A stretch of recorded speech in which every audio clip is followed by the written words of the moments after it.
ನಿಮ್ಮೆಲ್ಲರಿಗೂ ನನ್ನ ಮಾತನ್ನು ಆಲಿಸಿದಂತ ನಿಮ್ಮೆಲ್ಲರಿಗೂ ಚಿರಋಣಿ ಆಗ್ತಾ ನನ್ನ ಮಾತನ್ನು ಕೊನೆಗೊಳಿಸ್ತೇನೆ. ಜೈ ಹಿಂದ್. ಅಭಿನಂದನೆಗಳು ನಮ್ಮ ಊರಿನ ಹೆಮ್ಮೆಯ ಮೋಹಿತ್ ಕುಮಾರ್ ಕೊಲ್ತಿಗೆ.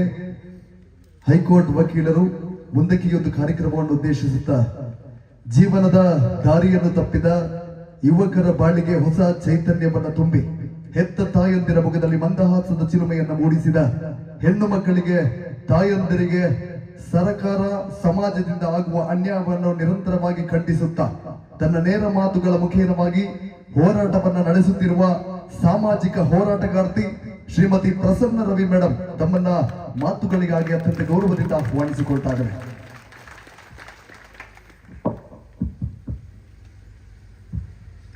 ನನ್ನ ಆರಾಧ್ಯ ದೇವ ಕದ್ರಿ ಮಂಜುನಾಥ ಮತ್ತು ಅಣ್ಣಪ್ಪನಿಗೆ ವಂದಿಸುತ್ತಾ ಇಲ್ಲಿನ ಗ್ರಾಮದ ಇವರು ಷಣ್ಮುಖನಿಗೂ ನಮಿಸುತ್ತಾ ಎಲ್ಲ ಗ್ರಾಮದ ದೈವ ದೇವರಿಗಳು ತಲೆ ತಗ್ಗಿಸುತ್ತಾ ವೇದಿಕೆಯಲ್ಲಿ ಆಸೀನರಾದಂತಹ ನನ್ನಣ್ಣ ಮಹೇಶಣ್ಣ, ನನ್ನ ತಮ್ಮಂದಿರು ಮಟ್ಟಣ್ಣ, ತಮ್ಮಣ್ಣ, ಮೋಹಿತ್, ಜಯಂತ್ರು, ಭರತ್ ಹಾಗೂ ನನ್ನ ಸಹೋದರಿ ಕುಸುಮಕ್ಕನಿಗೂ ವಂದಿಸುತ್ತಾ ಸೇರಿದಂತಹ ಈ ಒಂದು ಹೋರಾಟಕ್ಕೆ ಸೇರಿದಂತಹ ಎಲ್ಲ ಬಂಧು ಭಗಿನಿಯರಿಗೂ ನಾನು ವಂದಿಸ್ತಾ ಇದ್ದೇನೆ. ಇವತ್ತು ತಮಗೆಲ್ಲ ತಿಳಿದ ಹಾಗೆ ಮೋಹಿತ್ ಅಂತ ಹೇಳ್ತಾ ಇದ್ದಾರೆ ಎಲ್ಲ ವಕೀಲರು, ಮೋಹಿತು ಅಂತ. ಹೆಮ್ಮೆ ಪಡುವಂತಹ ವಿಷಯ, ಈ ಗ್ರಾಮದಲ್ಲಿ ಒಬ್ಬ ಮೋಹಿತನಂತ ಯುವಕ, ನಿಮ್ಮ ಅಣ್ಣನಲ್ಲಿ ಹುಟ್ಟಿದ ಯುವಕ, ಇಲ್ಲಿ ಒಬ್ಬ ಸಂತೋಷ್ ರಾವ್ ಎನ್ನುವನಿಗೆ ನಿರಪರಾಧಿ ಅಂತ ಪಟ್ಟವನ್ನು ಕೊಟ್ಟು ಸೌಜನ್ಯನ ಪ್ರಕರಣದಲ್ಲಿಯೂ ಭಾಗಿಯಾಗಿ ಹೋರಾಟದಲ್ಲಿ ಮುಂಚೂಣಿಯಲ್ಲಿರುವ ಯುವಕ ಈ ಒಂದು ಕೊಳ್ತಿಗೆ ಗ್ರಾಮದಲ್ಲಿ ಹುಟ್ಟಿದ್ದೇನೆಂದು ಹೇಳಿದ್ರೆ ಎಲ್ಲ ತಾಯಂದಿರಿಗೂ ಈ ಗ್ರಾಮದ ಸದಸ್ಯರಿಗೂ ಒಂದು ಗೌರವದ ಸಂಕೇತ ಅಂತ ಹೇಳಲಿಕ್ಕೆ ನಾನು ಇಷ್ಟಪಡ್ತಾ ಇದ್ದೇನೆ. ಮೊನ್ನೆ ಶುಕ್ರವಾರ ಮಹಿಳಾ ದಿನಾಚರಣೆ ಅಂತ ನಾವು ಹೇಳ್ತೇವೆ. ಮಹಿಳಾ ದಿನಾಚರಣೆ, ಅಂತಾರಾಷ್ಟ್ರೀಯ ಮಟ್ಟದ ಮಹಿಳಾ ದಿನಾಚರಣೆ. ಒಂದು ಕಡೆಗೆ ಮಹಿಳಾ ದಿನಾಚರಣೆ ಹೇಳುವಾಗ ಸೌಜನ್ಯ ಪರ ಹೋರಾಟ ಮಾಡುವಂತಹ ಎಲ್ಲ ತಾಯಂದಿರಿಗೂ ನಾನು ಗೌರವಪೂರ್ಣಕವಾಗಿ ಮಹಿಳಾ ದಿನಾಚರಣೆ ಶುಭಾಶಯನ್ನು ನಾನು ಕೋರ್ತಾ ಇದ್ದೇನೆ.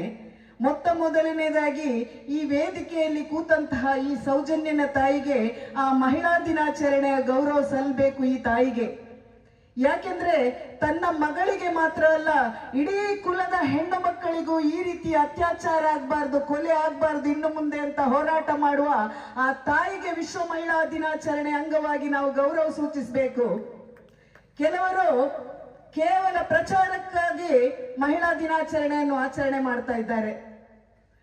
ಕೇವಲ ಪ್ರಚಾರಕ್ಕಾಗಿ ನಾನು ಅವರಲ್ಲಿ ಪ್ರಶ್ನೆಯನ್ನು ಕೇಳಬೇಕು. ನಮ್ಮ ಎರಡು ಪಕ್ಷದಲ್ಲಿ ಮಹಿಳಾ ಮೋರ್ಚಾಗಳು ಉಂಟು. ನಾನು ಮೋರ್ಚಾ ಹೇಳಲಿಕ್ಕೆ ಬೇಸರ ಆಗ್ತಾ, ಮಹಿಳಾ ಮೋರ್ಚಾಗಳು ಉಂಟು. ಒಂದೇ ಒಂದು ದಿವಸ ಸೌಜನ್ಯನ ಪರವಾಗಿ ಅವರು ಮಾತಾಡ್ಲಿಲ್ಲ. ಇವರಿಗೂ ಅರ್ಹತೆ ಇಲ್ಲ, ಮಹಿಳಾ ದಿನಾಚರಣೆ ಮಾಡುವಂತ ಅರ್ಹತೆ ಇಲ್ಲ. ಕೆಲವು ಹಿಂದೂ ಸಂಘಟನೆಯಲ್ಲಿ ಮಹಿಳೆಯರಿಗೋಸ್ಕರ ದೊಡ್ಡ ಮಾತಾಡುವವರು, ಹಿಂದೂ ಸಂಘಟನೆಯ ಬಗ್ಗೆ ಮಾತಾಡುವವರು, ಹಿಂದೂ ಮಹಿಳೆಯರ ಬಗ್ಗೆ ಮಾತಾಡುವವರು, ಧರ್ಮದ ಬಗ್ಗೆ ಮಾತಾಡುವವರು, ಸಂಸ್ಕೃತಿ ಬಗ್ಗೆ ಮಾತಾಡುವವರು ಕೆಲವು ವೀರ ರಾಣಿಯವರು ಇದ್ದಾರೆ, ದುರ್ಗಾ ವಾಹಿನಿ ಅಂತ. ಒಂದೇ ಒಂದು ದಿವಸ ಸೌಜನ್ಯನ ಬಗ್ಗೆ ಮಾತಾಡಿದವರು ಇವರಿಗೂ ಅರ್ಹತೆ ಇಲ್ಲ ಅಂತ ಹೇಳ್ತಾ ಇದ್ದೇನೆ. ಸ್ವಸಹಾಯ ಸಂಘದ ಹಣ ಕಟ್ಟಲಿಕ್ಕೆ ಆಗುದಿಲ್ಲ ಅಂತ ಎಷ್ಟೋ ಮಹಿಳೆಯರು ನೀವು ನೋಡಿರ್ಬಹುದು. ಮೊನ್ನೆ ಕೆಲವು ಮಹಿಳೆಯರು ಜೀವವನ್ನೇ ತೆತ್ತರು ನಮ್ಗೆ ಲೋನ್ ಕಟ್ಟಲಿಕ್ಕೆ ಆಗುದಿಲ್ಲ ಅಂತ. ಇದಕ್ಕೂ ಯಾವನೋ ಮಾತಾಡುದಿಲ್ಲ ಹೇಳುವಾಗ ದೊಡ್ಡ ವೀರ ಪುರುಷರು ಸ್ವಸಹಾಯ ಸಂಘದ ಮಹಿಳೆಯರೊಟ್ಟಿಗೆ ನಾವಿದ್ದೆ ಅಂತ ಬಡ್ಡಿ ದಂಧೆ ಮಾಡ್ತಾ ಇದ್ದಾರಲ್ಲ.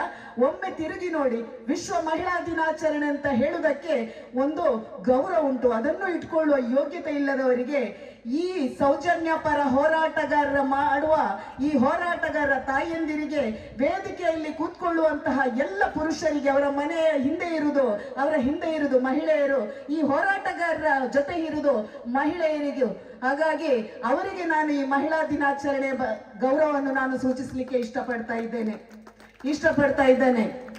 ಕೊಳ್ತಿಗೆ ಗ್ರಾಮದಲ್ಲಿ ಕಾರ್ಯಕ್ರಮ ಹೋರಾಟ ಆಗ್ಬೇಕು ಅಂತ ಹೇಳುವಾಗ ಹೆಚ್ಚು ದಿನ ತಗೊಳ್ಳಿಲ್ಲ ಇಲ್ಲಿನ ಯುವಕರು. ಯಾಕೆಂದ್ರೆ ಡೆಲ್ಲಿ ಹೋಗುವ ಒಂದು ವಿಷಯದಲ್ಲಿ ನಾವೆಲ್ಲ ಜವಾಬ್ದಾರಿ ತಗೊಂಡಿದ್ದ ಕಾರಣ ಕೊಳ್ತಿಗೆ ಗ್ರಾಮದ್ದು ಸಭೆ ಹೇಗೆ ಆಗ್ತದ ಅಂತ ಅವರು ಚಿಂತೆಯಲ್ಲಿದ್ರು. ಆದ್ರೆ ಸೌಜನ್ಯ ಯಾವತ್ತೂ ಬಿಡುವುದಿಲ್ಲ.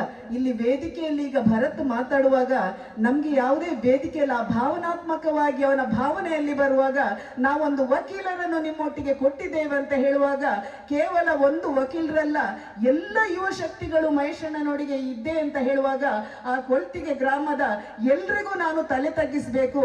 ಆ ಒಂದು ಮಗನನ್ನು ಕೊಟ್ಟ ತಾಯಿಗೆ ನಾನು ಇಲ್ಲಿ ಇರದಿದ್ರು ಮೋಹಿತಿನ ತಾಯಿಗೆ ನಾನು ಗೌರವಿಸಬೇಕು. ಯಾಕೆಂದ್ರೆ ಅಂತ ಒಂದು ಮಗನಿಗೆ ಜನ್ಮ ಕೊಟ್ಟಿರಲ್ಲ ಹೇಳಲಿಕ್ಕೆ, ಆ ಪುಣ್ಯದ ಭೂಮಿ ಕೊಳ್ತಿಗೆ ಅಂತ ಹೇಳಲಿಕ್ಕೆ ನಾನು ಇಷ್ಟಪಡ್ತಾ ಇದ್ದೇನೆ. ಇಲ್ಲಿನ ಗ್ರಾಮ ಪಂಚಾಯತ್ ಸದಸ್ಯರಿಗೂ ಎಲ್ರಿಗೂ ನಾನು ಅಭಿನಂದನೆಯನ್ನು ಸಲ್ಲಿಸ್ತಾ ಇದ್ದೇನೆ. ಯಾಕೆಂದ್ರೆ ಇಲ್ಲಿ ಪರ್ಮಿಷನ್ ಕೊಟ್ಟಿದ್ದಾರೆ. ಹಾಗೂ ಇಲ್ಲಿನ ಪೊಲೀಸ್ ಇಲಾಖೆ SI ಸಂತೋಷ್ ಅವರು ಯಾರು ಅಂತ ಗೊತ್ತಿಲ್ಲ. ಭರತ್ ಹೇಳುವಾಗ ನಾನು SI ಅವರ ಹತ್ರ ಮಾತಾಡಿದೆ.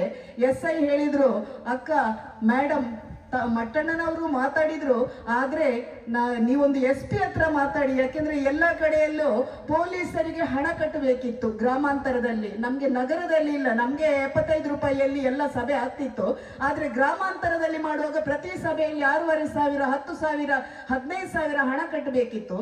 ಆಗ ನಾನು ಸಂತೋಷ್ ಅವರ ಹತ್ರ ಹೇಳಿದೆ, ನಾನು SP ಹತ್ರ ಮಾತಾಡುವುದಿಲ್ಲ, ನನ್ಗೆ ಒಂದು ನೀವು ಹೇಳಿ, ಸೌಜನ್ಯ ಹೋರಾಟ ಸಭೆ ಪ್ರತಿ ಸಭೆಯಲ್ಲಿ ನೀವು ಹೇಳ್ತಾ ಇದ್ದೀರಿ ಇದು ಸಾರ್ವಜನಿಕ ಸಭೆ ಅಲ್ಲ, ಪ್ರೈವೇಟ್ ಸಭೆ ಅಂತ.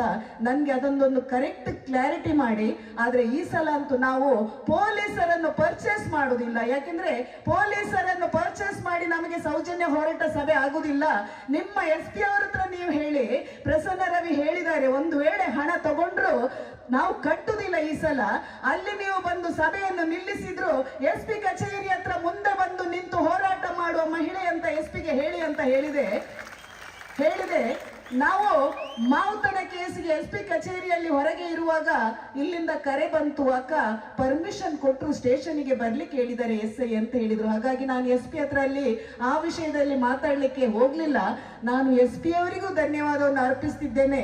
ಯಾಕೆಂದ್ರೆ SP ಅವರು ನಾವು 2 ಸಲ ಹೋಗಿದ್ದೇವೆ ಮಾವುತನ ಕೇಸಿಗೆ ಮಾತಾಡ್ಲಿಕ್ಕೆ. ಮೊನ್ನೆ ಹೋಗುವಾಗ ಅರ್ಧ ಗಂಟೆ ಕೂತು ಮಾತಾಡಿದ್ರು. ಖಂಡಿತ ನಾನು ಇದರ ಬಗ್ಗೆ ರೀಓಪನ್ ಮಾಡ್ತೇನೆ, ನಾನು ಈ ಕೇಸನ್ನು ಸ್ವಲ್ಪ ದಿನ ಕೊಡಿ ಮಾಡ್ತೇನೆ ಅಂತ SP ಅವರು ಹೇಳಿದ್ರು. ಆ SP ಮೇಲೆ ನನಗೆ ಭರವಸೆ ಉಂಟು. ಅದರ ಬಗ್ಗೆ ತುಂಬಾ ರೀತಿಯಲ್ಲಿ ಚರ್ಚೆಗಳಾದವು. ಹಾಗಾಗಿ ಈ ವೇದಿಕೆಯಲ್ಲಿ ನಾನು SP ಅವರಿಗೆ ಗೌರವ ಸೂಚಿಸ್ತೇನೆ. ಚುನಾವಣೆಯ ಮೊದಲು ನಾನು ಅದನ್ನು ಮಾಡಿಕೊಡ್ತೇನೆ ಅಂತ ಹೇಳಿದ್ದಾರೆ. ಮಾಡಿಕೊಟ್ರೆ ಆ ಗೌರವ ಅವರಿಗೆ ಸಲ್ಲಿಸ್ತೇನೆ ಅಂತ ಹೇಳಲಿಕ್ಕೆ ನಾನು ಇಷ್ಟಪಡ್ತಿದ್ದೇನೆ. ಮೊನ್ನೆ ಈಗಲೂ ತಾನೇ ನಮ್ಮ ಮೋಹಿತ್ರವರು ಹೇಳಿದ್ರು, ಡೆಲ್ಲಿ ಚಲೋಗೆ ಹೋಗಿದ್ದೇವೇನಾ ಅಂತ. ಯಾಕೆ ಹೋಗ್ಬೇಕಿತ್ತು ಅಂತ ಹೇಳಿದ್ರೆ, ಎಷ್ಟೋ ಸಭೆಗಳಲ್ಲಿ ನಾವು ಸೌಜನ್ಯ ನ್ಯಾಯಕ್ಕಾಗಿ ನಾವು ಹೋರಾಟ ಮಾಡುವಾಗ ಒಬ್ಬ MLA ಹೇಳಿದೆ, 2 ತಿಂಗಳಲ್ಲಿ ನಾನು ಅತ್ಯಾಚಾರಿಗಳು ಯಾರು ಅಂತ ಮುಂದೆ ತಂದು ಕೊಡ್ತೇನೆ ಅಂತ ಹೇಳಿದ MLAಗೆ ಕಾಣೆಯಾಗಿದ್ದಾನೆ. ನಮ್ಮ MP ಒಬ್ರು ನಳಿನ್ ಕುಮಾರ್ ಕಟೀಲ್ ಹೇಳಿದ್ರು, ನಾನು ಮೋದಿ ಹತ್ರ ಕರ್ಕೊಂಡು ಹೋಗ್ತೇನೆ ಅಂತ ಹೇಳಿದ್ರು. ನಳಿನ್ ಕುಮಾರ್ ಕಟೀಲು ನಾಪತ್ತೆ ಆದ ಕಾರಣ ಮಹೇಶ್ ಅಣ್ಣನ ನೇತೃತ್ವದಲ್ಲಿ ಆ ತಾಯಿಯನ್ನು ನಾವು ಡೆಲ್ಲಿಗೆ ಕರ್ಕೊಂಡು ಹೋಗ್ಬೇಕಾಯ್ತು. ಯಾಕೆಂದ್ರೆ ನಮಗೂ ತಾಕತ್ತುಂಟು, ನಿಮ್ಮಂತ ನಾಲಾಯಕಿ MLA MPಗಳು ಯಾವುದೇ ಕೆಲಸ ಮಾಡುದಿಲ್ಲ ಅಂತ ಮೋದಿಗೆ ಅಲ್ಲಿ ಗೊತ್ತಾಗ್ಬೇಕು. ನಾಲಾಯಕ MLA MPಗಳು ಏನು ಕೆಲಸ ಮಾಡುದಿಲ್ಲ ಮೋದಿಗೆ ಗೊತ್ತಾಗ್ಬೇಕು. ನಮಗೂ ಗೊತ್ತು ಡೆಲ್ಲಿಗೆ ಹೋಗ್ಲಿಕ್ಕೆ ಕೇವಲ ನೀವು ಫ್ಲೈಟ್ ಅಲ್ಲಿ ಹೋಗುವಾಗ ನಿಮ್ಮನ್ನು ಯಾರನ್ನು ಪರಿಚಯ ಇರ್ಲಿಕ್ಕಿಲ್ಲ. ಟ್ರೈನ್ ಅಲ್ಲಿ ಹೋಗುವಾಗ ಪ್ರತಿಯೊಬ್ರು ನಮ್ಮೊಟ್ಟಿಗೆ ಬಂದ ಸೌಜನ್ಯ ಹೋರಾಟಗಾರರು ಮಾತ್ರ ಅಲ್ಲ, ಟ್ರೈನ್ ಅಲ್ಲಿದ್ದ ಪ್ರತಿ TC ಸಮೇತ ಮಹೇಶ್ ಶೆಟ್ಟಿ ತಿಮ್ಮರೋಡಿ ಯಾರು ಅಂತ ಬಂದು ಅವರಿಗೆ ಶೇಕ್ ಹ್ಯಾಂಡ್ ಕೊಟ್ಟು ನಿಮ್ಮ ಹೋರಾಟಕ್ಕೆ ಜಯವಾಗಲಿ ಅಂತ ಹೇಳುದಾದ್ರೆ ನೀವು ನಮ್ಗೆ MPಗಳು ಅಗತ್ಯ ಇಲ್ಲ. ಕೇವಲ ಫ್ಲೈಟ್ ಅಲ್ಲಿ ಹೋಗಿ ಅಲ್ಲಿ ನೀವೊಂದು MP ಆಗಿರ್ಬೋದು, ದಕ್ಷಿಣ ಕನ್ನಡಕ್ಕೆ ಮಾತ್ರ ನಿಮ್ಮನ್ನು ಗೊತ್ತಿರಬಹುದು. ಮಹೇಶ್ ಅಣ್ಣನ ತಂಡವನ್ನು ಡೆಲ್ಲಿಗೆ ಹೋದ ಕಾರಣ ಇಡೀ ದೇಶಕ್ಕೆ ಪರಿಚಯ ಮಾಡಿಕೊಟ್ಟಿದೆ ಮಹೇಶ್ ಅಣ್ಣ ಯಾರು ಅಂತ. ಖಾಲಿ ಒಂದು ಬ್ಯಾನರ್ ಹಾಕಿ MP ಆಗೋ ಅವಶ್ಯಕತೆ ಇಲ್ಲ. MP ಮಾಡುವ ಕೆಲಸವನ್ನು MP ಆಗಿ ಮಹೇಶ್ ಅಣ್ಣ ಮಾಡ್ತಿದ್ದಾರೆ. ಉಳಿದವರು ಎಲ್ಲ MLAಗಳಾಗಿ ಅವರಿಗೆ ಬೆಂಬಲ ಕೊಡ್ತಾ ಇದ್ದಾರೆ ಅಂತ ಹೇಳಿಕ್ಕೆ ನಾನು ಇಷ್ಟಪಡ್ತಾ ಇದ್ದೇನೆ. ಕೆಲವರಿಗೆ ಕಾಯ್ತಾ ಇದ್ದಾರೆ, ಎಲ್ಲ ನಳಿನ್ ಕುಮಾರ್ ಕಟೀಲಿಗೆ ಬೈತಾ ಇದ್ದಾರೆ. ಈ ಸಲ ನಳಿನ್ ಕುಮಾರ್ ಕಟೀಲಿಗೆ ಸೀಟ್ ಸಿಕ್ಕುದಿಲ್ಲ, ಹಾಗಾಗಿ ನಾವು ಸ್ವಲ್ಪ ಮುಂದೆ ಹೋಗುವ, ನಮ್ಗೆ ಸಿಗ್ಬಹುದು ಅಂತ ಎಣಿಸಿರ್ತಾರೆ. ಆ ಮುಟ್ಟಾಳರಲ್ಲೂ ನಾನು ಹೇಳ್ತೇನೆ, ನಳಿನ್ ಕುಮಾರ್ ಇಲ್ಲಿನ MP ಆಗಿ ನಾವು ನಳಿನ್ ಕುಮಾರಿಗೆ ಪ್ರಶ್ನೆ ಕೇಳ್ತಿದ್ದೇವೆ.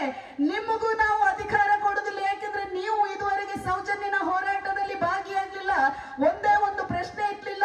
ಹಾಗಾಗಿ ನೀವು ಯಾರೇ ಅಭ್ಯರ್ಥಿ ಆದ್ರೂ ನಿಮ್ಮನ್ನು ನಾವು ಹತ್ತಿರಕ್ಕೆ ತಗೊಳ್ಳುದಿಲ್ಲ ಅಂತ ಹೇಳಲಿಕ್ಕೆ ಇಚ್ಛೆ ಪಡ್ತಿದ್ದೇನೆ. ಇಲ್ಲಿ ನಳಿನ್ ಕುಮಾರ್ ಮಾತ್ರ ಅಲ್ಲ, ಯಾವನೇ ನಾಲಾಯಕ ಅಭ್ಯರ್ಥಿ ಸೌಜನ್ಯ ಪರ ಮಾತಾಡದವ ಹತ್ತಿರಕ್ಕೂ ಬರ್ಲಿಕ್ಕಿಲ್ಲ. ಇದು ನಾನು ಹೇಳಲಿಕ್ಕೆ ಇಷ್ಟಪಡ್ತಿದ್ದೇನೆ. ತಾಕತ್ತುಂಟಾ? ನಮ್ಮ ಮುಖ್ಯಮಂತ್ರಿಗಳಿದ್ದಾರೆ, ಗೃಹ ಮಂತ್ರಿಗಳಿದ್ದಾರೆ. ಕೋರ್ಟ್ ಇಂದ ಈಗ ತಾನೇ ನೋಟಿಸ್ ಬಂದಿದೆಲ್ಲ, ಇಷ್ಟು ದಿವಸ ಆಯ್ತು. ಮುಖ್ಯಮಂತ್ರಿಗಳೇ ಗೃಹ ಮಂತ್ರಿ ಹೇಳಿದಲ್ಲ ಒಮ್ಮೆ ಇದು ಮುಗಿದ ಅಧ್ಯಾಯ ಅಂತ ಪ್ರಾರಂಭ ಆಗಿದೆ. ಕೋರ್ಟ್ ಇಂದ ನೋಟಿಸ್ ಬಂದಿದೆ. ಒಂದು ಸಲ ನೀವು ಆ ನೋಟಿಸ್ಗೆ ರಿಪ್ಲೈ ಕೊಡಿ, ನಮ್ಮದೇನು ಅಬ್ಜೆಕ್ಷನ್ ಇಲ್ಲ ಅಂತ ರಿಪ್ಲೈ ಕೊಟ್ರೆ ಸಾಕು.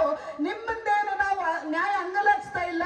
ಇನ್ನಾದ್ರೂ ನಾವು ಸೋನಿಯಾನನ್ನು ಮಹೇಶನ ತಂಡ ಭೇಟಿಯಾಗಿದೆ, ಸೋನಿಯಾ ಗಾಂಧಿ ಅವರನ್ನು ಭೇಟಿಯಾಗಿದ್ದೇವೆ.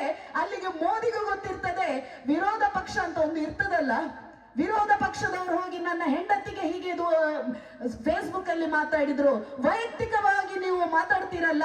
ಈಗ ತಾಕತ್ತಿದ್ರೆ ವಿರೋಧ ಪಕ್ಷದವರು ನಿಮ್ಮ ಮುಖ್ಯಮಂತ್ರಿ ಮತ್ತು ಗೃಹ ಮಂತ್ರಿಗಳಿಗೆ ಒತ್ತಡ ಹಾಕಿ ನೋಟಿಸ್ ಬಂದಿದೆ, ಅದಕ್ಕೆ ರಿಪ್ಲೈ ಕೊಡಿ ಅಂತ ನಿಮ್ಮ ಪುರುಷತ್ವವನ್ನು ತೋರಿಸಿ ಅಂತ ಹೇಳ್ತಾ ಇದ್ದಾನೆ ಈ ದಕ್ಷಿಣ ಕನ್ನಡ ಜಿಲ್ಲೆ MLA ಗಳಿಗೆ. ನಿಮ್ಮಿಂದ ನಾವು ಏನು ಅಪೇಕ್ಷೆ ಪಟ್ಟುಕೊಳ್ಳುವುದಿಲ್ಲ, ಕೇವಲ ವಿರೋಧ ಪಕ್ಷ ಅಂತ ಅಲ್ಲಿ ಕೂತು ಬಾಯಿಗೆ ಬಂದದ್ದು ಬೊಗಳೆ ಬಿಟ್ಟು ಬರುವುದಲ್ಲ. ತಾಕತ್ತಿದ್ರೆ ಈ ನೋಟಿಸ್ಗೆ ರಿಪ್ಲೈ ಕೊಡ್ಲಿಕ್ಕೆ ಆ CMಗೆ ಮತ್ತು ಪರಮೇಶ್ವರ್ ಗೃಹ ಮಂತ್ರಿಗಳಿಗೆ ಒತ್ತಡ ಹಾಕಿ. ಮೊನ್ನೆ ಡೆಲ್ಲಿ ಕಾರ್ಯಕ್ರಮದಲ್ಲಿ ನೀವು ನೋಡಿರ್ಬಹುದು, ಸಭೆಯಲ್ಲಿ ಎಷ್ಟೋ ಮಾಧ್ಯಮಗಳು ಬಂದಿದ್ರು. ಡೆಲ್ಲಿಯ ಲೋಕಲ್ ಚಾನೆಲ್ನವರು, ಪತ್ರಿಕೆಯವರು ಎಲ್ಲ ಸೌಜನ್ಯದ ಬಗ್ಗೆ ಹಾಕಿದ್ರು. ಆದ್ರೂ ಕೆಲವು ನಾಲಾಯಕ ಮಾಧ್ಯಮದವರು ಇದ್ರು. ಹೇಳಲೇಬೇಕು ನಾನು, ದೊಡ್ಡ ಪಬ್ಲಿಕ್ ಟಿವಿ ಅಂತ ರಂಗನಾಥ, ಇನ್ನೊಬ್ಬ ಇದ್ದಾನೆ TV9 ಸುವರ್ಣ ಅಂತ ದೊಡ್ಡ ಮಾತಾಡ್ತಾ ಇರ್ತಾರೆ. ಒಬ್ಬನು ಸೌಜನ್ಯ ಪರ ನ್ಯಾಯಕ್ಕಾಗಿ ಕೇಳಿದ ಒಂದೇ ಒಂದು ಮಾಧ್ಯಮದಲ್ಲಿ ಇವರದ್ದು ತುಣುಕು ಸಮೇತ ಯೋಗ್ಯತೆ ಇಲ್ಲದವರು ಇವರೊಂದು ಮಾಧ್ಯಮದವರ ಅಂತ ಹೇಳಲಿಕ್ಕೆ ಪ್ರಶ್ನೆ ಪಡ್ತಿದ್ದೇನೆ.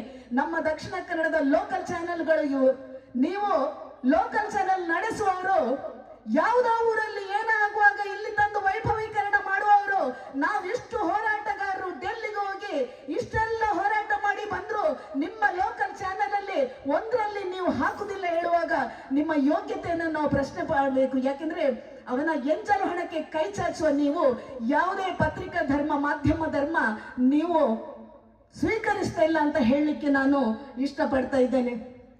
ಇಲ್ಲಿ ಹೇಳಲೇಬೇಕು, ಮೊನ್ನೆಯಿಂದ ಒಂದು ಬಿಡುಗಡೆ ಆಗಿದೆ ಆಡಿಯೋ. ಯಾವನೋ ಒಬ್ಬ ಪೇದೆ ಕೃಷ್ಣ ಅಂತ, ಆ ಕೃಷ್ಣ ಅಂತ ಹೆಸರಿಗೆ ಕಳಂಕ ತರಿಸುವವನು ನೀವೆಲ್ಲರ ಕೇಳಿರ್ಬಹುದು. ಫೇಸ್ಬುಕ್ ಅಲ್ಲಿ ಎಲ್ಲ ಕಡೆಯಲ್ಲಿ ಇದನ್ನೊಂದು ಆಡಿಯೋ ವೈರಲ್ ಆಗಿದೆ, ಮಾತಾಡುದು. ನಾನು ಆತನಿಗೆ ಹೇಳಲಿಕ್ಕೆ ಇಷ್ಟಪಡ್ತಿದ್ದೇನೆ. ಅವನು ಆಡಿಯೋದಲ್ಲಿ ಇದನ್ನೇ ಹೇಳ್ತಾ ಇದ್ದಾನೆ, ಅಲ್ಲಿ ಸಂತೋಷ್ ರಾವ್ ಅತ್ಯಾಚಾರಿ, ಅವನೇ ಯಾರು ಅಪರಾಧಿ ಅಂತ ಹೇಳಲಿಕ್ಕೆ ಇಷ್ಟಪಡ್ತ ಅವನು ಹೇಳ್ತಾ ಇದ್ದಾನೆ ಅಲ್ಲಿ. ಆದ್ರೆ ತಾವೆಲ್ಲ ತಿಳ್ಕೊಳ್ಬೇಕು, ಈ ಮುಟ್ಟಾಳ ಹೇಳಿದ ಸೌಜನ್ಯನ ಡೆಡ್ ಬಾಡಿ ಸಿಕ್ಕಿದ್ದು 12:30 ಗಂಟೆಗೆ ಅಂತ. ಪ್ರತಿಯೊಂದು ಸಾಕ್ಷಿ ಉಂಟು. ಸೌಜನ್ಯನ ಡೆಡ್ ಬಾಡಿ ಸಿಕ್ಕಿದ್ದು ಮರುದಿವಸ 10 ಗಂಟೆಗೆ ಅಂತ ಎಲ್ರಿಗೂ ಗೊತ್ತುಂಟು. ಇವ ಹೇಳ್ತಾ ಇದ್ದ, ಅಲ್ಲಿ ಹುಡುಕಾಟ ಮಾಡುವಾಗ ನಾನು ಇದ್ದೆ, ನನ್ನ ಒಟ್ಟಿಗೆ ನವೀನ್ ಅಂತ ಇದ್ದ, ನಾನು ಎಲ್ಲ ಅಲ್ಲಿ ರಾತ್ರಿ ಇದ್ದೆ. 12:30 ಗಂಟೆಗೆ ಈ ಡೆಡ್ ಬಾಡಿ ಸಿಕ್ಕಿತು ಅಂತ ಹೇಳುವಾಗ ರಾತ್ರಿ ಇಡೀ ಗಸ್ತು ಇದ್ದವನು ಆ ಕೃಷ್ಣ. ನನ್ಗೆ ಅನ್ನಿಸ್ತಾ ಉಂಟು, ಸೌಜನ್ಯನದು ಡೆಡ್ ಬಾಡಿ 10 ಗಂಟೆಗೆ ಸಾರ್ವಜನಿಕರಿಗೆ ಅಲ್ಲಿ ಕಂಡು ಬಂದಿರಬಹುದು. 12:30ಗೆ ಇವನಲ್ಲಿ ಗಸ್ತು ಅಲ್ಲಿ ಇರುವಾಗ ರಾತ್ರಿಯಲ್ಲಿ ತಂದು ಬಾಡಿ ಹಾಕಿದ ಈ ಕೃಷ್ಣ ನೋಡಿರ್ಬೇಕು, ಇವನೇ ಶಾಮೀಲಾಗಿರ್ಬೇಕಂತ ನಾನು ಹೇಳಲಿಕ್ಕೆ ಇಷ್ಟಪಡ್ತಾ ಇದ್ದೀನಿ. ಯಾಕಂದ್ರೆ ಅವನಿಗೊಂದು ಹೇಳಿದಾನೆ 12:30ಗೆ ಬಂದಿದೆ ಅಂತ, ರಾತ್ರಿ ಅಂತ ಇರ್ಬಹುದು, ಹಗಲಲ್ಲ.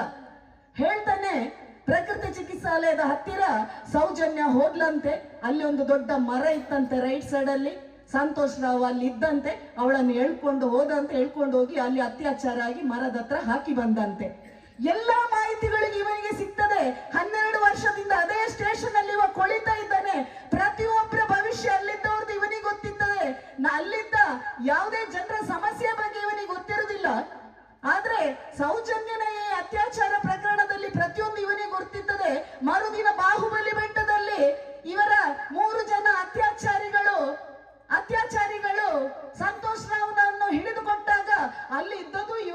ನಾನು ಇದ್ದೆ, ನವೀನು ಇದ್ದೆ, ನಾನೆಲ್ಲ ನೋಡ್ಕೊಂಡಿದ್ದೇನೆ. ಅತ್ಯಾಚಾರ ಆದ ಜಾಗದಲ್ಲಿ ಕೃಷ್ಣ ಇದ್ದ, ಅಲ್ಲಿಯೂ ಇದ್ದ. ನಾನು ಹೇಳಲಿಕ್ಕೆ ಇಷ್ಟಪಡ್ತಿದ್ದೇನೆ, ದಯಮಾಡಿ ಇವನನ್ನೊಂದು ಟೆಸ್ಟ್ ಮಾಡಬೇಕಿತ್ತು. ಯಾಕಂದ್ರೆ ಸೌಜನ್ಯನ ಮೇಲೆ ಇದ್ದ ಮಣ್ಣು ಮತ್ತು ಕೃಷ್ಣನ ಮೇಲೆ ಇದ್ದ ಮಣ್ಣು ಪರೀಕ್ಷೆ ಮಾಡ್ತಿದ್ರೆ ಆ ದಿವಸ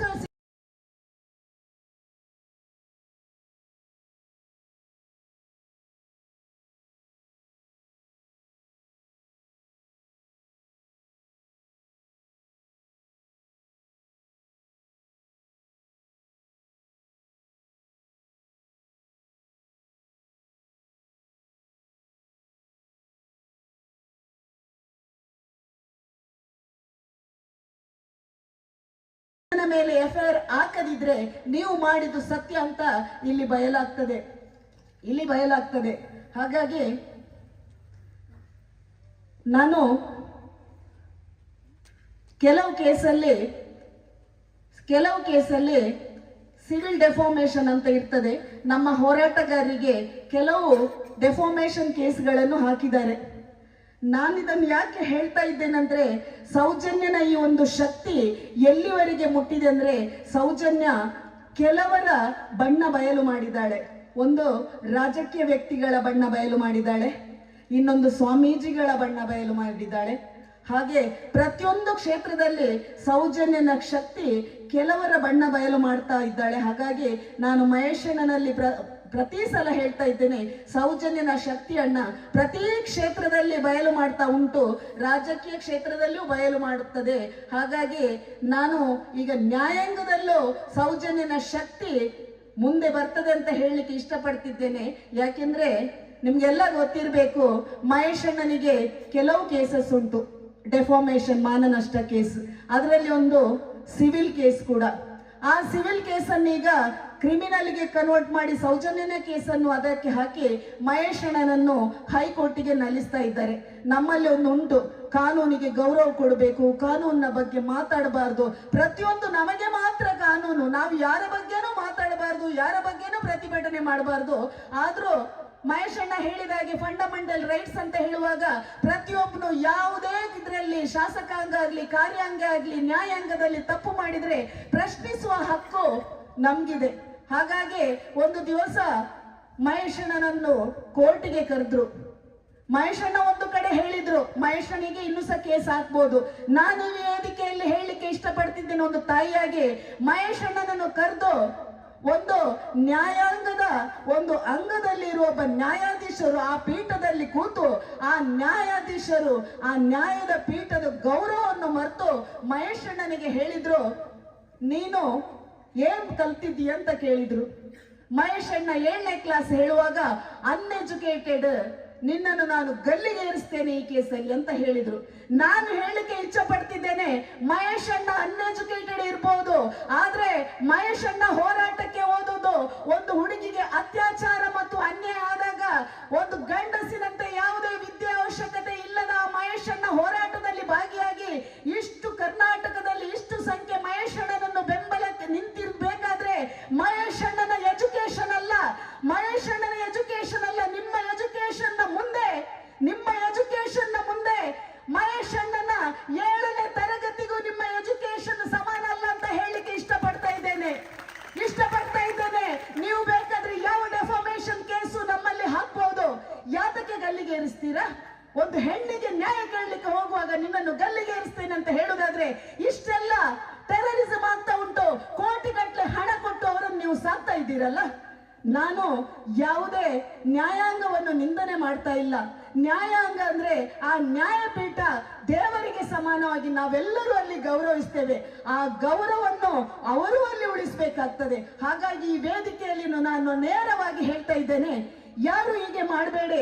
ಒಂದಂತೂ ಹೇಳ್ತಾ ಇದ್ದೇನೆ, 7ನೇ ಕ್ಲಾಸ್ ಕಲ್ತಿರ್ಬಹುದು, 5ನೇ ಕ್ಲಾಸ್ ಕಲ್ತಿರ್ಬಹುದು, ಹುಟ್ಟಿಸಿದ ಅಪ್ಪನಿಗೆ ವಿದ್ಯಾಭ್ಯಾಸ ಇಲ್ಲದಿದ್ರು ತನ್ನ ಮಗಳ ರಕ್ಷಣೆ ಮಾಡುವ ಕರ್ತವ್ಯ ಗೊತ್ತುಂಟು, ಅದನ್ನು ಅವನು ಪಾಲಿಸ್ತಾನೆ. ಅವನಿಗೆ ವಿದ್ಯೆ ಅವಶ್ಯಕತೆ ಇಲ್ಲ. ಯಾವನು ಅಪ್ಪನಿಗೆ ತನ್ನ ಮಗಳಿಗೆ ಅತ್ಯಾಚಾರ ಆಗುವಾಗ ಎದ್ದು ನಿಲ್ತಾನೆ.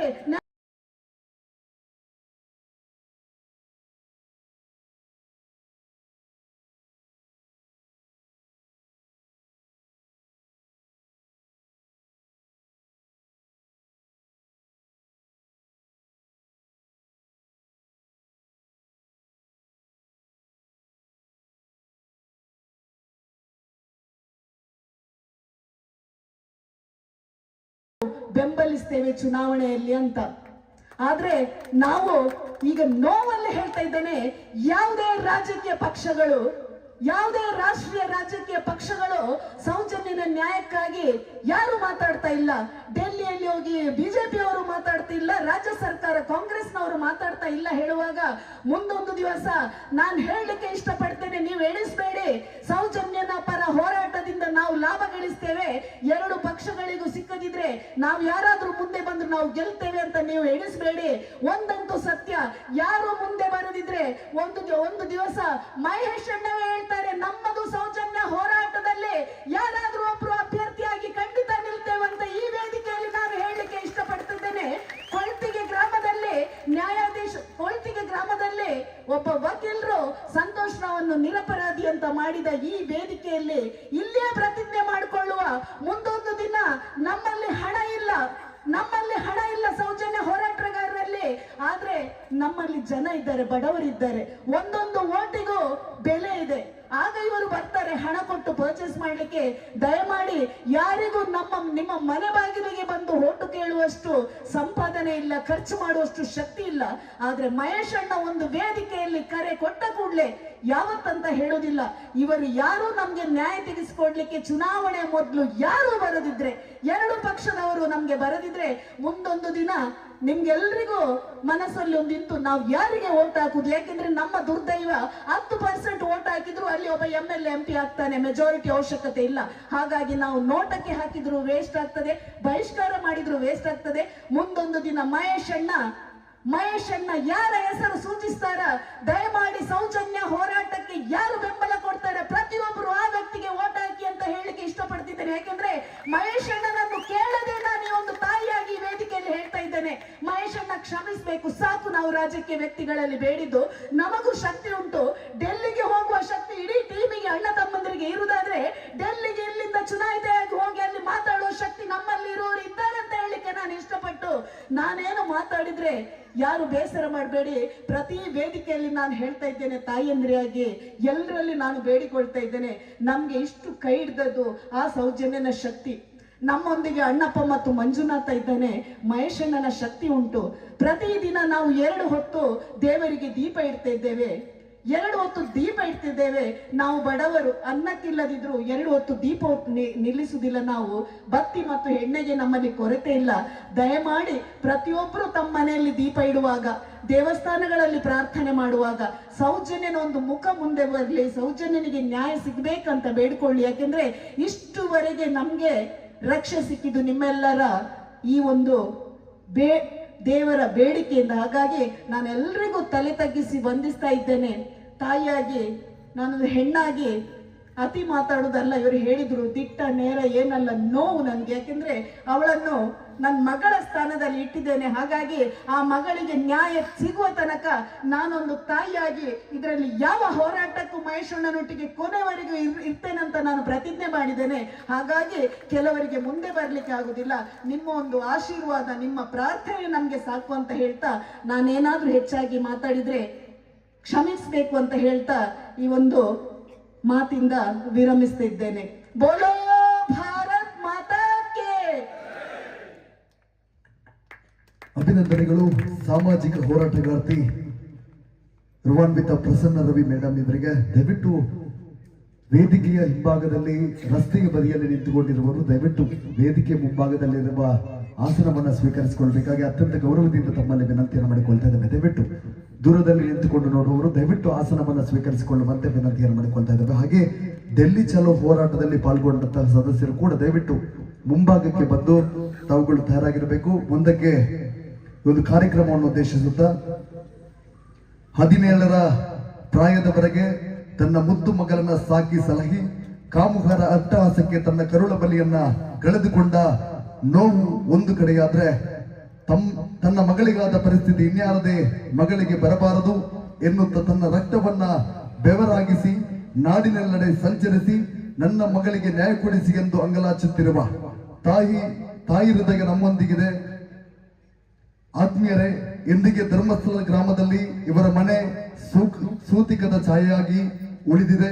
ಒಂದು ಆಟೋ ರಿಕ್ಷಾ ಕೂಡ ಇವರ ಮನೆಗೆ ಬಾಡಿಗೆಗೆ ಬನ್ನಿ ಅಂತ ಹೇಳಿದ್ರೆ ಬರುವುದಿಲ್ಲ. ನಾವು ಯಾವ ದೇಶದಲ್ಲಿ ಜೀವನವನ್ನು ನಡೆಸುತ್ತಿದ್ದೇವೆ ಎನ್ನುವ ಪ್ರಶ್ನೆ ಖಂಡಿತವಾಗಿಯೂ ನಮ್ಮೆಲ್ಲರಲ್ಲಿ ಬರುವ ಪರಿಸ್ಥಿತಿಯಲ್ಲಿ ಜೀವನವನ್ನು ನಡೆಸುತ್ತಿದ್ದಾರೆ. ಶ್ರೀಮತಿ ಕುಸುಮಾವತಿ ಅಮ್ಮನವರು ನಮ್ಮನ್ನ ಉದ್ದೇಶಿಸಿ ಒಂದೆರಡು ಮಾತುಗಳನ್ನು ಆಡಬೇಕಾಗಿ ವಿನಂತಿ.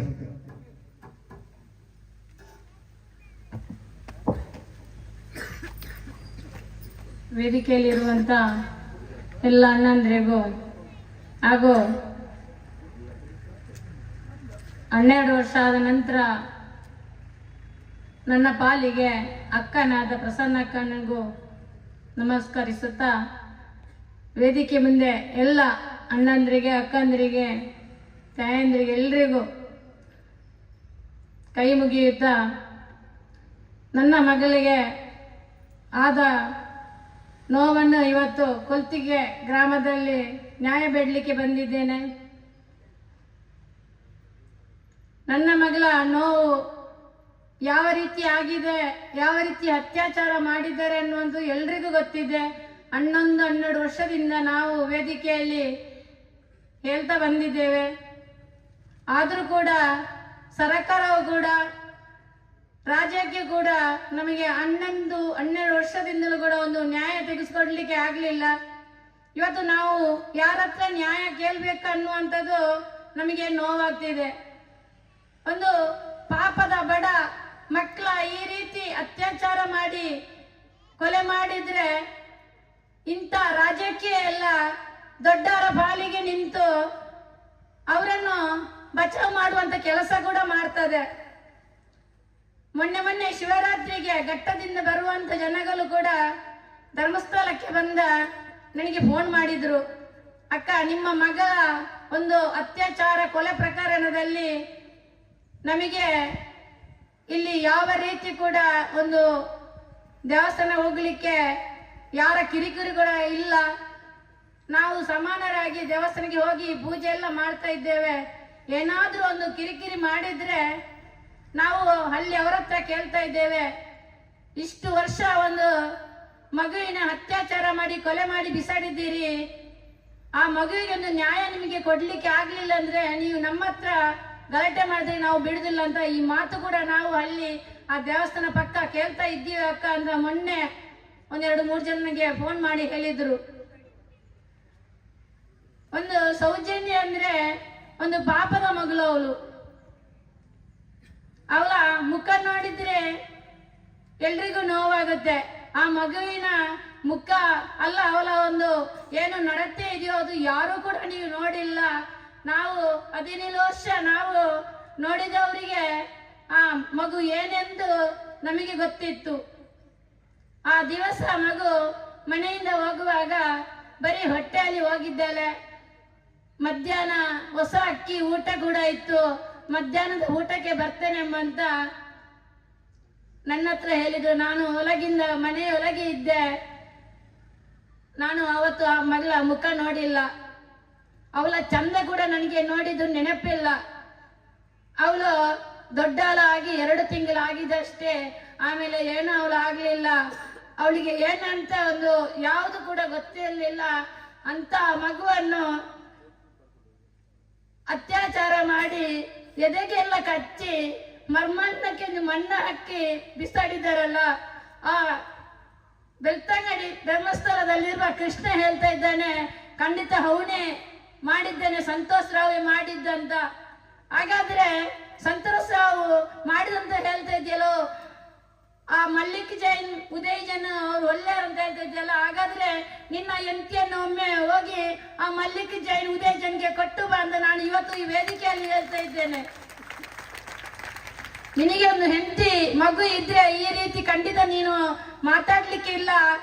ಹಾಗಾದ್ರೆ ನೀನು ನನ್ನ ಮಗಳ ಆ ಸಾಸು ಮನೆಯಿಂದ ತೆಕೊಂಡು ಹೋಗಿದ್ದೀಯ, ಅದೇ ನೀನು ನುಂಗಿದೀಯ ನೀನು, ಅದ್ಯಾಕೆ ಒಂದು ತನಿಖೆಗೆ ಬರಲಿಲ್ಲ? ಒಂದು ಛತ್ರಿ ಕೂಡ ಇವತ್ತಿನವರೆಗೂ ತನಿಖೆ ಬರಲಿಲ್ಲ. ನೀನೊಂದು ತಾಯಿಯ ಮಗನಾಗಿ ಈ ರೀತಿ ಹೇಳ್ತಾ ಇದ್ದೀಯಲ್ಲ, ನೀನೊಂದು ತಾಯಿಗೆ ಹುಟ್ಟಿದ ಮಗ ಅಲ್ಲ, ನೀನು ರಾಕ್ಷಸರಿಗೆ ಹುಟ್ಟಿದ್ಯಾ ಅಂತ ನನಗೆ ಈ ವೇದಿಕೆ ಹೇಳಲಿಕ್ಕೆ ನನಗೆ ನಾಚಿಕೆ ಆಗುತ್ತೆ. ನಿನಗೆ ಆ ಧರ್ಮಸ್ಥಳದಿಂದ ಎಷ್ಟು ಕೋಟಿ ಸಿಕ್ಕಿದೆ ಅಂತ ಅದು ಮಾತ್ರ ನಮ್ಮ ಹತ್ರ ಈ ವೇದಿಕೆಯಲ್ಲಿ ಬಂದು ಹೇಳು.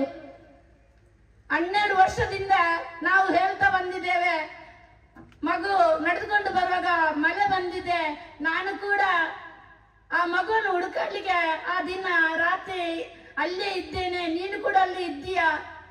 ಮಳೆ ಬರ್ಲಿಲ್ಲ ಅಂತ ಹೇಳ್ತಾ ಇದೀಯ. ಯಾವ ಬಾಯಲ್ಲಿ ಹೇಳ್ತಿದ್ದೀಯಾ ನೀನು ಕೃಷ್ಣ ಎಂದು ನಾನು ಕೇಳ್ತಾ ಇದ್ದೀನಿ. ನಿನಗೆ ಒಂದು ಹೆಸರು ಇಟ್ಟಿದೆಯಲ್ಲ, ಆ ದೇವರ ಹೆಸರು ನಿನಗೆ ಇಟ್ಟಿದ್ದಾರಲ್ಲ, ಅದೇ ಒಂದು ದೊಡ್ಡ ದುರಂತ ಅದು.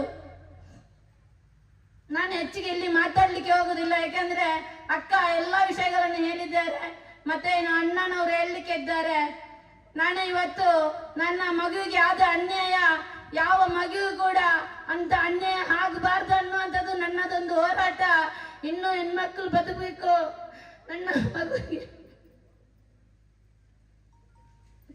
ನನ್ನ ಮಗುವಿಗೆ ನ್ಯಾಯ 12 ವರ್ಷ ಆದರೂ ಸಿಗಲಿಲ್ಲ.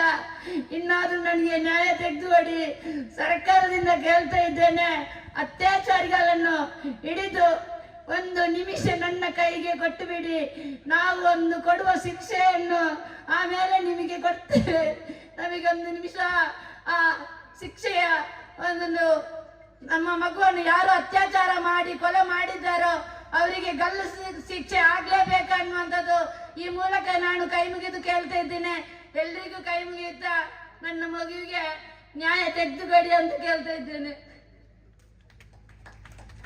ಆದಷ್ಟು ಬೇಗ ನ್ಯಾಯ ಸೌಜನ್ಯನಿಗೆ ಸಿಗಲಿ ಅಂತ ಹಾರೈಸ್ತಾ ಮುಂದಕ್ಕೆ ಈ ಕಾರ್ಯಕ್ರಮವನ್ನು ಉದ್ದೇಶಿಸುತ್ತಾ ಸೌಜನ್ಯ ಪ್ರಕರಣದಲ್ಲಿ ಮಹೇಶ್ ಶೆಟ್ಟಿ ತಿಮರೋಡಿ ಹೋರಾಟದ ಸತ್ಯತೆಯನ್ನ ಕಂಡು ತನ್ನ ಸ್ವಚ್ಛ ಮನದಿಂದ ಯಾವುದೇ ವೈಯಕ್ತಿಕ ಹಿತಾಸಕ್ತಿಗಳಿಲ್ಲದೆ ಸೌಜನ್ಯ ಮತ್ತು ತಾಯಿ ಕುಸುಮಾವತಿಯವರಿಗೆ ಆದ ಅನ್ಯಾಯವನ್ನ ಖಂಡಿಸಿ ಈ ಹೋರಾಟದಲ್ಲಿ ಕಾನೂನಾತ್ಮಕವಾಗಿ ವಿಶೇಷ ಶಕ್ತಿಯನ್ನ ನೀಡಿ ಪ್ರಕರಣದಲ್ಲಿ ಅಧಿಕಾರಿಗಳಿಂದ ನಡೆದ ಸಾಕ್ಷ್ಯನಾಶ ಮತ್ತು ಧರ್ಮೋದ್ಯಮಿಗಳ ಕರಾಳ ಮುಖವಾಡವನ್ನ ಎಲೆ ಎಲೆಯಾಗಿ ಬಿಚ್ಚಿಡುತ್ತಾ ಈ ಹೋರಾಟದಲ್ಲಿ ಮಹೇಶಣ್ಣನಿಗೆ ಹೆಗಲು ಕೊಟ್ಟು ಮುನ್ನಡೆಯುತ್ತಿರುವ ನಿವೃತ್ತ ಪೊಲೀಸ್ ಅಧಿಕಾರಿ ಅಚಾನಕ ಹೋರಾಟಗಾರ ಸನ್ಮಾನ್ಯ ಗಿರೀಶ್ ಮಟ್ಟಣ್ಣವರ್ ಸರ್ ತಮ್ಮನ್ನ ಮಾತುಗಳಿಗಾಗಿ ಆಹ್ವಾನಿಸ್ತಾ ಇದ್ದಾರೆ.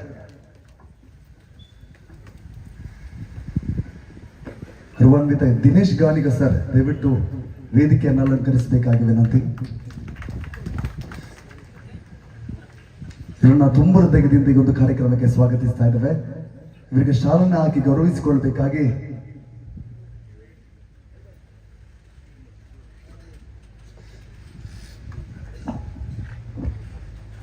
ಬೋಲೋ ಭಾರತ್ ಮಾತಾ ಕಿ. ಸೌಜನ್ಯ ನ್ಯಾಯಪರ ಹೋರಾಟಕ್ಕೆ, ಸನಾತನ ಹಿಂದೂ ಧರ್ಮಕ್ಕೆ ಈ ವೇದಿಕೆ ಮೇಲೆ ಉಪಸ್ಥಿತರಿರುವಂತಹ ಕಳೆದ 11-12 ವರ್ಷದಿಂದ ಅನೇಕ ಗ್ರಾಮಗಳಿಗೆ ಹೋಗಿ ಬೇರೆ ಬೇರೆ ಊರುಗಳಿಗೆ ಹೋಗಿ ಮೊನ್ನೆ ದೆಹಲಿಗೂ ಕೂಡ ತನ್ನ ಮಗಳ ನ್ಯಾಯಕ್ಕಾಗಿ ಅತ್ಯಂತ ಯಾತನಾದಾಯಕವಾದಂತಹ ಮನಸ್ಸಿನಲ್ಲಿ ಒಂದು ನೋವು ತುಂಬಿಕೊಂಡು ಬಹುಶಃ ಇನ್ನು ಮುಂದೆ ಯಾವ ಹೆಣ್ಮಕ್ಳಿಗೂ ಕೂಡ ಆ ಪರಿಸ್ಥಿತಿ ಬರಬಾರ್ದು ಅನ್ನೋ ದೃಷ್ಟಿಯಿಂದ ಹೋರಾಟ ನಡೆಸ್ತಾ ಇರುವಂತಹ ತಾಯಿ ಕುಸುಮಾವತಿ ಅವರೇ, ಕಳೆದ 12 ವರ್ಷದಿಂದ ಎಲ್ಲರೂ ಕೂಡ 11-12 ವರ್ಷ ಅಂತ ಹೇಳ್ತಾರೆ ಮಹೇಶ್ ಶೆಟ್ಟರ್ ಬಗ್ಗೆ. ಆದ್ರೆ ಅವ್ರ ಬಗ್ಗೆ ನಾವು ಅಧ್ಯಯನ ಮಾಡಿದಾಗ ಅವರು ಬರೀ 12 ವರ್ಷ ಅಲ್ಲ, ಅವರು ಮುಂಬೈಯಿಂದ ಯಾವಾಗ ಇಲ್ಲಿ ಬಂದ್ರು, ಯಾವಾಗ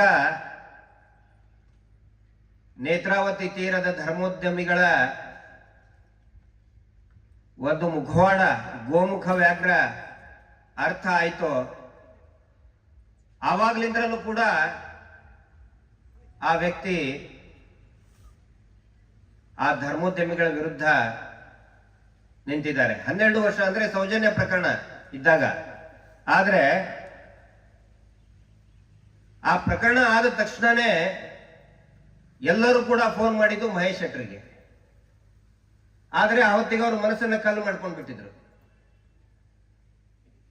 ಅಣ್ಣಪ್ಪ ಸ್ವಾಮಿ ಇದಾನಲ್ಲ, ನೇತ್ರಾವತಿ ನದಿ ಆಚೆಗೆ ಹೇಳಿದ್ರೆ ಮಂಜುನಾಥ ಸ್ವಾಮಿ ಇರುವಂತ ಕ್ಷೇತ್ರ ಅದು. ಆ ಹೊಳೆ ನೇತ್ರಾವತಿ ನದಿಯಿಂದ ಈಚೆಗೆ ಇದ್ರೆ ನನಗೆ ಹೇಳಿ ಅಂತ ಹೇಳಿದ್ರು. ಯಾಕಂತ ಹೇಳಿದ್ರೆ ಒಬ್ಬ ನಿಜವಾದ ಭಕ್ತನ ಅನಿಸಿಕೆ ಅದು, ಭಾವನೆ ಅದು. ಅಣ್ಣಪ್ಪ ಇದಾನಲ್ಲ, ಮಂಜುನಾಥ ಸ್ವಾಮಿ ಇದಾನಲ್ಲ, ಮಹೇಶ್ ಶೆಟ್ಟರ್ ಹೇಳಿದ್ದದನ್ನ. ಸೌಜನ್ಯ ಪ್ರಕರಣದಲ್ಲಿ ಯಾವಾಗ ಸಂಶಯ ಪ್ರಾರಂಭ ಆಯಿತು, ಮೊದಲನೇ ದಿನ ಎರಡನೇ ದಿನ ಇವರು ಮುಚ್ಚ ಹಾಕ್ತಾ ಇದ್ದಾರೆ ಅಂದಾಗ ಎಲ್ಲರೂ ಮಹೇಶ್ ಶೆಟ್ಟರಿಗೆ ಫೋನ್ ಮಾಡಿದ್ರು.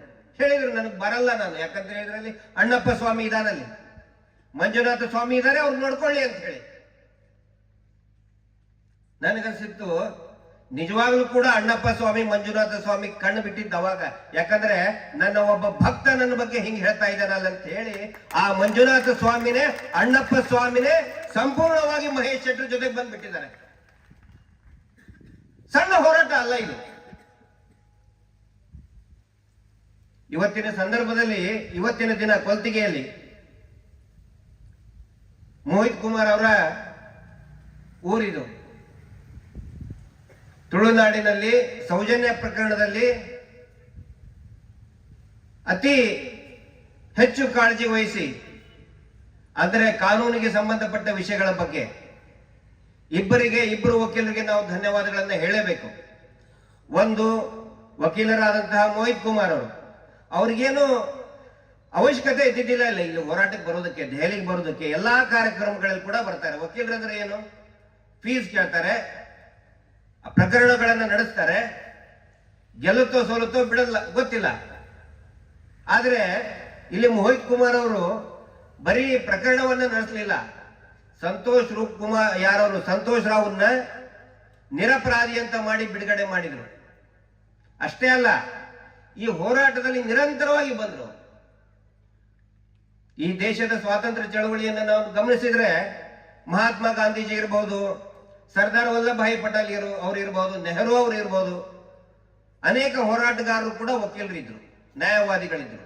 ಹೀಗಾಗಿ ಅವರಿಂದ ಹೋರಾಟ ಚಳವಳಿಗೂ ಕೂಡ ಒಂದು ದೊಡ್ಡ ಶಕ್ತಿ ಸಿಕ್ಕಿತ್ತು. ಹೀಗಾಗಿ ನಾವು ಮೋಹಿತ್ ಕುಮಾರ್ ಅವ್ರನ್ನ ಹೋರಾಟ ಸಮಿತಿಯ ಪರವಾಗಿ ಅತ್ಯಂತ ತುಂಬು ಹೃದಯದಿಂದ ಅನೇಕ ಕೋಟಿ ನಮಸ್ಕಾರಗಳನ್ನ ನಾವು ಮೋಹಿತ್ ಕುಮಾರ್ ಅವರಿಗೆ ಹೇಳಬೇಕಾಗ್ತದೆ.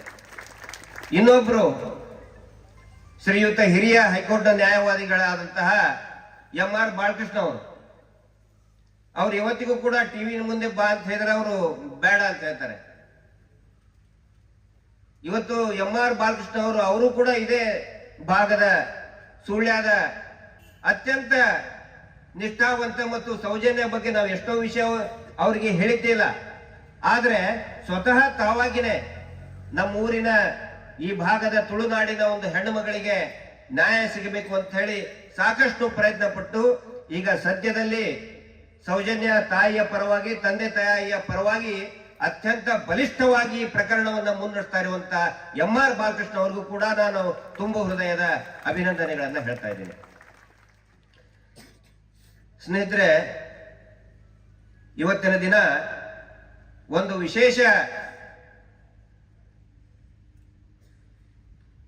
ಘಟನೆಯನ್ನ ಸೌಜನ್ಯ ಪ್ರಕರಣದಲ್ಲಿ ನಿರ್ಭಯ ಧರ್ಮಸ್ಥಳ, ನಾವು ಯಾಕೆ ನಿರ್ಭಯ ಧರ್ಮಸ್ಥಳ ಅಂತ ಹೇಳ್ತಿದೀವಿ ಅಂತಂದ್ರೆ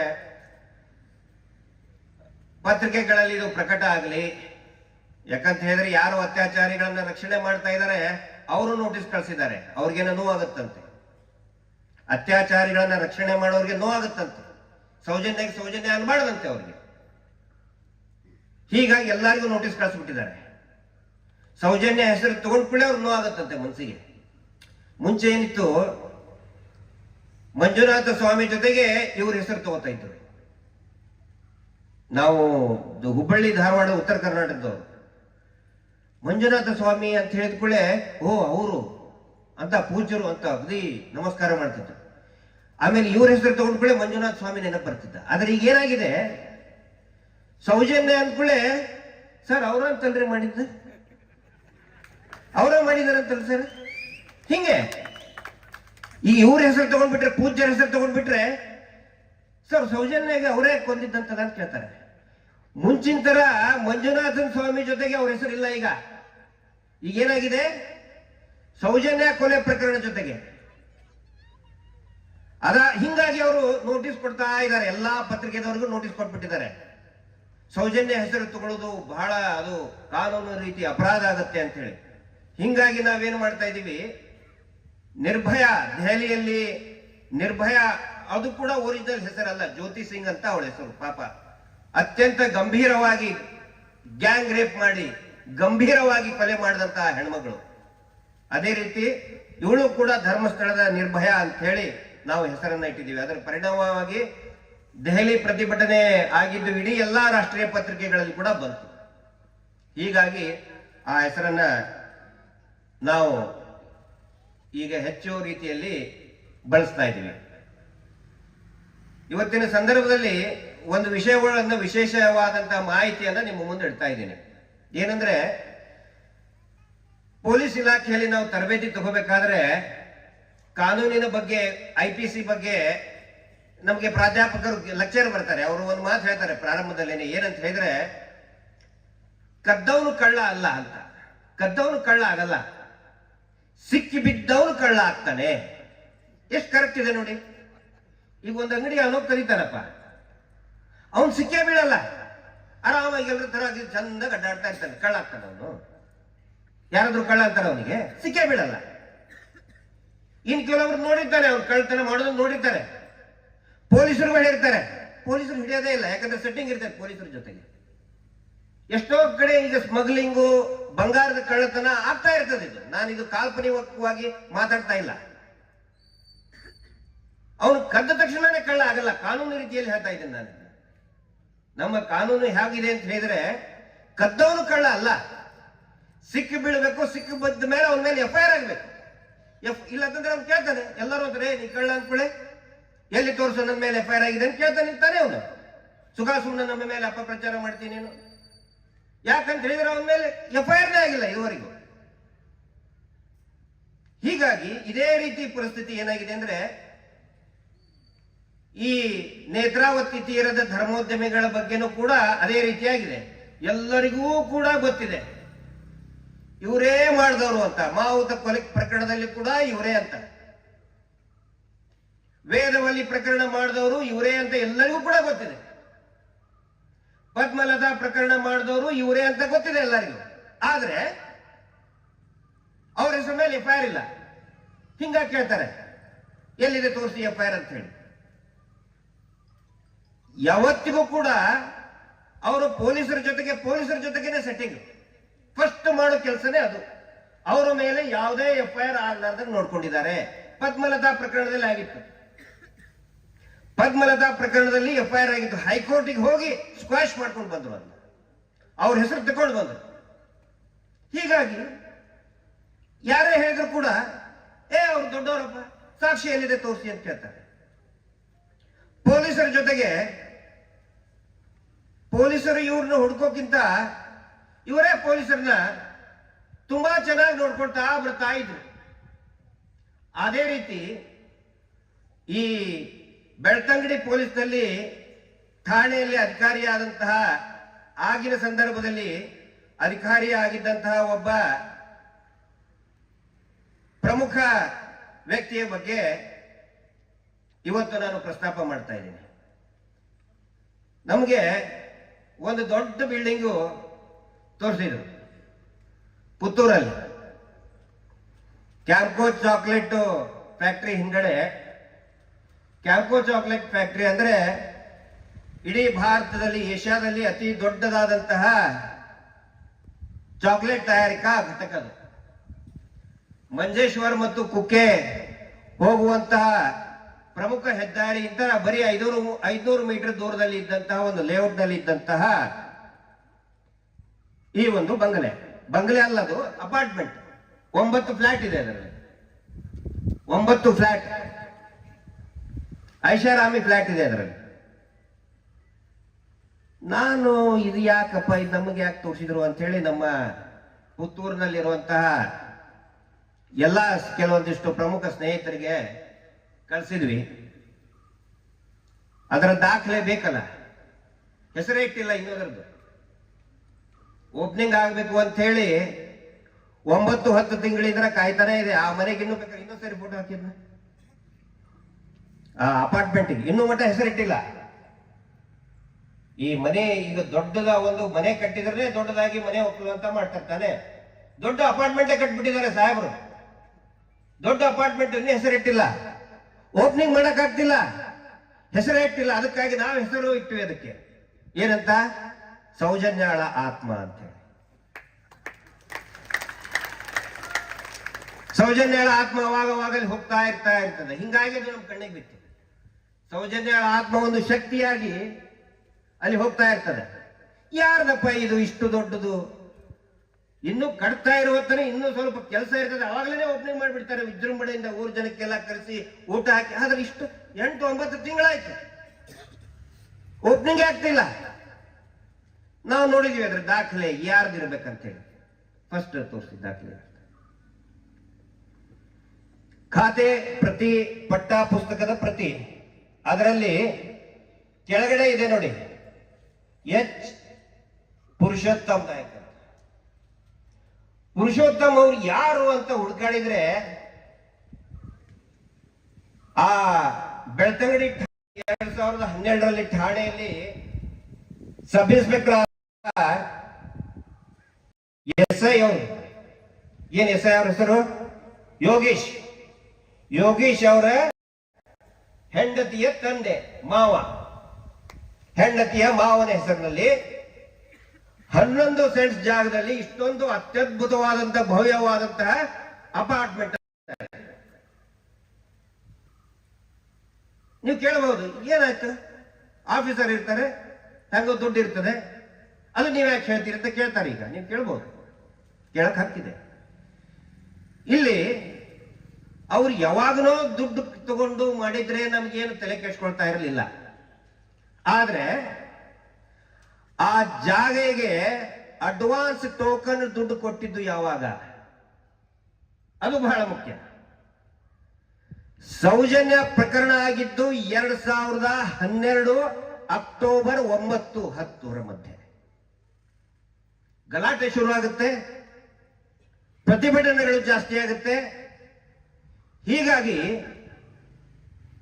ಮಹೇಶ್ ಶೆಟ್ರು ಜೋರಾಗಿ ಎದ್ದು ಬಿಡ್ತಾರೆ. ಅಷ್ಟೇ ಅಲ್ಲ, ಬೇರೆ ಬೇರೆ ಸಂಘಟನೆಗಳು ಕೂಡ, ಎಲ್ಲ ಸಂಘಟನೆಗಳು ಕೂಡ, ವಿದ್ಯಾರ್ಥಿ ಸಂಘಟನೆಗಳು ಎದ್ದು ಬಿಡ್ತವೆ. ಅವಾಗ ಹೆದರಿಕೆ ಶುರು ಆಗುತ್ತೆ ದಣಿಗಳಿಗೆ. ಆವಾಗ 2012 ಅಕ್ಟೋಬರ್ ತಾನೇ ಆ ತೋರಿಸಿ, ಮತ್ತೆ ಅದು ಪಾಣಿ ತೋರಿಸಿ. ಅವಾಗ ಈ ಜಾಗ ಇರುತ್ತಲ್ಲ, ಅವಾಗ 50 ಲಕ್ಷ ಕೊಟ್ಟು ಅವಾಗ್ಲೇನೆ ಡಿಸೆಂಬರ್ ಮತ್ತು ಜನವರಿ ಒಳಗಡೆ ಟೋಕನ್ ಅಡ್ವಾನ್ಸ್ ಕೊಟ್ಬಿಡ್ತಾರೆ. ಅಂದ್ರೆ 50 ಲಕ್ಷ ಅಂತ ಮಾತಾಡಿರ್ತಾರೆ, ಒಂದು ಟೋಕನ್ ಅಡ್ವಾನ್ಸ್ ಕೊಟ್ಬಿಡ್ತಾರೆ. ಎಲ್ಲಿಂದ ಬಂತು ದುಡ್ಡು? PSI ಯೋಗೀಶ್ ಅವರಿಗೆ ಆ ದುಡ್ಡು ಎಲ್ಲಿಂದ ಬಂತು? ಅದಾದ ನಂತರ 2014ರಲ್ಲಿ, ಯಾಕಂತ ಹೇಳಿದ್ರೆ ಆ ಜಾಗೆ ಆ ಪೂರ್ತಿ ಅದು ಜಂಟಿ ಇದೆಯಲ್ಲ, ತೋರಿಸಿ. ನಾನು ಅವ್ರ ಹೆಸರು ಹೇಳ್ತಾ ಇಲ್ಲ, ಬೇರೆ ಬೇರೆ ಅವ್ರ ಹೆಸರು ಇದೆ. ಯಾಕಂತ ಹೇಳಿದ್ರೆ ಪಾಪ ಅವ್ರಿಗೆ ಯಾರು ಸೇಲ್ ಮಾಡಿದ್ದಾರೆ ಅವ್ರ ಹೆಸರನ್ನ ನಾನು ಹೇಳಿದ್ರೆ ಪಾಪ ಅವ್ರ ಮೇಲೆ ನಾವು ಬೆರಳು ಮಾಡ್ತಾ ಇದೀವಿ ಅಂತ ತಿಳ್ಕೊತಾರೆ. ಅವ್ರದ್ದೇನು ತಪ್ಪಿಲ್ಲ. ಜಂಟಿ ಇದೆ ಪೂರ್ತಿ ಅದು ಖಾತೆ ಜಂಟಿ. 9 ಜನ ಇದ್ದಾರೆ ಅದರಲ್ಲಿ. ಹೀಗಾಗಿ ಏನ್ ಮಾಡ್ತಾರೆ, ಟೋಕನ್ ಅಡ್ವಾನ್ಸ್ ಕೊಟ್ಟು ಅದನ್ನ ಮ್ಯೂಟೇಷನ್ ಮಾಡಬೇಕು ಮತ್ತು ಸಪರೇಟ್ ಆಗಿ ಮಾಡ್ಬೇಕಂತ ಹೇಳಿ 1 ವರ್ಷ ತಗೊಳ್ತದೆ. 2013 14ರವರೆಗೆ. 2014ಕ್ಕೆ ದಯವಿಟ್ಟು ಲಕ್ಷ ಕೊಟ್ಟು ಕೇಳಿ. CBI ಇನ್ವೆಸ್ಟಿಗೇಷನ್ ಎಲ್ಲ ಮುಗಿದೋಗುತ್ತೆ. ಮೋಹಿತ್ರು ಇಲ್ಲಿದ್ದಾರೆ, ಹೌದಾ ಸರ್? 2014 ಎಂಡಿಗೆ CBI ಇನ್ವೆಸ್ಟಿಗೇಷನ್ ಎಲ್ಲ ಮುಕ್ತಾಯಕ್ಕೆ ಬರ್ತದೆ. ಆ ಟೈಮಲ್ಲಿ ಮತ್ತೆ ಅದು ಮ್ಯೂಟೇಷನ್ ಆಗುತ್ತೆ. ಮ್ಯೂಟೇಷನ್ ಆಗಿ ಸಂಪೂರ್ಣವಾಗಿ ಇವ್ರ ಹೆಸರಿಗೆ ಮಾಡ್ಕೋತಾರೆ. ಇದನ್ನ ತೋರಿಸಿ, ಯಾರ್ದು? ಪುರುಷೋತ್ತಮ ಅವ್ರ ಹೆಸರಿಗೆನೆ ಆಗುತ್ತೆ. ಇದಲ್ಲ, ಗೌರ್ಮೆಂಟ್ ಸ್ಟಾಂಪ್ ಡ್ಯೂಟಿ ಕಟ್ಟಿತ್ತು. ಕಾಪಿ ತೋರಿಸಿ. ಸ್ಟಾಂಪ್ ಡ್ಯೂಟಿ ಕಟ್ಟಿತ್ತು ಜುಲೈ ತಿಂಗಳಲ್ಲಿ 2014. ಸೌಜನ್ಯ ಪ್ರಕರಣ ಆದ ತಕ್ಷಣ ಟೋಕನ್ ಅಡ್ವಾನ್ಸ್ ಸೈಟಿಗೆ. ಅದಾದ್ಮೇಲೆ ಬರೀ ಸ್ಟಾಂಪ್ ಡ್ಯೂಟಿನೇ 5,06,000 ರೂಪಾಯಿ ಕೊಟ್ಟಿದ್ದಾರೆ. ಬರೀ ಸ್ಟಾಂಪ್ ಡ್ಯೂಟಿ ಇದೆ. ಅಂದ್ರೆ ಆ ಏನು ಸೈಟ್ ತಗೊಳಕಿದ್ದು, ಆ ಬಿಲ್ಡಿಂಗ್ ಬಗ್ಗೆ ಹೇಳ್ತಾ ಇಲ್ಲ, ಬರೀ ಸೈಟ್ ತಗೊಂಡಿದ್ದ ಅವಾಗಿದ್ದು. ಅವಾಗಲೇ ಸ್ಟ್ಯಾಂಪ್ ಡ್ಯೂಟಿ ಕಟ್ಟಿದ್ದಾರೆ 5,06,000 ರೂಪಾಯಿ. ಅಂದ್ರೆ ಇಲ್ಲಿ ಒಂದು ಕಡೆ ಕೇಸು ಪೂರ್ತಿಯಾಗಿ FIR ಸರಿಯಾಗಿ ದಾಖಲೆ ಮಾಡಬಾರ್ದು, CC ಕ್ಯಾಮ್ರಾ ಎಲ್ಲ ಇದನ್ನ ಮಾಡಿದ್ದಕ್ಕೆ ಒಂದು ಪ್ರಸಾದ ಸಿಕ್ತು 2013 ಎಂಡಿಗೆ. ಅದರಿಂದ ಸೈಟಿಗೆ ಟೋಕನ್ ಅಡ್ವಾನ್ಸ್ ಕೊಟ್ಟರು. CBI ಇನ್ವೆಸ್ಟಿಗೇಷನ್ ಮುಗೀತು, ಅವಾಗ ಫುಲ್ ಅಮೌಂಟ್ ಕೊಟ್ಟು ರಿಜಿಸ್ಟ್ರೇಷನ್ ಮಾಡ್ಕೊಂಡ್ರು. ಅವಾಗ ದೊಡ್ಡ ಮಟ್ಟದ ಪ್ರಸಾದ ಸಿಕ್ತು. ಅದಾದ ನಂತರ ಬೇಕಿದ್ರೆ ನೀವು ಆ ಜಾಗ ಇದೆಯಲ್ಲ ಅದರದ ಅಡ್ರೆಸ್ ಕೂಡ ಎಲ್ಲ ಇದೆ. ಯಾವ್ದದು ಅಡ್ಡದು ಪೋಸ್ಟಲ್ ಅಡ್ರೆಸ್,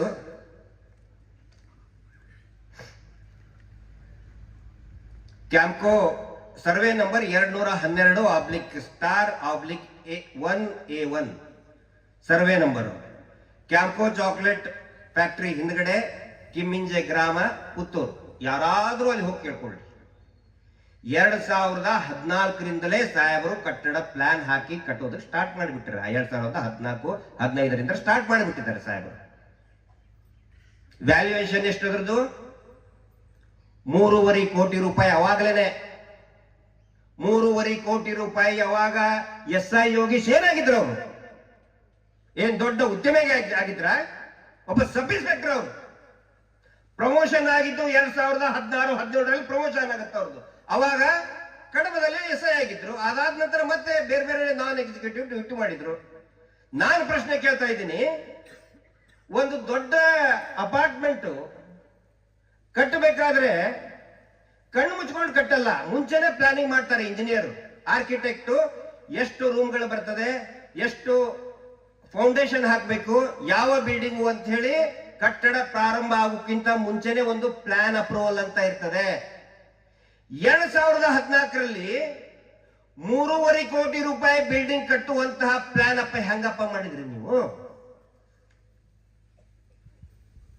ಇನ್ನೊಂದು ಪ್ರಶ್ನೆ ನೀವು ಕೇಳಬಹುದು, ಹೆಸರು ಪುರುಷೋತ್ತಮ ಅವ್ರ ಹೆಸರು ಇದೆಯಲ್ಲ, ಅವ್ರ ಮಾವ, ಅವ್ರ ಹತ್ರ ದುಡ್ಡು ಇರಬಹುದು. ನಾವು ಅದನ್ನು ಕೂಡ ವಿಶ್ಲೇಷಣೆ ಮಾಡಿದ್ವಿ. ಅವ್ರ ಮಾವರಿಗೆ ನಾವು ಬೈತಾ ಇಲ್ಲ, ನಾವು ಬೇರೆ ಇವ್ರನ್ನ ಯೋಗೀಶ್ ಅವ್ರನ್ನ ಬಿಟ್ಟು ನಾವು ಯಾರಿಗೂ ಟೀಕೆ ಮಾಡ್ತಾ ಇಲ್ಲ. ಯೋಗೀಶ್ ಅವ್ರಿಗೂ ನಾವು ಪ್ರಶ್ನೆ ಮಾಡ್ತಾ ಇದ್ದೀನಿ ನಾನು. ಪುರುಷೋತ್ತಮ ಅವರು ಅವರಿಗೆ 3 ಜನ, ಅಂದ್ರೆ ಇವರು ಯೋಗೀಶ್ ಅವರ ಮಿಸಸ್ ಏನಿದ್ದಾರೆ ಅವ್ರ ಜೊತೆಗೆ ಇನ್ನೂ ಒಂದು 2 ಅಣ್ತಂಬ್ರಿದ್ದಾರೆ. ಅವರು ಅವಾಗೇನು ದುಡಿತಾ ಇರಲಿಲ್ಲ 2013ರಲ್ಲಿ. ಈಗ 2 ವರ್ಷದಿಂದ ಒಬ್ರು ಬೆಂಗಳೂರಲ್ಲಿ ಕೆಲಸ ಮಾಡ್ತಾರೆ, ಇನ್ನೊಬ್ರು ಇಲ್ಲ ಆರ್ಕಿಟೆಕ್ಟ್ ಆಗಿ ಕೆಲಸ ಮಾಡ್ತಾ ಇದ್ದಾರೆ. ನಾನ್ ಕೇಳಿದ್ರು 2014ರಲ್ಲಿ ಎಷ್ಟೊಂದು ಹೆಂಗಪ್ಪ ದುಡ್ಡು ಬಂತು ನಿಮಗೆ? 2014ರಲ್ಲಿ ಅಂದ್ರೆ ಒಂದ್ ಕಡೆ ಹಿಂದಲ್ಲಿ CBI ಇನ್ವೆಸ್ಟಿಗೇಷನ್ ಮುಗೀತದೆ, ಕನ್ಸ್ಟ್ರಕ್ಷನ್ ಸ್ಟಾರ್ಟ್ ಆಗುತ್ತೆ. 3.5 ಕೋಟಿ ರೂಪಾಯಿ ಬಿಲ್ಡಿಂಗ್ ಸ್ಟಾರ್ಟ್ ಮಾಡ್ತಾರೆ ಮಹಾನುಭಾವರು. 3.5 ಕೋಟಿ ರೂಪಾಯಿ. ಆನಂತರ 2022 ಅಂತ್ಯಕ್ಕೆ CBI ನ್ಯಾಯಾಲಯ, ವಿಶೇಷ ನ್ಯಾಯಾಲಯದಲ್ಲಿ ಎಲ್ಲಾ ಇದನ್ನು ಕೂಡ ಮುಗಿದು ಹೋಗ್ಬಿಡುತ್ತೆ. ಏನು ವಿಚಾರಣೆ, ಏನು ಟ್ರಯಲ್ ಮುಗಿದು ಹೋಗ್ಬಿಡ್ತದೆ. ಅವಾಗ ಮತ್ತೆ ಇನ್ನೊಂದು ಕಂತು ಕಟ್ತಾನೆ ಇರ್ತಾರೆ, ಕಟ್ತಾನೆ. ಅವಾಗ ಪೂರ್ತಿಯಾಗಿ ಅದನ್ನ ಕಂಪ್ಲೀಟ್ ಮಾಡಿಬಿಡ್ತಾರೆ. 22 ಯಾವಾಗ ಕಂಪ್ಲೀಟ್ ಮಾಡಿಬಿಡ್ತಾರೆ. ಕಂಪ್ಲೀಟ್ ಆಗಿ 2023ರಲ್ಲಿ ಇನ್ನೇನು ಉದ್ಘಾಟನೆ ಮಾಡಬೇಕು ಅಂದಾಗ ನ್ಯಾಯಾಲಯದ ತೀರ್ಪು ಹೊರಗಡೆ ಬರ್ತದೆ. ಜೂನ್ 6ನೇ ತಾರೀಕಿಗೆ ಎಲ್ಲಾ ಕಡೆ ಪ್ರತಿಭಟನೆ ಶುರು ಆಗ್ತದೆ. ಹಿಂಗಾಗಿ ಅದರ ಉದ್ಘಾಟನೆನೇ ಮಾಡೋದಿಲ್ಲ. ಉದ್ಘಾಟನೆ ಇನ್ನೂವರೆಗೂ ಕೂಡ ಅದರ ಹೆಸರಿಟ್ಟಿಲ್ಲ. ಇಲ್ಲಿ ನಾನು ಕೇಳ್ತಾ ಇರೋದಿಷ್ಟೇ, ಈ ಬಿಲ್ಡಿಂಗ್ ಅನ್ನ ನೀವು ಕಟ್ಸಿದ್ರಲ್ಲ, ದುಡ್ಡು ಯಾರದು ನಮಗ್ ಗೊತ್ತಿದೆ. ಇದೇ ಯೋಗೀಶ್ ಅವ್ರು ಹೇಳಿದ್ದಾರೆ, PSI ಯೋಗೀಶ್ ಹೇಳಿದ್ದಾರೆ. ಎಲ್ಲಿ? ಗುರುವಾಯೂರ್ ಕೆರೆಗೆ ಹೋಗಿ ಇವ್ರ ಮೇಲೆ ಒಂದು ಕೇಸ್ ರಿಜಿಸ್ಟರ್ ಆಗಿತ್ತು. ಯೋಗೀಶ್ ಅವ್ರ ಮೇಲೇನೆ ಕೇಸ್ ರಿಜಿಸ್ಟರ್ ಆಗಿತ್ತು. ಅವಾಗ ಕೇಸ್ ರಿಜಿಸ್ಟರ್ ಆದಾಗ ಆ ವಕೀಲರ ಕಡೆಯಿಂದ ಸರ್ ಅದನ್ನು ವಾಪಸ್ ತಕೊಳ್ಳಿ ಅಂತ ಹೇಳಿ ಅವ್ರಿಗೆ ಹೋದಾಗ ಅವ್ರು ಬಾಯಿ ಬಿಟ್ಟಿದ್ದಾರೆ. ಇವ್ರು ಎಷ್ಟು ದುಡ್ಡು ತಗೊಂಡ್ರು, SP ಗೆ ಎಷ್ಟು ದುಡ್ಡು ಒಯ್ದು ಕೊಟ್ರು ಇವರೇ ಯೋಗೀಶ್. ಬಹಿರಂಗವಾಗಿ ಹೇಳ್ತಾ ಇದ್ದೀನಿ ನಾನು. SP ಗೆ ಎಷ್ಟು ದುಡ್ಡು ಕೊಟ್ರು, ಭಾಸ್ಕರ್ ರೈ ಅವ್ರಿಗೆ ಎಷ್ಟು ದುಡ್ಡು ಹೋಯ್ತು? ಇದೇ ಯೋಗೀಶ್ ಅವರು ಹೇಳಿದ್ದಾರೆ, ಬಾಯಿ ಬಿಟ್ಟಿದ್ದಾರೆ. ಆ ವಿಷಯ ಗೊತ್ತಾದ ಮೇಲೆ ನಾವು ಸರ್ಚ್ ಮಾಡಕ್ ಸ್ಟಾರ್ಟ್ ಮಾಡಿದ್ವಿ. ಹೆಸರೇನಿಟ್ಟಿದೀವಿ ಅದಕ್ಕೆ? ಬಿಲ್ಡಿಂಗ್ ಹೆಸರೇನು? ಸೌಜನ್ಯಾಳ ಆತ್ಮ. ಸೌಜನ್ಯಾಳ ಆತ್ಮ ಅಂದ್ರೆ ಇಲ್ಲಿ ಒಂದ್ ಕಡೆ ಮಹೇಶ್ ಶೆಟ್ಟರ್ ಜೋರಾಗಿ ಮಾತಾಡ್ದಾಗ ಅವ್ರ ರೇಟ್ ಜಾಸ್ತಿ ಆಗುತ್ತದೆ. ಹಾಗೆ ಆಗಿದ್ದು. ಇಲ್ಲಿ ಜೋರಾಗಿ ಪ್ರತಿಭಟನೆ ನಡೀತದೆ, ಅಲ್ಲಿ ಅವ್ರದ್ದು ರೇಟ್ ಜಾಸ್ತಿ. ಹೀಗಾಗಿ ನಾನು ವಿನಂತಿ ಮಾಡ್ಕೊಳ್ತಾ ಇದ್ದೀನಿ, ನಾವು ಸಾರ್ವಜನಿಕವಾಗಿ ಸಂಶಯನ ವ್ಯಕ್ತಪಡಿಸ್ತಾ ಇದ್ದೇವೆ. ಆ ಹಕ್ಕು ನಮಗಿದೆ. ಒಂದು ಕಡೆ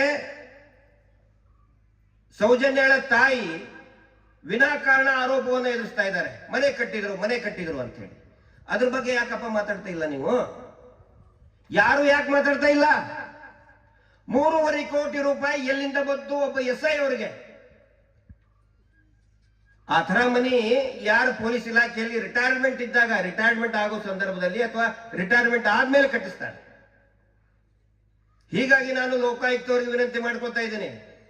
ಕಳೆದ ಸಾರಿ ನಾನು ಆ ಡಿಸೋಜಾ ಅನ್ನೋರ ಹೊಲದ ಬಗ್ಗೆ ಮೇಲೆ ವಿನಾಕಾರಣ ಅದೊಂದು ಏನು ಸಿವಿಲ್ ಮ್ಯಾಟರ್ ಇದ್ದಿದ್ದನ್ನ ಅಲ್ಲಿ ಲೋಕಾಯುಕ್ತದವರು ಬರ್ತಾರೆ, ಇಲ್ಲಿ ಯಾಕಪ್ಪ ಬರ್ತಾ ಇಲ್ಲ? ನಾಳೆ ನಮ್ಮ ಟೀಮ್ ರೆಡಿ ಇದೆ, ಜಯಂತ್ ಅವರು ರೆಡಿಯಾಗಿ ಕೂತ್ಕೊಂಡಿದ್ದಾರೆ, ಎಲ್ಲ ರೆಡಿ ಮಾಡ್ಕೊಂಡು ಲೋಕಾಯುಕ್ತಿಗೆ ಒಂದು ಕಂಪ್ಲೇಂಟ್ ಕೊಡ್ತಾ ಇದ್ದೀವಿ ನಾವು. ಈ ಯೋಗೇಶ್ ಅವರ ಎಲ್ಲಾ ಅಕ್ರಮ ಆಸ್ತಿ, ಎಲ್ಲಾ ಬೇನಾಮಿ ಆಸ್ತಿಗಳನ್ನ ಜಪ್ತಿ ಮಾಡಿ ಪೂರ್ತಿಯಾಗಿ ಅವ್ರನ್ನ ಹೊರಗಡೆ ಇಡಬೇಕು ಅಂತ ಕೇಳ್ಕೊತಾ ಇದ್ದೇವೆ.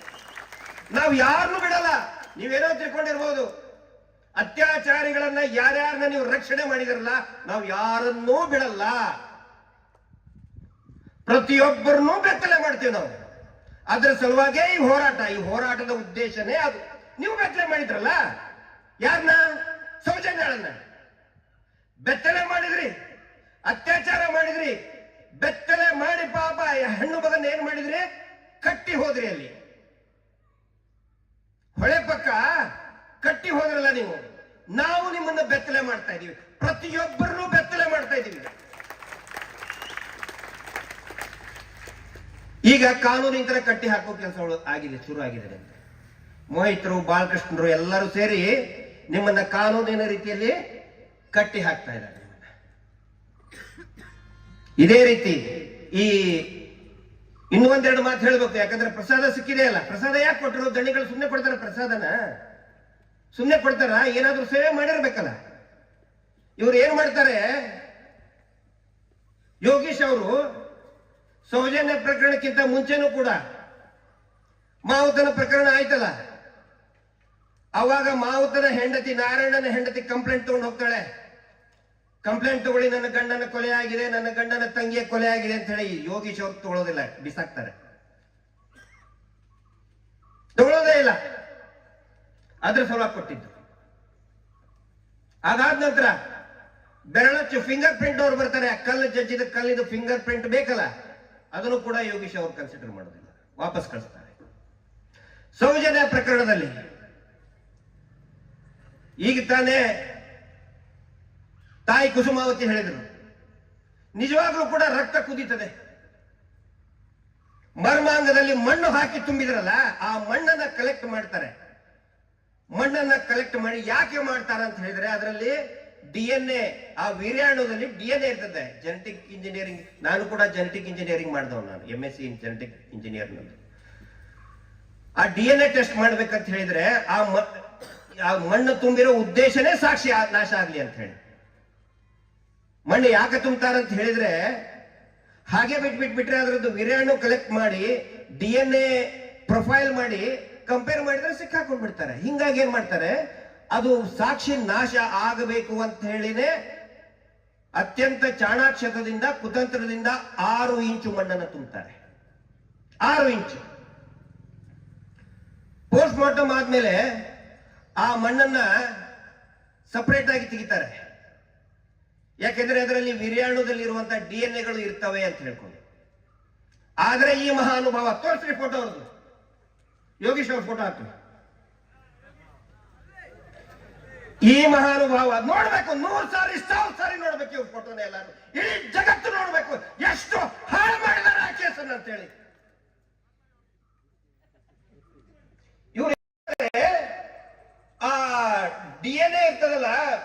ಮೆಡಿಕಲ್ ಗೈಡ್ಲೈನ್ಸ್ ಅಂತ ಇದೆ, ಕೇಳಿ, ಯಾವ್ದಾದ್ರು ಡಾಕ್ಟರ್ ಕೇಳಿ. ಮೆಡಿಕಲ್ ಗೈಡ್ಲೈನ್ಸ್ ಪ್ರಕಾರ ಪೋಸ್ಟ್ ಮಾರ್ಟಮ್ ಆಗಿ 72 ಗಂಟೆಯ ಒಳಗಡೆ ವಿದಿನ್ 72 ಅವರ್ಸ್ ವಿಧಿ ವಿಜ್ಞಾನ ಪ್ರಯೋಗಾಲಯಕ್ಕೆ ಕಳಿಸ್ಕೊಡ್ಬೇಕು. Within 72 hours. ಈ ಯೋಗೇಶ್ ಅವ್ರು ಏನ್ ಮಾಡ್ತಾರೆ, 72 ಗಂಟೆ ಅಲ್ಲ, 72 ಗಂಟೆ ಅಂದ್ರೆ ಎಷ್ಟು ದಿನ ಆಗುತ್ತೆ ಸರ್? 3 ದಿನನ? 3 ದಿನ ಅಲ್ಲ. ಪೋಸ್ಟ್ ಮಾರ್ಟಮ್ ಆಗಿದ್ದು 10ನೇ ತಾರೀಕು ಅಕ್ಟೋಬರಿಗೆ, 10ನೇ ತಾರೀಕು ರಾತ್ರಿ. ಅಂದ್ರೆ 3 ದಿನ ಅಂದ್ರೆ 10, 11, 12, 12ನೇ ತಾರೀಕಿನ ಒಳಗಡೆ ಬೆಂಗಳೂರಿನ ಮಡಿವಾಳ FS ಅಲ್ಲಿ ಇರಬೇಕಾಗಿತ್ತು. ಇವ್ರು ಏನ್ ಮಾಡ್ತಾರೆ, 18ನೇ ತಾರೀಕಿಗೆ ಕಳ್ಸಿಕೊಡ್ತಾರೆ. 18ನೇ ತಾರೀಕಿಗೆ ಬೆಳ್ತಂಗ ದಾಖಲೆ ಇದೆ ನಮ್ಮ ಹತ್ರ, ಚಾರ್ಜ್ ಶೀಟ್ ಅಲ್ಲಿ ಇದೆ, ಎಲ್ಲಾ ಕಾಪಿನೂ ಬೇಕಾಗುತ್ತೆ. ಸುಳ್ಳು ಹೇಳ್ತಾ ಇದ್ದಾರೆ ಮಟ್ಟಣ್ಣವ್ರು ಅಂತ ಹೇಳಿದ್ರೆ ಹೇಳಿ, ಈಗಲೇ ಕಳ್ಸಿಕೊಡ್ತೇನೆ ಕಾಪಿನ. ಮುಂಚೆ ನಮ್ಮ ಒಡನಾಡಿಯವರು ಆಯೋಜನೆ ಮಾಡಿದಂತ ಕಾರ್ಯಕ್ರಮದಲ್ಲಿ ಕೂಡ ಎಲ್ಲ ಡಾಕ್ಯುಮೆಂಟ್ಗಳನ್ನು ತೋರಿಸಿದ್ದೀನಿ. 18ನೇ ತಾರೀಕಿಗೆ ಕಳ್ಸಿಕೊಡ್ತಾರೆ. ಅತಿ ಮುಖ್ಯವಾಗಿ ಇದ್ದಂತ ಸಾಕ್ಷಿನೇ ಅದು, ಬೇಕು ಅಂತಲೇನೆ. ಆ ಮಣ್ಣಿಗೆ ಆ DNA ಪೂರ್ತಿ ಫಂಗಸ್ ಅಟ್ಯಾಕ್ ಆಗಿ ಹೋಗ್ಬಿಟ್ಟಿರ್ತದೆ. ಹಿಂಗಾಗಿ FSL ಅವ್ರು ಹೇಳ್ತಾರೆ ಅನ್ಫಿಟ್ ಫಾರ್ ಟೆಸ್ಟಿಂಗ್ ಅಂತ ಹೇಳ್ತಾರೆ. ಅವ್ರಿಗೆ ಇವ್ರು ಬೇಕಾಗಿದ್ದಾರೆ. ಯಾಕಂತ ಹೇಳಿದ್ರೆ ಆ ವೀರ್ಯಾಣು ಯಾರದು? ದಡಿಗಳ ಕಡೆಯವ್ರದೇ ಇದ್ದಿದ್ರೆ ಅವ್ರದೇ ಇರ್ತದೆ. ಸಂತೋಷ್ ರಾವ್ ಇದ್ದಿದ್ರೆ ನೀನ್ ಯಾಕಪ್ಪ ಇಟ್ಕೊಂಡೆ 8 ದಿನ ನಿನ್ ಸ್ಟೇಷನ್ ಅಲ್ಲಿ ಏನ್ ಉಪ್ಪಿನಕಾಯಿ ಹಾಕಕ್ ಇಟ್ಕೊಂಡಿ ಅದನ್ನ ಮಣ್ಣನ್ನ? 8 ದಿನ ಇಟ್ಕೋತಾರೆ, ಬೇಕು ಅಂತಲೇ. ಇದೇ ಯೋಗೇಶ್. CC ಕ್ಯಾಮ್ರಾ ಇವತ್ತು ಕೂಡ ಒಬ್ಬರ ಜೊತೆಗೆ ಮಾತಾಡಿದ್ದೀನಿ, ಅಲ್ಲಿ ಕೆಲಸ ಮಾಡಿದಂತವ್ರ ಜೊತೆಗೆ, ಕಂಪ್ಯೂಟರ್ ಸಂಬಂಧಪಟ್ಟಂತ ಬೇರೆ ಬೇರೆ ಕೆಲಸ ಮಾಡಿದಂತವ್ರು. ಅವರು ಹೇಳ್ತಾರೆ CC ಕ್ಯಾಮ್ರಾ ಇತ್ತು ಸರ್ ಅಂತ ಹೇಳಿ, ಆ ಬಸ್ ಸ್ಟ್ಯಾಂಡ್ ಅಲ್ಲಿ CC ಕ್ಯಾಮ್ರಾ ಇತ್ತು ಅಂತ ಹೇಳಿ. ಇದೇ ಯೋಗೀಶ್ ಅವರು, ಇದೇ PSI ಯೋಗೀಶ್ ಅವರು CC ಕ್ಯಾಮ್ರಾ ತಗೊಳ್ಳೋದನೇ ಇಲ್ಲ. ಸಂತೋಷ್ ರಾವ್ನೇ ಇದ್ರೆ ಮುಂದೆ ಬಂದು ಕೊಡ್ತಿದ್ರು ಅವ್ರು, ತಗೊಳ್ರಿ ಇಲ್ಲಿ ಸಂತೋಷ್ ರಾವ್ ಒಂದು ಇದಾಯ CC ಕ್ಯಾಮ್ರಾದಲ್ಲಿ ಇದಾರೆ ಅಂತ ಹೇಳಿ. ಯಾಕಪ್ಪ ನೀವು CC ಕ್ಯಾಮ್ರಾ ಕೊಡ್ಲಿಲ್ಲ? ತಗೊಳ್ಳೋದೇನೇ ಇಲ್ಲ, ಬರೀ ತಗೊಳ್ಳೋದು ದೂರ ಉಳಿತು. CC ಕ್ಯಾಮ್ರಾ ಇದ್ದಂತ ಬಸ್ ಸ್ಟ್ಯಾಂಡ್ ಅನ್ನೇ ಡೆಮಾಲಿಷ್ ಮಾಡೋದು ಬಿಡ್ತಾರೆ. ಕೆಲವೊಬ್ರು ಕೇಳಿದ್ರು ಸರ್ ಯಾಕೆ ಡೆಮಾಲಿಷನ್ ಮಾಡ್ತಾರೆ ಅಂತ ಹೇಳಿ. ಅದಕ್ಕೊಂದು ಕಾರಣ ಇದೆ. ಪೊಲೀಸರು CC ಕ್ಯಾಮ್ರಾವನ್ನ ವಶಕ್ಕೆ ಪಡಿಬೇಕಾದ್ರೆ, ಫಾರ್ ಎಕ್ಸಾಂಪಲ್ ಅಲ್ಲಿ ಬಸ್ ಸ್ಟ್ಯಾಂಡ್ ಇದೆ, ಆ ಬಸ್ ಸ್ಟ್ಯಾಂಡ್ ಅಲ್ಲಿ CC ಕ್ಯಾಮ್ರಾ ಅಲ್ಲಿಂದ ಜಪ್ತು ಮಾಡ್ಕೊಂಡ್ರೆ ಅದ್ರದ್ದು ಇಡೀ ಬಸ್ ಸ್ಟ್ಯಾಂಡ್ ಒಂದು ಪಂಚನಾಮೆ ಆಗ್ಬೇಕು. CC ಕ್ಯಾಮ್ರಾದ್ದು ಕೂಡ ಒಂದು ಪಂಚನಾಮೆ ಅಂತ ಆಗುತ್ತೆ. ಅಂದ್ರೆ ಆ ಬಸ್ ಸ್ಟ್ಯಾಂಡಿನ ಯಾವ ಭಾಗದಲ್ಲಿ ಇತ್ತು ಅದೆಲ್ಲ ಒಂದು ಪಂಚನಾಮೆ ಆಗ್ಬೇಕು. ಯಾವ ದಿಕ್ಕಿನಲ್ಲಿ ಇತ್ತು, ಮೇಲಿತ್ತ, ಅಕ್ಕಪಕ್ಕ ಇತ್ತ, ಉತ್ತರ ದಿಕ್ಕಿನಲ್ಲಿ ಇತ್ತ, ಪಂಚನಾಮೆ ಆಗ್ಬೇಕು. ಬಸ್ ಸ್ಟ್ಯಾಂಡೇ ಇಲ್ಲಂದ್ರೆ, ಬಸ್ ಸ್ಟ್ಯಾಂಡೇ ಇಲ್ಲ ಅಂತ ಹೇಳಿದ್ರೆ ಆಗತ್ತಾ ಪಂಚನಾಮೆ?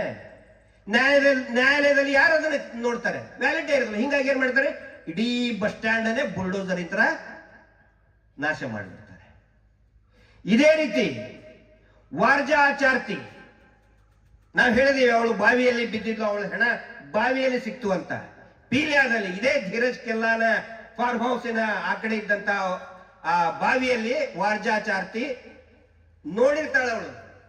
ಈ ಧೀರಜ್ ಕೆಲ್ಲ ಕರ್ಕೊಂಡು ಬಂದಿರ್ತಾರೆ, ಇದೇ ಅಲ್ಲ ನಮ್ ದಣ್ಣಿ ಕರ್ಕೊಂಡು ಬಂದಿತ್ತು, ಇದೇ ಮಗು ಟಿವಿಯಲ್ಲಿ ನೋಡಿ ಅವಳು ಮಾತಾಡಕ್ ಚಾಲು ಮಾಡ್ತಾಳೆ. ಅದಾಗಿ ಸ್ವಲ್ಪ ದಿನಕ್ಕೆ ಬಾವಿಯಲ್ಲಿ ಅವಳು ಹೆಣ ಸಿಗುತ್ತೆ. ಅವಾಗ ಏನ್ ಮಾಡ್ತಾರೆ, ಮುಂದೆ ಯಾರಾದ್ರೂ ಸಾಕ್ಷಿ ಹೇಳಿದ್ರೆ ಪಂಚನಾಮೆ ಮಾಡ್ಬೇಕಲ್ಲ, ಬಾವಿದು ಮಾಡ್ಬೇಕು. ಇದೇ ಬಾವಿ ಉತ್ತರದಲ್ಲಿ ಇದೆ, ದಕ್ಷಿಣದಲ್ಲಿ ಇವ್ರ ಮನೆ ಐತೆ, ಪೂರ್ವದಲ್ಲಿ ಇವ್ರ ಮನೆ ಇದೆ, ಪಂಚನಾಮೆ ಮಾಡ್ಬೇಕಲ್ಲ. ಅದಕ್ಕೆ ಏನ್ ಮಾಡ್ತಾರೆ, ಬಾವಿನೇ ಮುಚ್ಚಾಕ್ಬಿಡ್ತಾರೆ ಪೂರ್ತಿ. ಬಾವಿ ಇಲ್ಲ ಇವತ್ತು, ಹೋಗಿ ನೋಡ್ಕೊಂಡು ಬನ್ನಿ, ಬಾವಿನೇ ಇಲ್ಲ. ಫೋಟೋ ಇದೆ ನನ್ನ ಹತ್ರ, ಮುಚ್ಚಿ ಹಾಕಿದ್ದು ಫೋಟೋ ಇದೆ ನನ್ನ ಹತ್ರ. ಸುಳ್ಳು ಮಾಹಿತಿ ಇಲ್ಲದೆ ನಾವು ಯಾವ್ದು ಮಾತಾಡ್ತಾ ಇಲ್ಲ. ಯಾವ ರೀತಿ ಪ್ರಕರಣವನ್ನ ಎಷ್ಟು ಜಾಗರೂಕತೆಯಿಂದ ಸಾಕ್ಷಿಗಳನ್ನು ಮುಚ್ಚಿ ಹಾಕಿದ್ರು ಅದನ್ನ ನಾನು ಹೇಳ್ತಾ ಇದ್ದೇನೆ. ಅದರ ಸಲುವಾಗಿ ಅದೆಲ್ಲದರ ಒಂದು ಪ್ರಸಾದವಾಗಿ ಏನಾಯ್ತು, ತೋರ್ಸಪ್ಪ ಇನ್ನೊಂದ್ಸರಿ, ತೋರ್ಸಿ ಇನ್ನೊಂದ್ಸರಿ. ಅದೇ 9 ಫ್ಲಾಟಿನ 3.5 ಕೋಟಿ ರೂಪಾಯಿಯ ಸೌಜನ್ಯಾಳ ಆತ್ಮ, ಮನೆ ಹೆಸರು ಇಟ್ಟೇ ಇಲ್ಲ, ನಾವಿಟ್ಟಿದ್ದೀವಿ ಸೌಜನ್ಯಾಳ ಆತ್ಮ ಅಂತ, ನಾವಿಟ್ಟಿದ್ದೀವಿ ಸೌಜನ್ಯ. ನೋಡ್ಲಿ ಜನ ಎಲ್ಲರೂ ಕೂಡ ಬೆತ್ತಲೆ ಆಗಿದೆ. ನಾನು ಕೇಳ್ಕೊಳ್ತಾ ಇಷ್ಟೇ, ಲೋಕಾಯುಕ್ತದವರು ನಾವು ಹಾಕ್ತಾ ಇದೀವಿ, ನಾಳೆ ರೆಡಿ ಇದಾರೆ ನೋಡಿ, ನಾವು ಹೇಳೋಕ್ಕಿಂತ ರೆಡಿನೇ ನಮ್ಮ ಟೀಮ್. ಜಯಂತರು ಏನೇ ಹೇಳಿ, ನಾನು ನಿಜವಾಗ್ಲೂ ಕೂಡ ಜಯಂತ್ ಅವ್ರಿಗೆ ಒಂದು ವಿಶೇಷ ಧನ್ಯವಾದಗಳನ್ನ ಹೇಳ್ಬೇಕು. ನಾನು ಜಯಂತ್ ಟಿ ಅವರಿಗೆ ಏನೇ ಹೇಳಿದ್ರು ಕೂಡ ಅತ್ಯಂತ ಶಿಸ್ತುಬದ್ಧವಾಗಿ ಮಾಡ್ತಾರೆ, ಧೈರ್ಯವಾಗಿ ಮಾಡ್ತಾರೆ. ಅಂತ ಒಂದು ಪಡೆ ನಮ್ಮ ಜೊತೆಗಿರೋದಕ್ಕೆ ನಾವು ಇಷ್ಟೊಂದು ಬಲಿಷ್ಠರಾಗಿದ್ದೇವೆ. ಇನ್ನೊಂದು ತೋರ್ಸೋಣ, ಇನ್ನೊಂದು ಬಂಗಲೆ ತೋರಿಸ್ತೇವೆ ನಿಮಗೆ. ನೋಡಿ, ಚಂದ ಇದೆಯಲ್ಲ, ಸೂಪರ್ ಐತೆ. ವಿಡಿಯೋ ಐತಾ? ವಿಡಿಯೋ ಹಾಕಿ, ವಿಡಿಯೋ ಹಾಕಿ. ಹಾ, ಸ್ವಲ್ಪ ಒಂದು 20 ಸೆಕೆಂಡ್ ವಿಡಿಯೋ ಅದು, ಆ ಬಂಗಲೆ ಹೆಂಗೈತೆ ಅಂತ ಹೇಳಿ.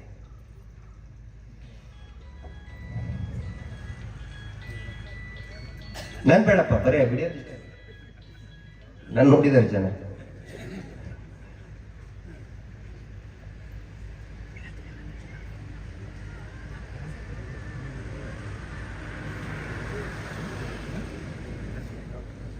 ಮೈಸೂರು ಅರಮನೆ ನೋಡಿದಿರ ಯಾರಾದ್ರು?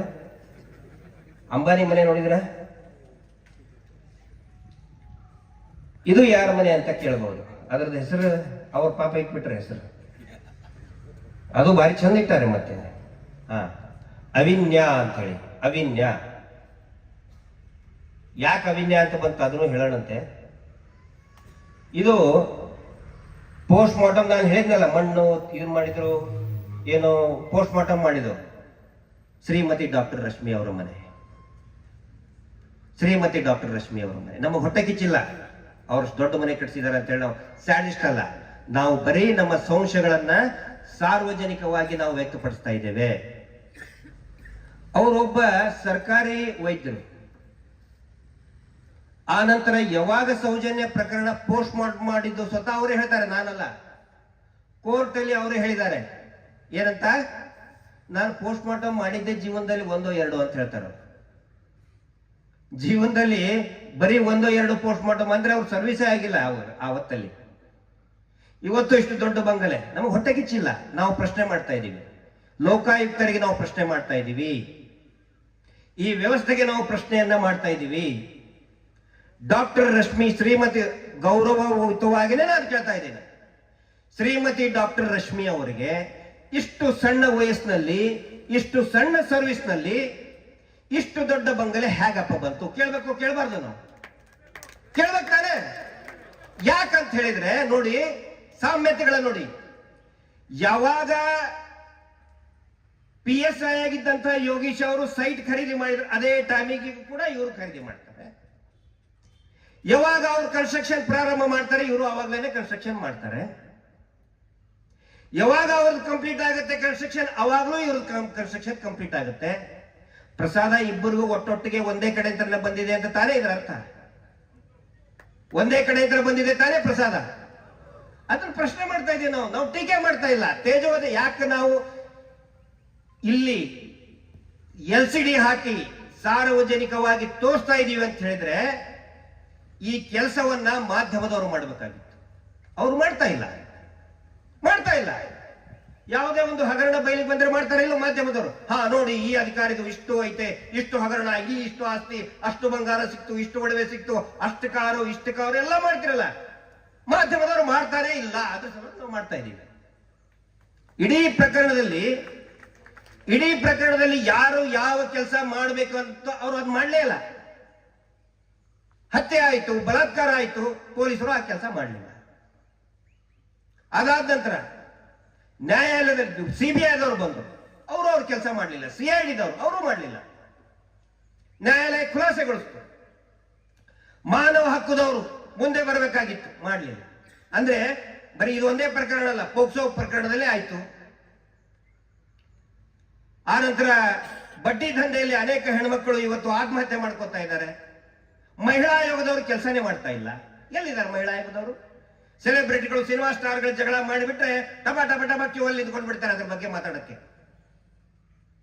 ಈ ಪ್ರಕರಣದಲ್ಲಿ ಯಾಕಪ್ಪ ಬಡ್ಡಿ ದಂಧೆಯಲ್ಲಿ ಪ್ರತಿದಿನ ಈ ರಾಜ್ಯದ ಯಾವುದೋ ಒಂದು ಮೂಲೆಯಲ್ಲಿ ಒಂದು ಹೆಣ್ಮಗಳು ಆತ್ಮಹತ್ಯೆ ಮಾಡ್ಕೊಳ್ತಾ ಇದ್ದಾಳೆ. ಮಹಿಳಾ ಆಯೋಗದವರು ಮಾತಾಡ್ತಾನೆ ಇಲ್ಲ. ಅದರ ಸಲುವಾಗಿ ನಾವು ಮಾತಾಡ್ತಾ ಇದೀವಿ. ಎಲ್ಲರೂ ಅವ್ರವ್ರ ಕೆಲಸ ಮಾಡುವಾಗಿದ್ರೆ ನಾವು ಯಾಕಪ್ಪ ಇಲ್ಲಿ ಬರ್ತಾ ಇದ್ದಿದ್ವಿ? ಧರ್ಮೋದ್ಯಮಿಗಳು ಧರ್ಮದ ಕೆಲಸ ಮಾಡೋದು ಬಿಟ್ಟು ಈ ಹಲ್ಕಾ ಕಚ್ಚಡ ಮಾಡದೆ ಹೋಗಿದ್ರೆ ಯಾಕಪ್ಪ ಹೋರಾಟ ಆಗ್ತಿತ್ತು? ಯಾಕಷ್ಟು ಜನ ಹಿಂದೂ ಹೆಣ್ಣು ಮಕ್ಕಳ ಹೆಣ ಬೀಳ್ತಾ ಇತ್ತು? ಹಿಂದೂಗಳಲ್ಲದವರು ಹಿಂದೂ ದೇವಸ್ಥಾನವನ್ನು ಮುಂದಿಟ್ಕೊಂಡು ಹಿಂದೂ ಹೆಣ್ಣು ಮಕ್ಕಳ ಮೇಲೆ ಅತ್ಯಾಚಾರ ಮಾಡ್ತಾ ಇದ್ದಾರೆ. ನಾವು ಪ್ರಶ್ನೆ ಮಾಡಿದ್ರೆ ಇವರು ದೇವಸ್ಥಾನಕ್ಕೆ ಅಪಪ್ರಚಾರ. ಇಷ್ಟು ಬಹುಶಃ ಇದು ಕೋರ್ಟ್ ತೆಗೆದ 38ನೇ ಕಾರ್ಯಕ್ರಮ ಇರ್ಬೋದು ಸರ್. ಅದಕ್ಕಿಂತ ಹಿಂದೆ ಮಹೇಶ್ ಶೆಟ್ಟರ್ ಆಗ್ಲಿ ಇನ್ನೂ ಸಾಕಷ್ಟು ಜನ ಪ್ರತಿಭಟನೆ ಮಾಡಿದ್ದಾರೆ. ಒಬ್ಬರಾದ್ರೂ ದೇವಸ್ಥಾನಕ್ಕೆ ಬೈದಿದ್ದಾರ? ಒಬ್ಬ ಹೋರಾಟಗಾರ, ಒಬ್ಬ ವ್ಯಕ್ತಿ ಮಂಜುನಾಥ ಸ್ವಾಮಿ ದೇವಸ್ಥಾನಕ್ಕೆ ಬೈದಿಲ್ಲ. ಆದ್ರೂ ಇವ್ರೇನಂತಾರೆ? ದೇವಸ್ಥಾನಕ್ಕೆ ಬೈತಾರೆ. ದೇವಸ್ಥಾನಕ್ಕೆ ಬೈತಾ ಇಲ್ಲ ನಾವು. ನಮ್ಮ ಹೆಣ್ಣು ಮಕ್ಕಳು ಪಾಪ ಬಡಪಾಯಿ ಹೆಣ್ಣು ಮಕ್ಕಳು ಅಮಾಯಕರು, ಅವರ ಹೆಣ ಬೀಳ್ತಾ ಇದೆ. ಅದನ್ನು ಪ್ರಶ್ನೆ ಮಾಡಿದ್ರೆ ಏನಂತಾರೆ? ದೇವಸ್ಥಾನ ಶ್ರೀ ಕ್ಷೇತ್ರದ ಹೆಸರನ್ನು ಹಾಳು ಮಾಡ್ತಾ ಇದ್ರೆ ಅಂತ. ಇದು ಜನರಿಗೆ ಅರ್ಥ ಆಗ್ಬೇಕು. ಮೊನ್ನೆ ಒಂದು ಆಡಿಯೋ ಕೇಳಿದೆ, ಅಸಹ್ಯ ಅನಿಸ್ತು. ಯಾರು ತುಮಕೂರ ಬಾಲ ಮಂಜುನಾಥ ಸ್ವಾಮಿ ಅಂತ 17 ವರ್ಷದ ಒಬ್ಬ ಹುಡುಗಿಯ ಜೊತೆಗೆ ಅನೈತಿಕ ಸಂಬಂಧ, ಅವಳಿಗೆ ಎಷ್ಟು ಪುಸ್ಲಾಯಿಸಿ ಸಿಕ್ಬಿದ್ದಿದ್ದಾನೆ. ನೋಡಿದ್ರೆ ಬಹುಶಃ ತಾವು ಯೂಟ್ಯೂಬ್ ನಲ್ಲಿ ಎಲ್ಲ ಬರ್ತಾ ಇದೆ, ಟಿವಿನಲ್ಲಿ ಕೂಡ ಬರ್ತಾ ಇದೆ. ತುಮಕೂರಿನಲ್ಲಿರುವಂತಹ ಬಾಲ ಮಂಜುನಾಥ ಸ್ವಾಮೀಜಿ. ಇದರಲ್ಲಿ ನಾನು ಹೇಳೋದಷ್ಟೇ, ಜನರು ಕೂಡ ಅರ್ಥ ಮಾಡ್ಕೋಬೇಕು. ಬಿಳಿ ಬಟ್ಟೆ ಹಾಕೊಂಡ್ಬಿಟ್ಟ ತಕ್ಷಣನೇ, ಪಂಚೆ ಕಚ್ಚೆ ಮುಂಡಾಸು ಹಾಕೊಂಡ ತಕ್ಷಣನೇ, ಅಥವಾ ಕಾಯಿ ಬಟ್ಟೆ ಹಾಕಿದ ತಕ್ಷಣನೇ ದಯವಿಟ್ಟು ಅವ್ರ ಕಾಲು ಬೀಳೋದನ್ನ ಬಿಟ್ಟುಬಿಡಿ. ನಾನು ಸಾಧು ಸಂತರ ವಿರೋಧಿ ಅಲ್ಲ. ಸಾಧು ಸಂತರಿಗೆ ನಾವು ಗೌರವ ಪಡೋರು. ಕೊಟ್ಟಂತಹ ಧರ್ಮ ಸನಾತನ ಹಿಂದೂ ಧರ್ಮ ನಮ್ದು. ಸಾಕಷ್ಟು ಆದಿ ಶಂಕರಾಚಾರ್ಯ ಗುರುಗಳಂತ ಅದ್ಭುತವಾದಂತಹ ದೇವರವರು. ಆನಂತರ ಅನೇಕ ಮಠಗಳ ಶ್ರೀಗಳನ್ನ ನಾವು ನೋಡಿದೀವಿ. ಅತ್ಯದ್ಭುತವಾದಂತಹ ಸಿದ್ಧಗಂಗಾ ಶ್ರೀಗಳನ್ನ ನೋಡಿದ್ದೀವಿ. ನಮ್ಮ ಬೆಳಗಾವಿ ಭಾಗದಲ್ಲಿ ಕೂಡ ರುದ್ರಾಕ್ಷಿ ಮಠದ ಶ್ರೀಗಳನ್ನ ನೋಡಿದ್ದೀವಿ. ರಾಘವೇಂದ್ರ ಸ್ವಾಮೀಜಿಗಳನ್ನ ನೋಡಿದ್ದೀವಿ, ಗುರುಗಳನ್ನ. ಅತ್ಯಂತ ಇಡೀ ದೇವರ ಸಮಾನ ಅಂದ್ರೆ ಅವರು. ಆದ್ರೆ ಏನ ಮಾಡಿಬಿಟ್ಟಿದ್ದಾರೆ, ಇಲ್ಲಿ ಪ್ರತಿಯೊಂದಕ್ಕೂ ಕೂಡ ದೇವರ ಜೊತೆಗೆ ಸೇರಿಸ್ಕೊಂಡು ಇಂಥ ಸ್ವಾಮೀಜಿಗಳು ಇಡೀ ಸನಾತನ ಧರ್ಮವನ್ನೇ ಹಾಳು ಮಾಡ್ತಾ ಇದ್ದಾರೆ. ಅದರ ಸಲುವಾಗಿ ಈ ಒಂದು ಹೋರಾಟ ಇದೆ. ಮೊನ್ನೆ ದೆಹಲಿ ಚಲೋ ಕಾರ್ಯಕ್ರಮ ಆಯ್ತು.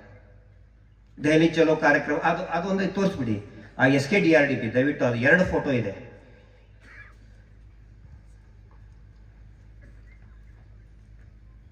ಇದು ನೋಡಿ, ಅರ್ಪಿತಾ ಅಂತ ಹೇಳಿ ಬಹಳ ವರ್ಷದ ಹಿಂದೆ ಅಲ್ಲ, ಇದು ಬರೀ 11 ದಿನದ ಹಿಂದೆ ಶೃಂಗೇರಿಯಲ್ಲಿ ಅರ್ಪಿತಾ ಅಂತ ಸಂಘದಿಂದ ಲೋನ್ ಮಾಡಿದಂತ ಮಹಿಳೆ. ಪಾಪ ಅವಳು ಮನೆಗೆ ಬೆಳಿಗ್ಗೆ 10 ಗಂಟೆಗೆ ನುಗ್ತಾರೆ. ಈ ಸಂಘದ ಯೋಜನಾಧಿಕಾರಿ ಸಂಗೀತ ಏನೋ ಸಂಬಂಧ ಹೆಸರಿದೆ ಅವ್ರದ್ದು. ನುಗ್ಗುತ್ತಾರೆ, ಹೊಡಿತಾರೆ ಅವಳಿಗೆ. ಯಾಕೆ ಸಾಲ ಕಟ್ಟುವುದಿಲ್ಲ ಅಂತ ಹೇಳಿ ಹೊಡೆದು ಹೋಗಿ ಅರ್ಧ ಗಂಟೆಗೆ ಅವಮಾನ ಆಗಿ ನೇಣು ಹಾಕೊಂಡು ಶೃಂಗೇರಿಯಲ್ಲಿ, ಹನುಮಂತನಗರ ಶೃಂಗೇರಿಯಲ್ಲಿ ಪಾಪ ಅವರು ಆತ್ಮಹತ್ಯೆ ಮಾಡ್ಕೊತಾರೆ. ಸಂಘದ್ದು ಇವ್ರು ಹೇಳ್ತಾರೆ, ನಾವು ಬಹಳ ಅಭಿವೃದ್ಧಿ ಮಾಡ್ತಾ ಇದೀವಿ ನೋಡಿ. ಇವ್ರದ್ದು ರೂರಲ್ ಡೆವಲಪ್ಮೆಂಟ್, ಗ್ರಾಮೀಣ ಅಭಿವೃದ್ಧಿಯ ಇವರ ಮುಖವಾಡವನ್ನು ದಯವಿಟ್ಟು ನೋಡ್ರಿ.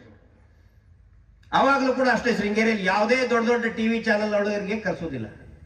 ಈ ಫೋಟೋ ತಗೊಳಕ್ ಕೂಡ ಬಿಟ್ಟಿದ್ದಿಲ್ಲ. ನಾವು ಏನೋ ಒಂದು ಕಸರತ್ತು ಮಾಡಿ ಈ ಫೋಟೋವನ್ನು ತಕೊಂಡು ಬಂದು ನಿಮ್ಗೆ ಮುಂದೆ ಇಡ್ತಾ ಇದ್ದೀವಿ, ಜನಗಳಿಗೆ ಅರ್ಥ ಆಗಲಿ. ಮಹಿಳಾ ದಿನಾಚರಣೆ ಆಯ್ತಲ್ಲ 8ನೇ ತಾರೀಕಿಗೆ, ನಾನು ಮಹಿಳಾ ಸಂಘಟನೆಗಳು ಏನದು ಯಾವ್ದೈತಲ್ಲ ಕಮಿಷನ್, ಮಹಿಳಾ ಕಮಿಷನ್ ಅವ್ರು ಯಾಕೆ ಸುಮ್ಮನೆ ಇದ್ದಾರೆ? ಇನ್ನೊಂದು ತೋರಿಸಿ. ಪಾಪ ಒಂದು ಹೆಣ್ಮಗಳು ಹೊನ್ನಾವರದಲ್ಲಿ ನಡೆದಂತ ಘಟನೆ ನೋಡಿ. ಸಂಘದ ಆ ಬಡ್ಡಿ ಸಂಘದವರು ಬಂದಾಗ ಯಾವ ರೀತಿ ಪಾಪ ಹೆಣ್ಮಗಳು ಅಡಗಿಕೊಂಡು ಕೂತ್ಕೊಂಡಿದೆ, ಡ್ರಮ್ನಲ್ಲಿ ಅಡಿಕೊಂಡು ಕೂತ್ಕೊಂಡಿದೆ. ಡ್ರಮ್ನಲ್ಲಿ ಆ ಮಗು ಅದು ಹೆಣ್ಮಗಳು ಅಡಿಕೊಂಡು ಕೂತ್ಕೊಂಡಿದ್ದಾರೆ. ಇದು ಇವರ ಗ್ರಾಮೀಣ ಅಭಿವೃದ್ಧಿ ಈ ರೀತಿ ನಡೀತಾ ಇದೆ, ಜನರಿಗೆ ಗೊತ್ತಾಗಲಿ ಅಂತ ತೋರಿಸ್ತಾ ಇದ್ದೀವಿ. ಹಿಂಗಾಗಿ ಮೊನ್ನೆ ದೆಹಲಿಗೆ ಹೋಗಿದ್ದು ನಾವು. ತಮ್ಮಣ್ಣ ಶೆಟ್ಟರು ದೆಹಲಿ ರೈಲ್ವೆ ಸ್ಟೇಷನ್ ನಿಜಾಮುದ್ದೀನ್ ಇಳಿದ ತಕ್ಷಣನೇ ಆ ದುರ್ಬಿನಲ್ಲಿ ನೋಡ್ತಾ ಕೂತ್ಕೊಂಡ್ರು. ಇಸ್ರೇಲ್ ದುರ್ಬಿನಲ್ಲಿ ಶಾಸಕರು ಸಂಸದರು ಎಲ್ಲಿದ್ದಾರೆ ಅಂತ ಹೇಳಿ. ಇದು ಚುನಾವಣೆ ಸಮಯ. ದೆಹಲಿಗೆಲ್ಲರೂ ಯಾಕೆ ಹೋಗ್ತಾ ಇದಾರೆ ಅಂತ ಹೇಳಿದ್ರೆ, ಅಲ್ಲಿ ಹೋಗಿ ಟಿಕೆಟ್ ತಗೊಂಡು ಬರಕ್ ಹೋಗ್ತಾರೆ ಡೆಲ್ಲಿಗೆ. ಹೌದಾನೆ? MP ಇಲೆಕ್ಷನ್ ದೆಹಲಿಗೆ ಟಿಕೆಟ್ ತಗೊಂಡ್ ಬರಕ್ ಹೋಗ್ತಾರೆ. ಮಹೇಶ್ ಶೆಟ್ಟರು ಹಂಗಲ್ಲ, ಇಲ್ಲೇನೆ 130 ಜನ ಹೋರಾಟಗಾರರಿಗೆ ಟಿಕೆಟ್ ತೆಗೆಸಿದ್ರು, ರೈಲ್ವೆ ಟಿಕೆಟ್ ತೆಗೆಸಿದ್ರು. ಇಲ್ಲಿಂದಾನೆ ಅಲ್ಲಿ ಹೋಗಿ ಟಿಕೆಟ್ ಕೇಳಲಿಲ್ಲ, ಇಲ್ಲಿ ಟಿಕೆಟ್ ತೆಗೆಸ್ಕೊಂಡು ಅಲ್ಲಿ ನ್ಯಾಯ ಕೇಳಕ್ಕೆ ಮಹೇಶ್ ಶೆಟ್ಟರು ಹೋಗಿದ್ರು 130 ಜನರ ಜೊತೆಗೆ. ಇದು ನಿಜವಾದಂತಹ ವ್ಯತ್ಯಾಸ. ದುಡ್ಡು ಅವ್ರದ್ದು ಸ್ವಯಂ ಪ್ರೇರಿತವಾಗಿ ಬಂದಿದ್ರು. ತಮ್ಮಣ್ಣ ಶೆಟ್ಟರು ಹುಡ್ಕಾಡಿದ್ರು, ಶಾಸಕರು ಸಿಗ್ಲಿಲ್ಲ, ಎಂಪಿನೂ ಸಿಗ್ಲಿಲ್ಲ, ಅಲ್ಲಿ ಇರ್ಲೇ ಇಲ್ಲ. ಬೆಂಗಳೂರಿಗೆ ಬಂದ ಮೇಲೆ ಗೊತ್ತಾಯ್ತು ನನಗೆ ಅವ್ರು ಅಲ್ಲಿ ಯಾಕೆ ಇರ್ಲಿಲ್ಲ ಅಂತ ಹೇಳಿದ್ರೆ, ಯಾಕಂದ್ರೆ ಅವ್ರು ಟಿಕೆಟ್ ಕನ್ಫರ್ಮೇ ಆಗಿಲ್ಲ, ಇನ್ನು ಟಿಕೆಟ್ ಕನ್ಫರ್ಮ್ ಆಗಿಲ್ಲ, ವೇಟಿಂಗ್ ಲಿಸ್ಟ್ ನಲ್ಲಿ ಇದ್ದಾರೆ. Waiting list 5-6 waiting list. ಅಲ್ಲಿ ಗುದ್ದಾಡೋಕ್ಕಿಂತ ಮಹೇಶ್ ಶೆಟ್ಟರಿಗೆ ಹೇಳಿಬಿಟ್ಟಿದ್ರೆ, ಮಹೇಶ್ ಶೆಟ್ಟರ್ ಈಗಾಗಲೇ ಸೌಜನ್ಯ ಹೋರಾಟದ ಪರವಾಗಿನೇ ಟಿಕೆಟ್ ಕನ್ಫರ್ಮ್ ಮಾಡಿಸ್ಬಿಡ್ತಿದ್ರು. ಅವ್ರು ಸೌಜನ್ಯ ಪರವಾಗಿ ಏನಾದರೂ ಸಂಸದರು ಶಾಸಕರು ನಿಂತ್ಕೊಂಡ್ರೆ ಮಹೇಶ್ ಶೆಟ್ಟರೇ ಟಿಕೆಟ್ ಕನ್ಫರ್ಮ್ ಮಾಡ್ತಿದ್ರು. ಆದ್ರೆ ಹಂಗಾಗ್ಲಿಲ್ಲ. ಹೀಗಾಗಿ ನಾವು ದೆಹಲಿಗೆ ಹೋಗಿ ಪ್ರತಿಭಟನೆ ಮಾಡಿದ್ವಿ. ಕೆಲವೊಬ್ರು ಕೇಳಿದ್ರು, ಮೋದಿಜಿಗೆ ಭೇಟಿಯಾಗಿದ್ರಾ, ಮೋದಿಜಿಗೆ ನೀವು ಲೆಟರ್ ಕೊಟ್ರಾ ಅಂತ. ಲೆಟರ್ ಕೊಡಕ್ ನಾವು ಹೋಗಿದ್ದಿಲ್ಲ, ಅದನ್ನ ದಯವಿಟ್ಟು ನಾನು ಹೇಳ್ತಾ ಇದ್ದೀನಿ. ಯಾವುದೇ ನಾಯಕರಿಗೂ ಕೂಡ ಲೆಟರ್ ಕೊಡಕ್ ನಾವು ಹೋಗಿಲ್ಲ. ನಾವು ಹೋಗಿರೋದು ಏನಂತ ಹೇಳಿದ್ರೆ, ಉದ್ದೇಶ ಏನು ಅಂತ ಇವತ್ತು ಹೇಳ್ತಾ ಇದ್ದೀನಿ. ನಾವು ಹೋಗಿರುವಂತಹ ಉದ್ದೇಶ, ಆ ರಾಷ್ಟ್ರೀಯ ನಾಯಕರು ಯಾರಿದ್ದಾರೆ, ರಾಷ್ಟ್ರೀಯ ಮಾಧ್ಯಮಗಳು ಯಾರಿದ್ದಾರೆ, ಅವ್ರಿಗೆ ಏನ್ ಹೇಳಕ್ ಹೋಗಿದ್ವಿ ಅಂತ ಹೇಳಿದ್ರೆ, ನೀವು ಯಾರು ದೊಡ್ಡ ಪೂಜ್ಯರು, ಬಹಳ ದೊಡ್ಡ ಸನಾತನ ವ್ಯಕ್ತಿ, ಬಹಳ ಪುಣ್ಯವಂತ ಅಂತ ತಿಳ್ಕೊಂಡಿದಾರಲ್ಲ, ಆ ವ್ಯಕ್ತಿ ಪುಣ್ಯ ವ್ಯಕ್ತಿ ಅಲ್ಲ, ಆ ವ್ಯಕ್ತಿ ಸನಾತನ ವ್ಯಕ್ತಿ ಅಲ್ಲ. ಆ ವ್ಯಕ್ತಿ ಒಬ್ಬ ಅತ್ಯಾಚಾರಿ, ಕೊಲೆಗಡುಕ, ಸರಣಿ ಕೊಲೆಗಡುಕ ಅಂತ ಹೇಳೋದಕ್ಕೆ ಹೋಗಿದ್ವಿ. ಆ ಕೆಲಸವನ್ನು ನಾವು ಮಾಡಿ ಬಂದಿದ್ದೀವಿ. ಅದರ ಸಲುವಾಗಿ ಪ್ರತಿಭಟನೆ ಮಾಡಕ್ ಹೋಗಿದ್ದು ನಾವು. ಅಲ್ಲಿ ಲೆಟರ್ ಯಾವಾಗಾದ್ರೂ ಕೊಡ್ಬೋದು ಸರ್. ಒಂದು ಇಮೇಲ್ ಟಕ ಟೈಪ್ ಮಾಡಿಬಿಟ್ರೆ ಇಮೇಲ್ 2 ನಿಮಿಷದಲ್ಲಿ ಹೋಗ್ಬಿಡ್ತಾರೆ, ಹೌದ್ ತಾನೆ? ಆದ್ರೆ ಅಲ್ಲಿ ಹೋಗಿ ಇವರ ಕರಾಳ ಮುಖವನ್ನ ಎಲ್ಲರ ಮುಂದೆನೂ ಕೂಡ ಬಿಚ್ಚಿ ಬಂದಿದ್ದೀವಿ. ಎಲ್ಲಿ ಹೇಗೆ ಏನು ಅಂತ ಈ ಮಾಧ್ಯಮದ ಮುಂದೆ ನಾವು ಹೇಳಲ್ಲ, ಬಹಿರಂಗವಾಗಿ ಹೇಳಲ್ಲ. ಆ ಬತ್ತಿ ಇಟ್ಟಿದೀವಿ, ಹಚ್ಚಿದೀವಿ, ಧಮ್ ಅಂತ ಅಂದಾಗೆ ಗೊತ್ತಾಗತ್ತೆ. ಧಮ್ ಯಾವಾಗ ಬ್ಲಾಸ್ಟ್ ಆಗುತ್ತೆ ಅವಾಗ ಅದನ್ನ ನಾವು ಕಾಯ್ತಾ ಇದೀವಿ. ಎಲ್ಲೆಲ್ಲಿ ಯಾರ್ಯಾರು ಹೇಳ್ಬೇಕು, ಏನೇನ್ ಮಾಡ್ಬೇಕು, ಮಹೇಶ್ ಶೆಟ್ಟಿ ತಿಮರೋಡಿ ಅವರ ನೇತೃತ್ವದಲ್ಲಿ ಎಲ್ಲಾ ಕೆಲಸವನ್ನು ಮಾಡಿ ಬಂದಿದ್ದೀವಿ.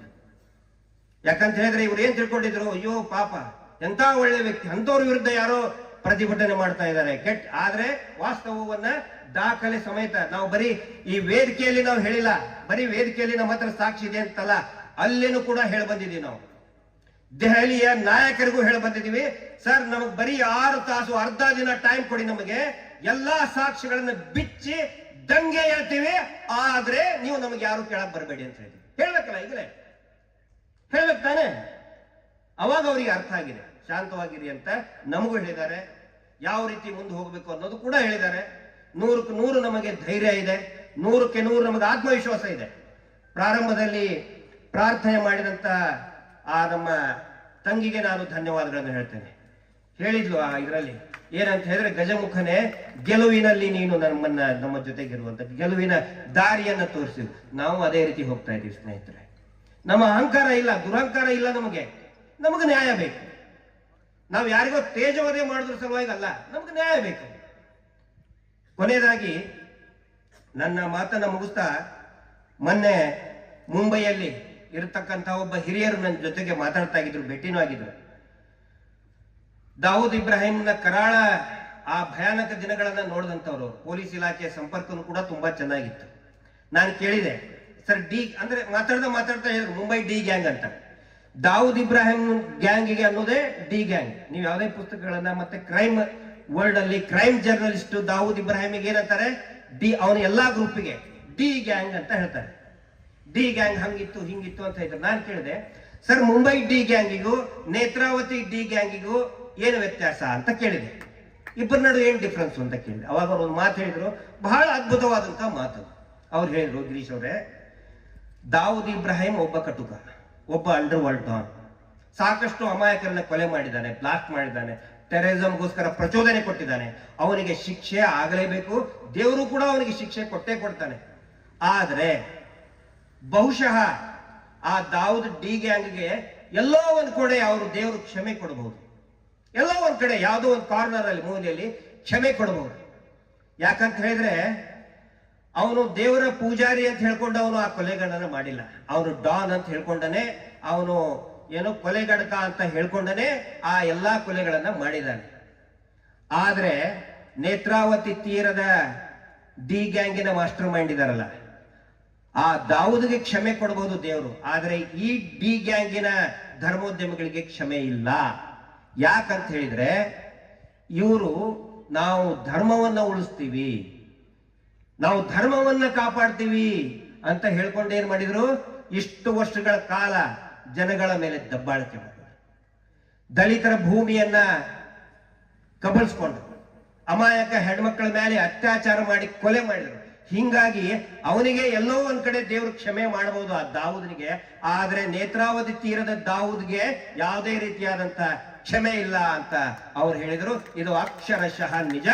ಇನ್ನು ಮುಂದಿನ ದಿನಗಳಲ್ಲಿ ಈ ಹೋರಾಟ ಮಹೇಶ್ ಶೆಟ್ಟಿ ತಿಮ್ಮರೋಡಿ ಅವರ ನೇತೃತ್ವದಲ್ಲಿ ಮತ್ತು ಇಡೀ ಸಮಸ್ತ ನಾಗರಿಕರು, ಸಾಕಷ್ಟು ಜನ ಸಂಘಟನೆಗಳು ಕೂಡ ಮುಂದೆ ಬಂದಿದೆ, ಸಾಕಷ್ಟು ಜನ ಇದ್ರ ಬಗ್ಗೆ ಕೆಲಸ ಮಾಡ್ತಾ ಇದ್ದಾರೆ. ಮತ್ತು ಈ ಕಾರ್ಯಕ್ರಮವನ್ನ ಹಮ್ಮಿಕೊಂಡಂತಹ ನಮ್ಮ ಭರತ್ ಅವರು ಕೊಳ್ತಿಗೆ ಮತ್ತು ಸುತ್ತಮುತ್ತಲಿನ ಗ್ರಾಮದ ಎಲ್ಲಾ ಯುವಕರಿಗೆ ಇಷ್ಟೊಂದು ಅದ್ಭುತವಾದಂತಹ ಕಾರ್ಯಕ್ರಮ, ಈ ನಿಮ್ಮ ಹೋರಾಟದ ಕಿಚ್ಚಿಗೆ ನಾನು ಚಿರಋಣಿಯಾಗಿರ್ತೇನೆ. ತಮ್ಮೆಲ್ಲರಿಗೂ ಕೂಡ ವಂದಿಸ್ತಾ ನನ್ನ ಮಾತನ್ನ ಮುಗಿಸ್ತಾ ಇದ್ದೀನಿ.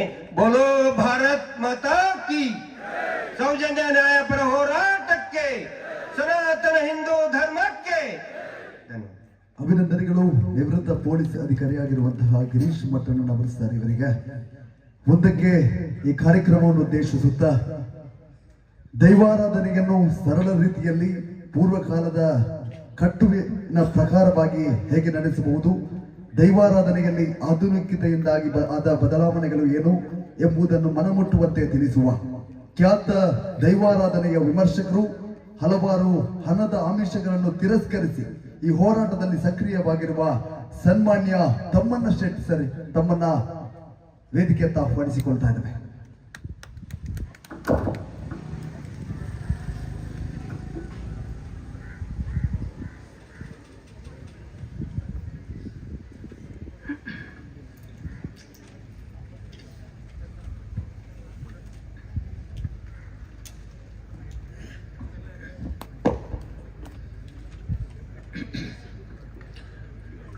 ನಾಲ್ಕ ಸುಬ್ರಹ್ಮಣ್ಯ ದೇವರಿಗೆ ಸ್ಮರಿತೊಂದು, ಬಯಂಬಾಡಿ ಷಣ್ಮುಖಾನಂದ ದೇವರೆಲ್ಲ ಸ್ಮರಿತೊಂದು, ಈ ಗ್ರಾಮದ ಗ್ರಾಮ ದೈವ ಶ್ರೀರಡಿತಾರ್ ಉಲ್ಲಾಕಲ್ನ ಮನಸ್ಸನ್ನು ಅಂದುಮಂತೊಂದು ಈ ಭಾಗ ಬಾರಿ ವಿಶೇಷವಾಯಿನ ಒಂಜಿ ಕೋಪೆ ಬಹುಶಃ ಒಂಜಿ ಕವಲೆ 4 ತಲೆಮನೆ 14 ಬಾರಿಕೆಲು ಸೇರಿದು ಒಂಜಿ ಕೊಲ್ತಿಗೆ ಗ್ರಾಮ ಅಂದಕೆಂದ ನಮ ಈ ಗ್ರಾಮಡು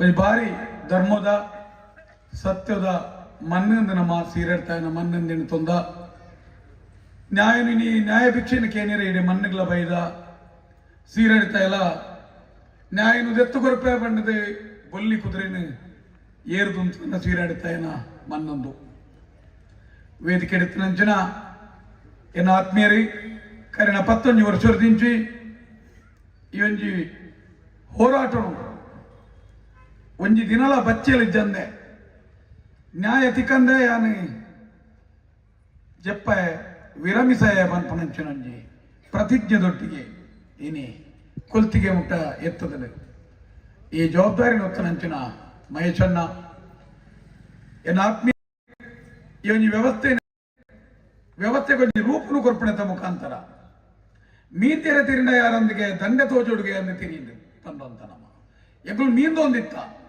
ನೆಕೊಂಜಿ ದಂಡೆನ ತೋಜಾಯಿರ ಬತ್ತನಂಚಿನ ಸಾಕಾರ ಮಂತನಂಚಿನ ಮಹೇಶ್ ಮಟ್ಟಣ್ಣನವರನ್ನೆಲ್ಲ ಯಾನಿ ಪೊರ್ತುಡು ಸ್ಮರಿತೊಂಬೆ ಪ್ರಸನ್ನಕ್ಕ ಅಂಚನೆ ಒಂಜಿ ಬಾಲಿನ 11 ವರ್ಷದ ಪಿರವು ಕಲೆ ಒಂದು ತನ್ನ ಬಲತ್ತ ಸೆರಂಗಣ ಕನ ನೀರ್ನು ಒಚ್ಚೊಂದು ಪೋಯಿನ ಕೈತತ್ತನ ಸೊತ್ತು ಎಂಗ್ ತಿಕ್ಕಿಜಿನ್ಲ ಮಲ್ಲೆತ್ತಿ ನನೊಂಜಿ ಬಾಲ್ಯಗಿಂಚಿನ ಅನ್ಯಾಯ ಆಯಿರಬಲ್ಲಿ ಪಂಡದು ನ್ಯಾಯ ತಿಕೋಡೇ ಪಂಡದು ಕೇಳೊಂದಿತ್ತ ಬತ್ತನಂಚಿನ ಎಂಕಲ್ನ ಕುಸುಮಕ್ಕ ಅಂಚನೆ ಜಯಂತಿ ರುಳ್ಳಿರಿ ಅಂಚನೆ ಎಂಕಲ್ನ ದಿನೇಶ್ ಗಾನಿಗೆ ರುಳ್ಳಿರಿ ಮೋಹಿತೆರನ ಬಗ್ಗೆ ಆ ಈ ಮನ್ನಡೆ ಇನ್ನು ಯಾವೊಂದಿತ್ತನಂಚಿನ ವಿಚಾರಧಾರೆ ಯಾನೆ ಪನ್ಪೆ ಮೋಹಿತೆರಲುಳ್ಳಿರಿ ಮೋಹಿತೆರನ ಬಗ್ಗೆ 2 ಶಬ್ದ ಪ್ರಸ್ತಾಪ ಮನ್ಪೋಡೆ ನಮೈನಿ ಅಂಚನೆ ಮೂಲು ಸೇರ್ನ ಮಾತ ನಿಕ್ಲೆಡ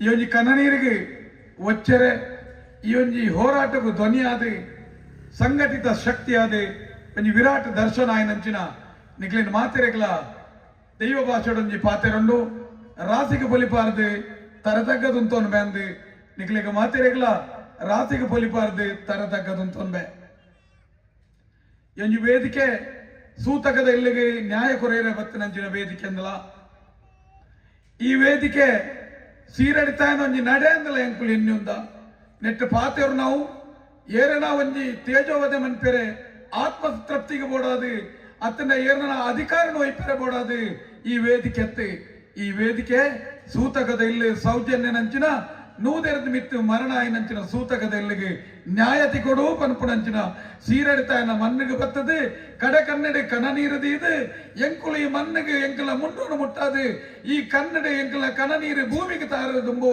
ಎಂಕಲಿಗೆ ನ್ಯಾಯದೆತ್ತು ಕೊಡು ಸೀರಡಿತಾಯ ಅಂತ ಪಂಡದು ನಮ್ಮೊಲಿಗೆ ಮನ್ಪೆರೆ ಈ ಮಣ್ಣಿಗೆ ಬತ್ತದ ಐದಾದ ಎಂಕುಲು ಈ ವೇದಿಕೆಡಿ ನೀ ದಾದ ಪನೀರ ಹೆಚ್ಚಿಸಬೆ ಅಂತ ಕೇಂಡ ನಂಗೆ ಮಾತೆರೆಲ್ಲ ಗೊತ್ತುಂಡು ನಮ್ಮ ಪ್ರತಿಷ್ಠಿತ ಒಂಜಿ ಪತ್ರಿಕೆ ಉದಯವಾಣಿ ಐನೊಂಜಿ ಹಿರಿಯ ಪತ್ರಕರ್ತೆಯರು ಬರಣಿ ತೀರ್ಪೋಯರಿ ವಿ ಮನೋಹರ್ ಪ್ರಸಾದೇರಿ ಎಂಕುಲಿನಿ ದಾಯಂದು ಕೇಂಡ ಈ ವೇದಿಕೆಡೊಂಜಿ ಇದ್ದೆ ಹಿರಿಯ ಪತ್ರಕರ್ತೆಯರನ ಎಂಕಲಿಗೆ ಮುರಣಿ ಅರೆಗೊಂಜಿ ಆ ನಾತ್ಮಗೊಂಜಿ ಶಾಂತಿನ ಕೂರೋಡಿತ್ತನೆ ಡೆಲ್ಲಿ ನಿತ್ತು ನಡೆದಾದ ಎಂಕಲಿಗೆ ಮನ್ಪೆರೆ ಆಯ್ಜಿ ಅಂಡ ಈ ವೇದಿಕೆ ಹಿಡಿದು ಆ ಒಂಜಿ ಪತ್ರಕರ್ತೆಯರಿಗೆ ಈ ವೇದಿಕೆ ಹಿಡಿದು ಇರ್ನ ಆತ್ಮಗೂ ಶಾಂತಿ ತಿಕಾಡಿ ಪಂಪುಣಿತ ಮುಖಾಂತರಲ ಪತ್ರಿಕೆಯ ಸಮಾಜನು ಡೊಂಕುನು ಬುಕ್ಕ ಸಮಾಜದ ಸಮಸ್ಯೆಯನ್ನು ಸರಿಮನ್ಪುಣವು ಪನ್ಪುಣಂಚಿನ ವಿಚಾರ ಎತ್ತಿನ ಹಿಡಿದಾದ ಈ ವೇದಿಕೆ ಪತ್ರಿಕೆಗೆ ಅತ್ಯಂತ ಗೌರವವನ್ನು ಕೊಡ್ತಂಡು ಆದ ಪತ್ರಿಕೆ ಎಂಕಲಿಗೆ ಸ್ಪಂದಿಸದನ ಹೆಜ್ಜೆ ಆ ಸೀರಡ್ತಾಗಿ ಒತ್ತಾಣ ಯಾವ ಇಂಕ ಆ ವೇದಿಕೆಡೆ ಐಕೆ ಎಂಕಲು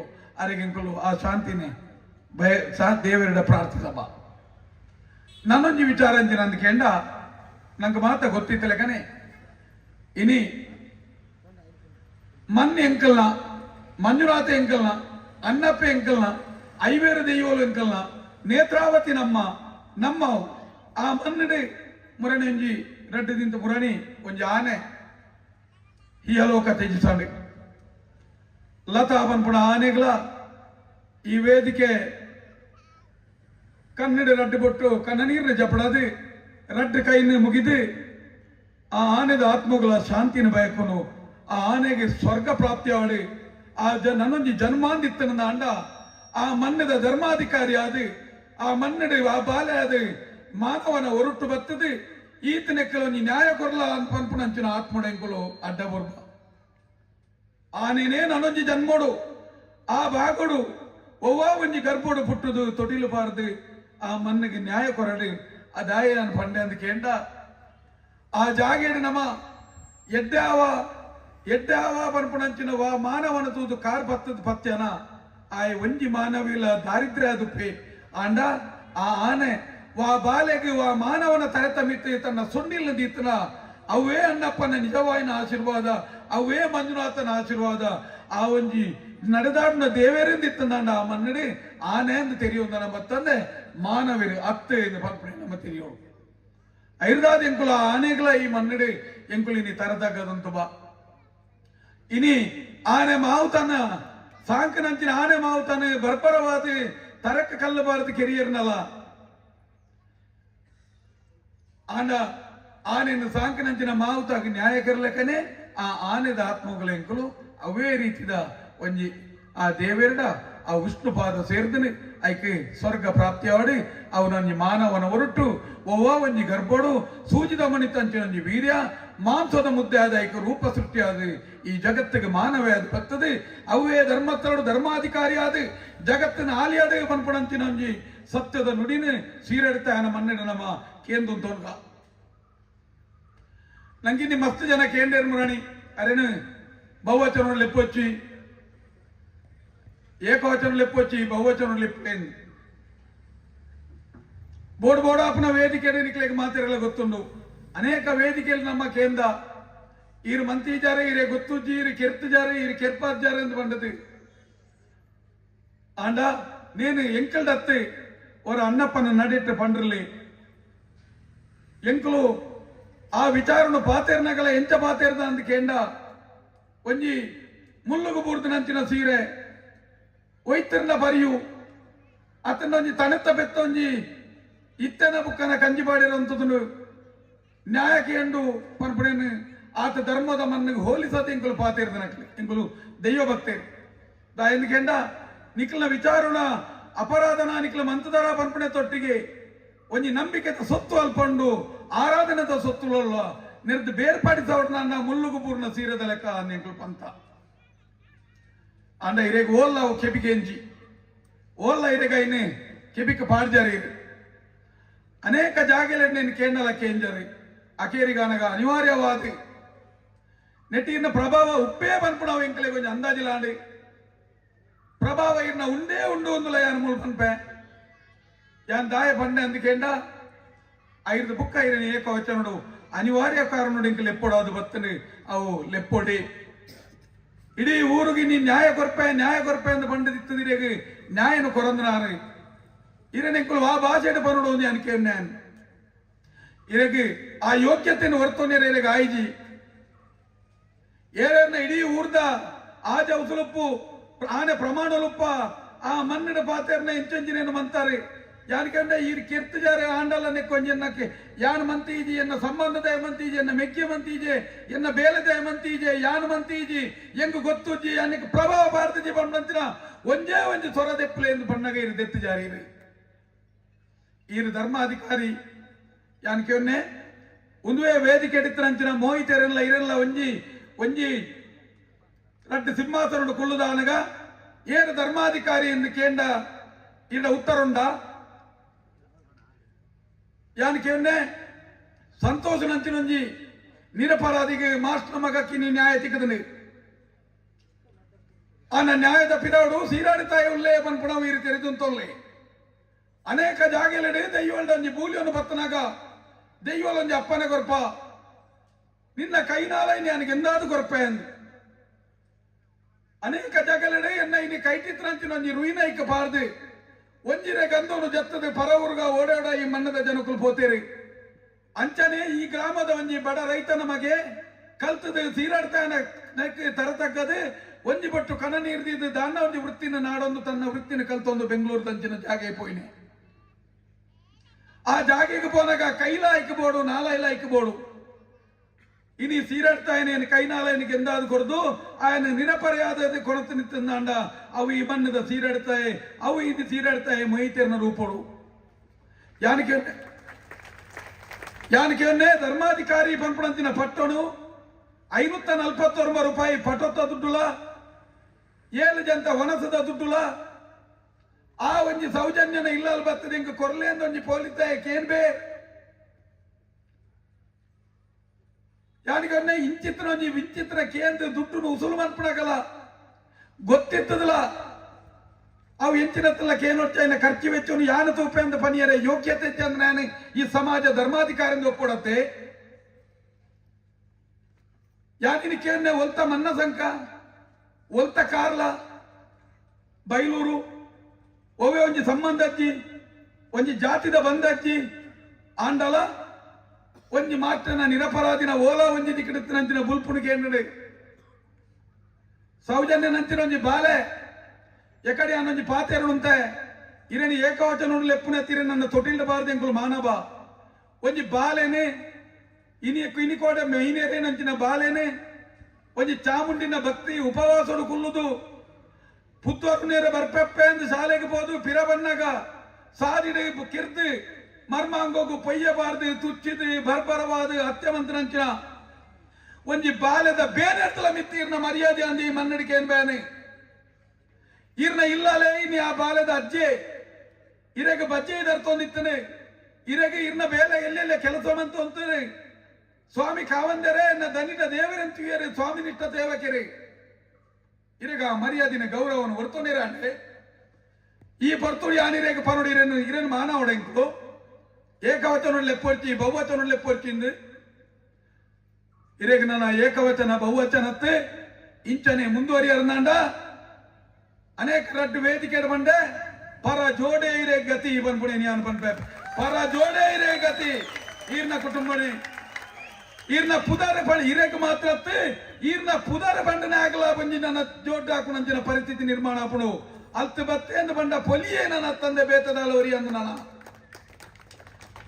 ಮೋಹಿತನಂಚಿನ ವ್ಯಕ್ತಿ ಬೆಂಗಳೂರದಂಚಿನ ಊರುಡು ಜೀವನ ಮನ್ಪುನಾವಡು ಒಂಜಿ ರೂಮ್ ಬೋರ್ಡು ಒಂಜಿ ವ್ಯವಸ್ಥೆ ಬೋರ್ಡು ಖರ್ಚು ವೆಚ್ಚಲು ಇತ್ತನಲ್ಲ ತನ್ನ ಶ್ರೀಮಂತ ಹೃದಯಡು ದಾಳ ಒಂಜಿ ಪೈಸೆ ಅಲ್ಲದೆ ತೊಂದೆ ಒಂಜಿ ನಿರಪರಾಧಿ ಅದು ಪಿರಗೊಂಡು ಬರ್ತದೆ ಒಂಜಿ ಜೀವನ ಮಾತ್ರ ವರ್ತನೆತ್ತಿ ಒಂಜಿ ವೇಳೆ ಸಂತೋಷ್ ಕುಮಾರ್ ನಂಚಿನಾಗಿ ಶಿಕ್ಷೆ ಆಪುಣದ ನಮಕಲು ವಾ ಉದ್ದೇಶೋಡನಲ್ಲ ಈ ಮಲ್ಲ ಘಟನೆ ಆಪುಜಿ ನಿತ್ತಂದಾಂಡ ఆయన ఉలయ కెర్తువేరు కొంచెం వేలంబి నీ నిరపర అపరాధి అది జైలుకు పోయింది ఇస్తుందండ ಬೇತ ಐನ ಏದು ಮೆಕ್ಲಿ ಮೆಕ್ತಿ ಪಲ್ಲಿ ಅಪ್ಪೆ ಸಾಮೂಹಿಕವಾದ ಆತ್ಮಹತ್ಯೆ ಮಂತುದೇರಿ ಆ ಇಡೀ ಇಲ್ಲದ ಜೀವನ ವರ್ತನಾರಲ್ಲ ಇತ್ತನಾಂಡ ಇಂಕಲ ಒಕಿಲೇರಿ ಮೋಹಿತ್ ಕುಮಾರ್ ಅಂದ ಏನು ಪಂಪೆ ವೇದಿಕೆ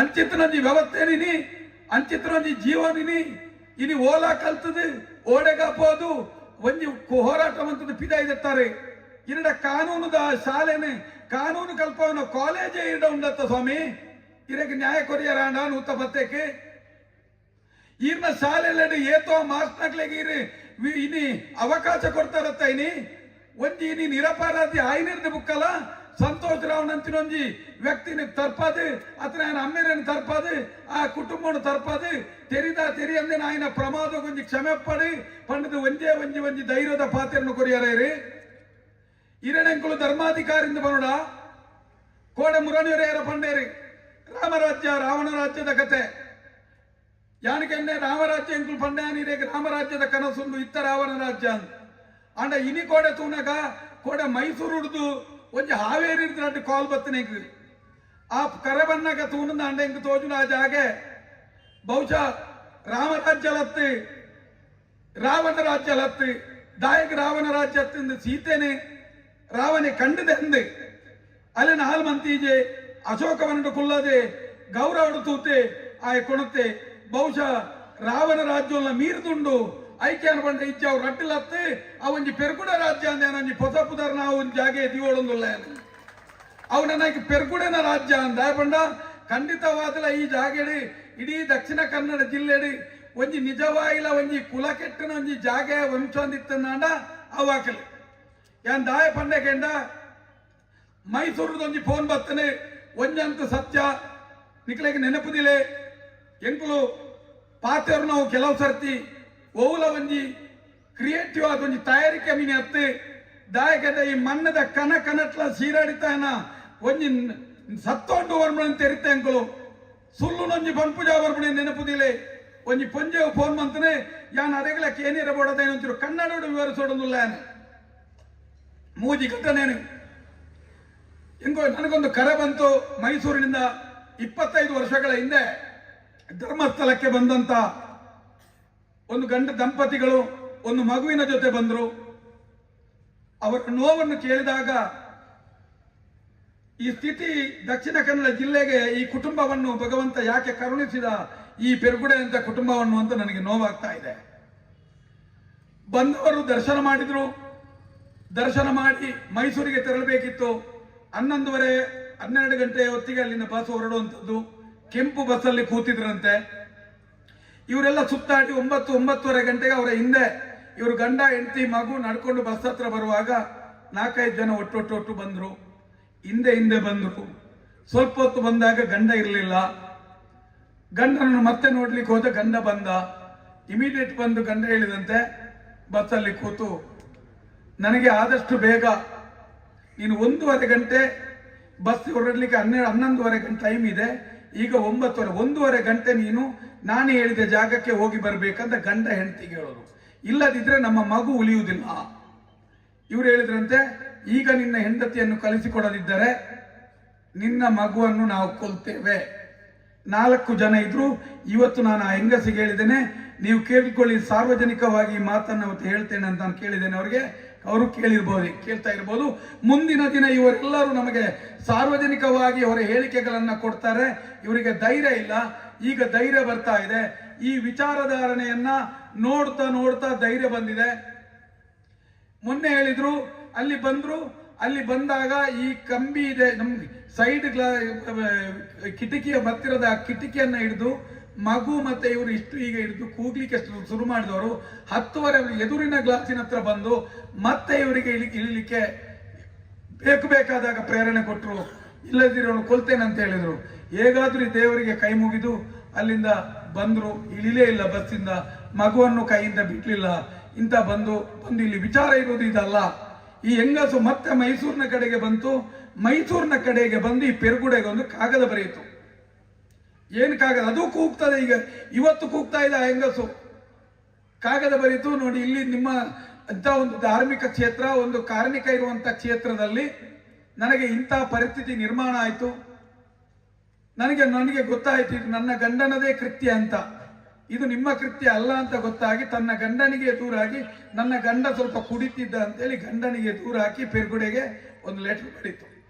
ಅದಕ್ಕೆ ನೀನು ಬಾ, ಮತ್ತೊಮ್ಮೆ ಪ್ರಸಾದ ಕೊಡ್ತೇನೆ ಅಂತ ಹೇಳಿ ಬಿಟ್ರಂತೆ. ಲೆಕ್ಕ ಹಾಕಿ ಇವತ್ತು ಹೇಳ್ತಾ ಇದೆ ಅದು ನನ್ನ ಗಂಡನ ಕೃತ್ಯ ಅಲ್ಲ, ಇದು ಅವರ ಒಳಗಿನವರ ಕೃತ್ಯ ಅಂತ ಹೇಳ್ತಾ ಇದೆ. ನೋಡಿ ಪರಿಸ್ಥಿತಿ ಎಲ್ಲಿ ತನಕ ಇರಬಹುದು.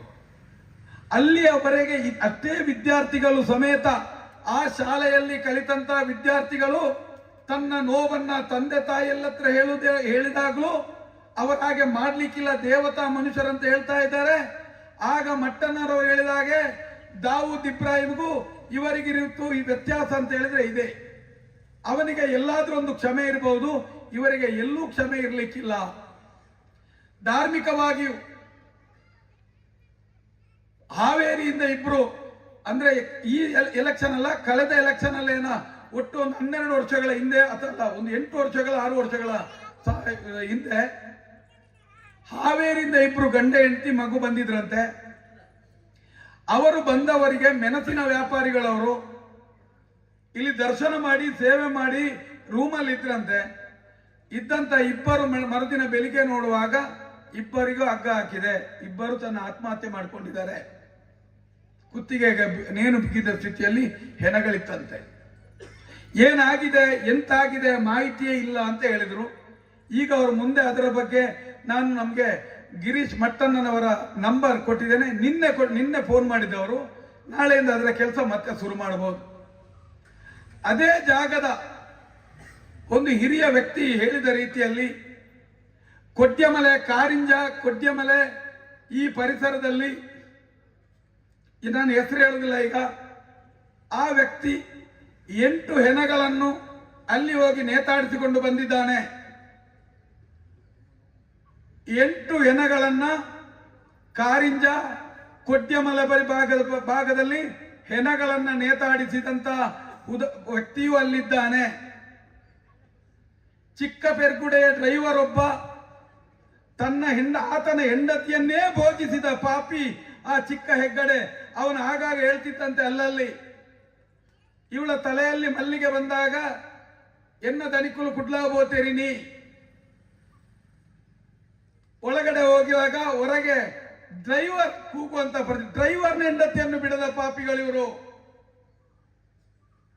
ನಾನು ಹೇಳುವಂಥದ್ದು ಇಂಥ ಒಂದು ಪರಿಸ್ಥಿತಿ 25 ವರ್ಷಗಳ ಹಿಂದೆ ವೈಶಾಲಿ ಲಾಡ್ಜ್ ಅಂತ ಒಂದಿದೆ, ನೆನಪಿಡಿ.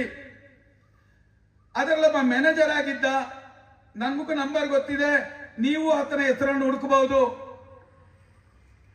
ಇದನ್ನು ಸ್ಪಷ್ಟವಾಗಿ ಇಬ್ಬರು ದನಿ ಮತ್ತೆ ಒಕ್ಕಲು ಇಬ್ಬರು ಬ್ಯಾಡ್ಮಿಂಟನ್ ಆಡಿಕೊಂಡು ವೇಷ್ಟಿಯಲ್ಲಿ ಎಲ್ಲ ಅದರ ಒಳಗಡೆ ಹೋದ್ರೆ ಕಷ್ಟ ಆಗ್ತದೆ ಅಂತೇಳಿ ಬ್ಯಾಡ್ಮಿಂಟನ್ ನಮ್ಮ ಶಾರ್ಟ್ ಅಲ್ಲೇ ಒಳಗಡೆ ಹೋಗಿ ಒಬ್ಬೊಬ್ಬರನ್ನೇ ಬೇಕಾದಾಗ ಬೋಗಿಸುವಂತ ಪಾಪಿಗಳಿವರು. ಇದನ್ನು ನೋಡಿದಂತ ಜನ ಇದ್ದಾರೆ. ಅದರ ಒಳಗಡೆ ಒಂದು 75 ವರ್ಷಗಳ ಆಸುಪಾಸಿನ ಒಬ್ಬ ವ್ಯಕ್ತಿ ಮುಂದಿನ ದಿನಗಳಲ್ಲಿ ಸಾರ್ವಜನಿಕವಾಗಿ ಇವರ ಪರಿಸ್ಥಿತಿಯನ್ನ ಒಂದೊಂದಾಗಿ ಸಮಾಜದ ಮುಂದೆ ಇಡುವಂತ ವ್ಯವಸ್ಥೆಗಳಿದೆ. ಇದು ದೇವತಾ ಮನುಷ್ಯರು. ಇದಕ್ಕಾಗಿ ನಾನು ಆನೆಯನ್ನು ಸ್ಮರಿಸಿದೆ. ಇದಕ್ಕೋಸ್ಕರ ಅದರ ಒಳಗೆ ಎಲ್ಲಿಯಾದರೂ ಒಂದು ಭಕ್ತಿಯ ರೂಪದಲ್ಲಿದ್ದರೆ ಈಗ ಇರುವಂತ ಆನೆ ಬಿಟ್ಟರೆ ಅದರೊಳಗಡೆ ಯಾರೂ ಸಿಗ್ಲಿಕ್ಕೆ ಸಾಧ್ಯ ಇಲ್ಲ. ಇಂಥ ಒಂದು ಪಾಪಿಗಳು, ಕಾಮವೇ ಇವರದು ಉದ್ದೇಶ ಎಂದಾದಾಗ ಧರ್ಮಸ್ಥಳವನ್ನು ಈ ವ್ಯಕ್ತಿಗಳು ಏನು ಮಾಡಬಹುದಂತ ತಿಳ್ಕೊಳ್ಳಿ. ಆದರೂ ಕೂಡ ಮೊನ್ನೆ ಡೆಲ್ಲಿಗೆ ಹೋದಾಗ ನಮ್ಮ ಇಷ್ಟು ಪತ್ರಿಕೆಗಳು, ಇಷ್ಟು ದೃಶ್ಯ ಮಾಧ್ಯಮಗಳು ಎಲ್ಲಾ ರೀತಿಯ ಹೇಳಿಕೆಗಳನ್ನು ತೆಗೆದ್ರು. ಅಲ್ಲಿ ನಡೆದಂತ ಎಲ್ಲಾ ಘಟನೆಗಳನ್ನು ಅವರು ಶೂಟ್ ಮಾಡಿದ್ರು. ಯಾವುದೇ ಒಂದು ಪತ್ರಿಕೆಗಳಲ್ಲಿ, ಯಾವುದೇ ದೃಶ್ಯ ಮಾಧ್ಯಮಗಳಲ್ಲಿ, ಪೇಪರ್ನಲ್ಲಿ ಎಲ್ಲಿಯೂ ಬಂದಿಲ್ಲ ಅಂತ ಆದ್ರೆ ಇವರ ಲಂಚಾವತಾರಿಗಳು ನಿಮಗೆ ಸ್ಪಷ್ಟವಾಗಿ ಸಮಾಜಕ್ಕೊಂದು ಸೂಚನೆಗೆ ಇನ್ನು ಸಾಕ್ಷಿ ಬೇಕಾ? ನಾವು ಮಾಡಿದ್ದು ಸುಳ್ಳೆ ಅಂತ ಆದ್ರೂ ಹೇಳಿ ಅಂತ ಹೇಳುವಂತ ಒಂದು ಮಾಧ್ಯಮಕ್ಕೆ ಇಷ್ಟೆಲ್ಲ ಆದದ್ದನ್ನು ಸಮೇತ ಹಾಕ್ಲಿಲ್ಲ ಅಂದ್ರೆ ಇವರ ನೇರ ಕೈವಾಡ ಇದೆಯಾ ಇಲ್ಲವೋ? ಇದಕ್ಕಿಂತ ದೊಡ್ಡ ಸಾಕ್ಷಿ ಇನ್ನೇನು ಬೇಕು?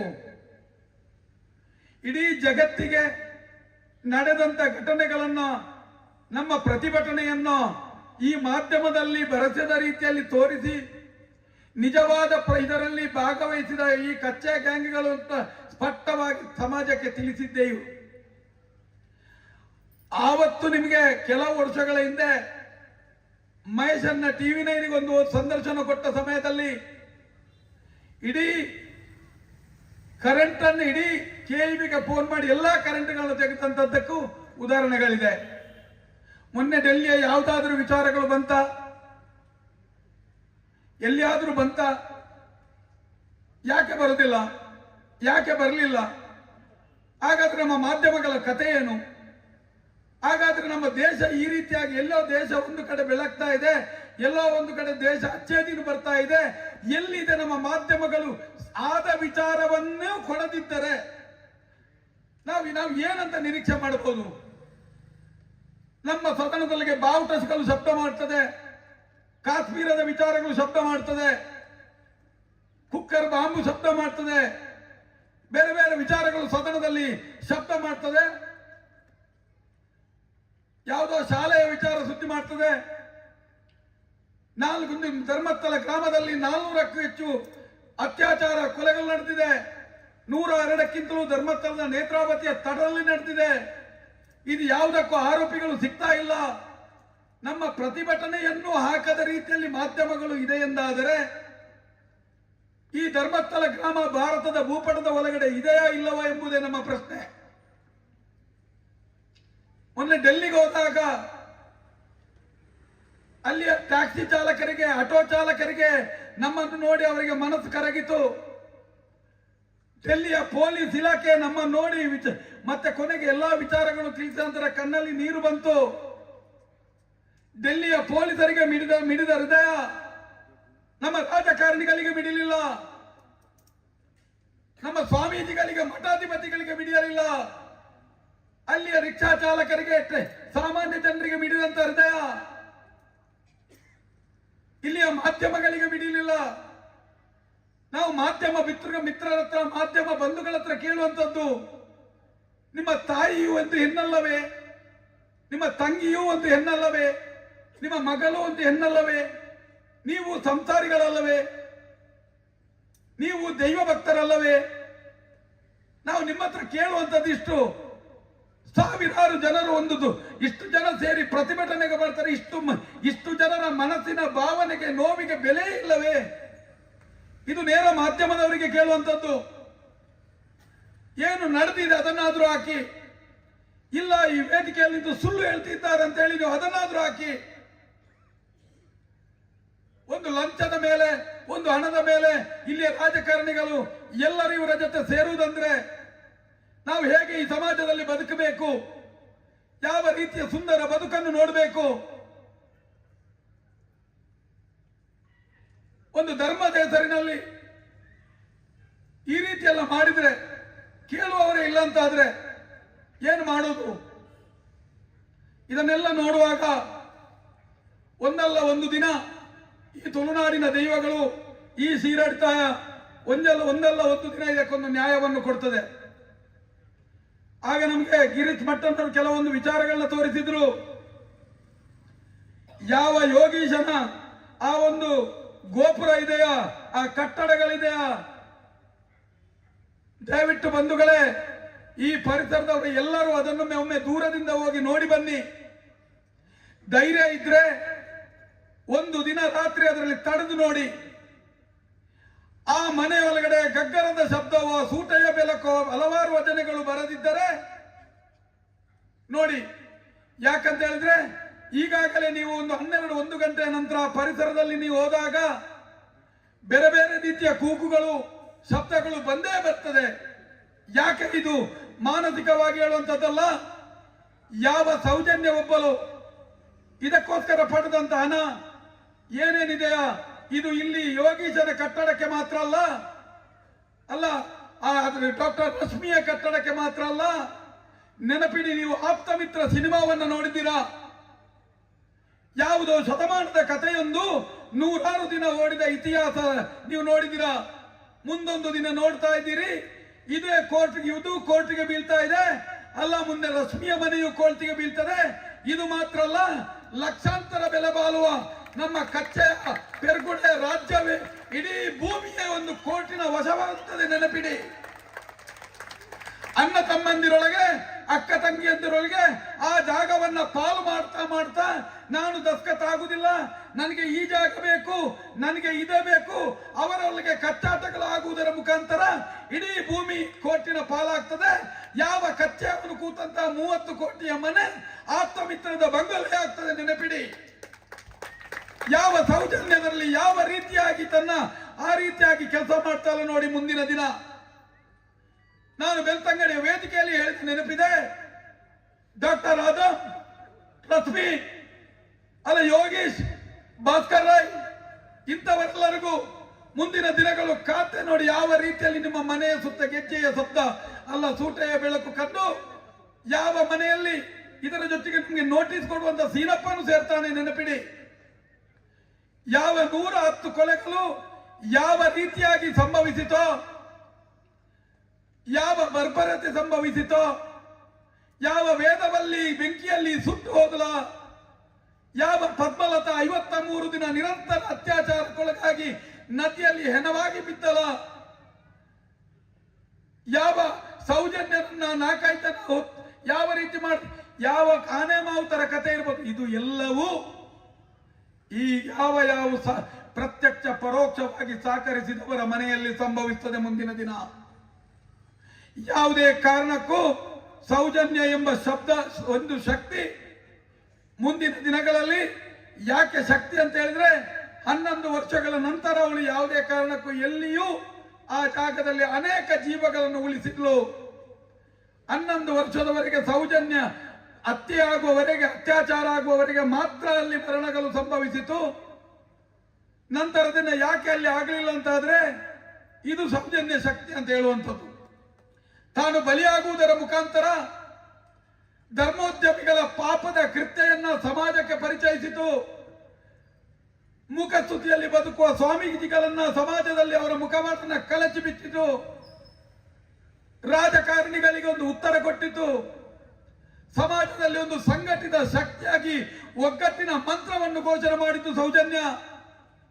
ಇಡೀ ಸಮಾಜದಲ್ಲಿ ಈಗ ಇದ್ದದ್ದು ಏನಿಲ್ಲಿ, ನೀವು ಸರಿ ನೆನಪಿಡಿ, ಕಾಂಗ್ರೆಸ್, ಬಿಜೆಪಿ, ಹಿಂದೂ, ಮುಸ್ಲಿಂ ಈ 4 ವಿಚಾರಗಳು ಮಾತ್ರ ಇಲ್ಲಿ ಇತ್ತು.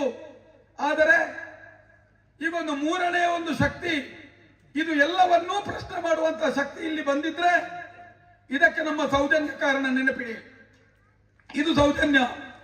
ಇವತ್ತೊಬ್ಬ ಬಾಯಲ್ಲಿ ಬಂದು ವೇದಿಕೆಯಲ್ಲಿ ನಾನು ಹಿಂದೂ ಹಾಗೆ ನಾನು 70 ವರ್ಷದ ಇಲ್ಲ ಸುಳ್ಳು ಕಥೆ ಹೇಳಿದ್ರೆ ಬಾಯಿ ಮುಚ್ಚಿ ಕೂತ್ಕೋಪ್ಪ ನೀನು, ನಾನು ನಿನ್ನ ಹತ್ರ ಪ್ರಶ್ನೆ ಕೇಳ್ತೇನೆ ಅಂತ ಕೇಳ್ತಾ ಇದ್ದೆ. ನಾವು ಕೇಳುವಂತ ದಿನ ಇದೆ.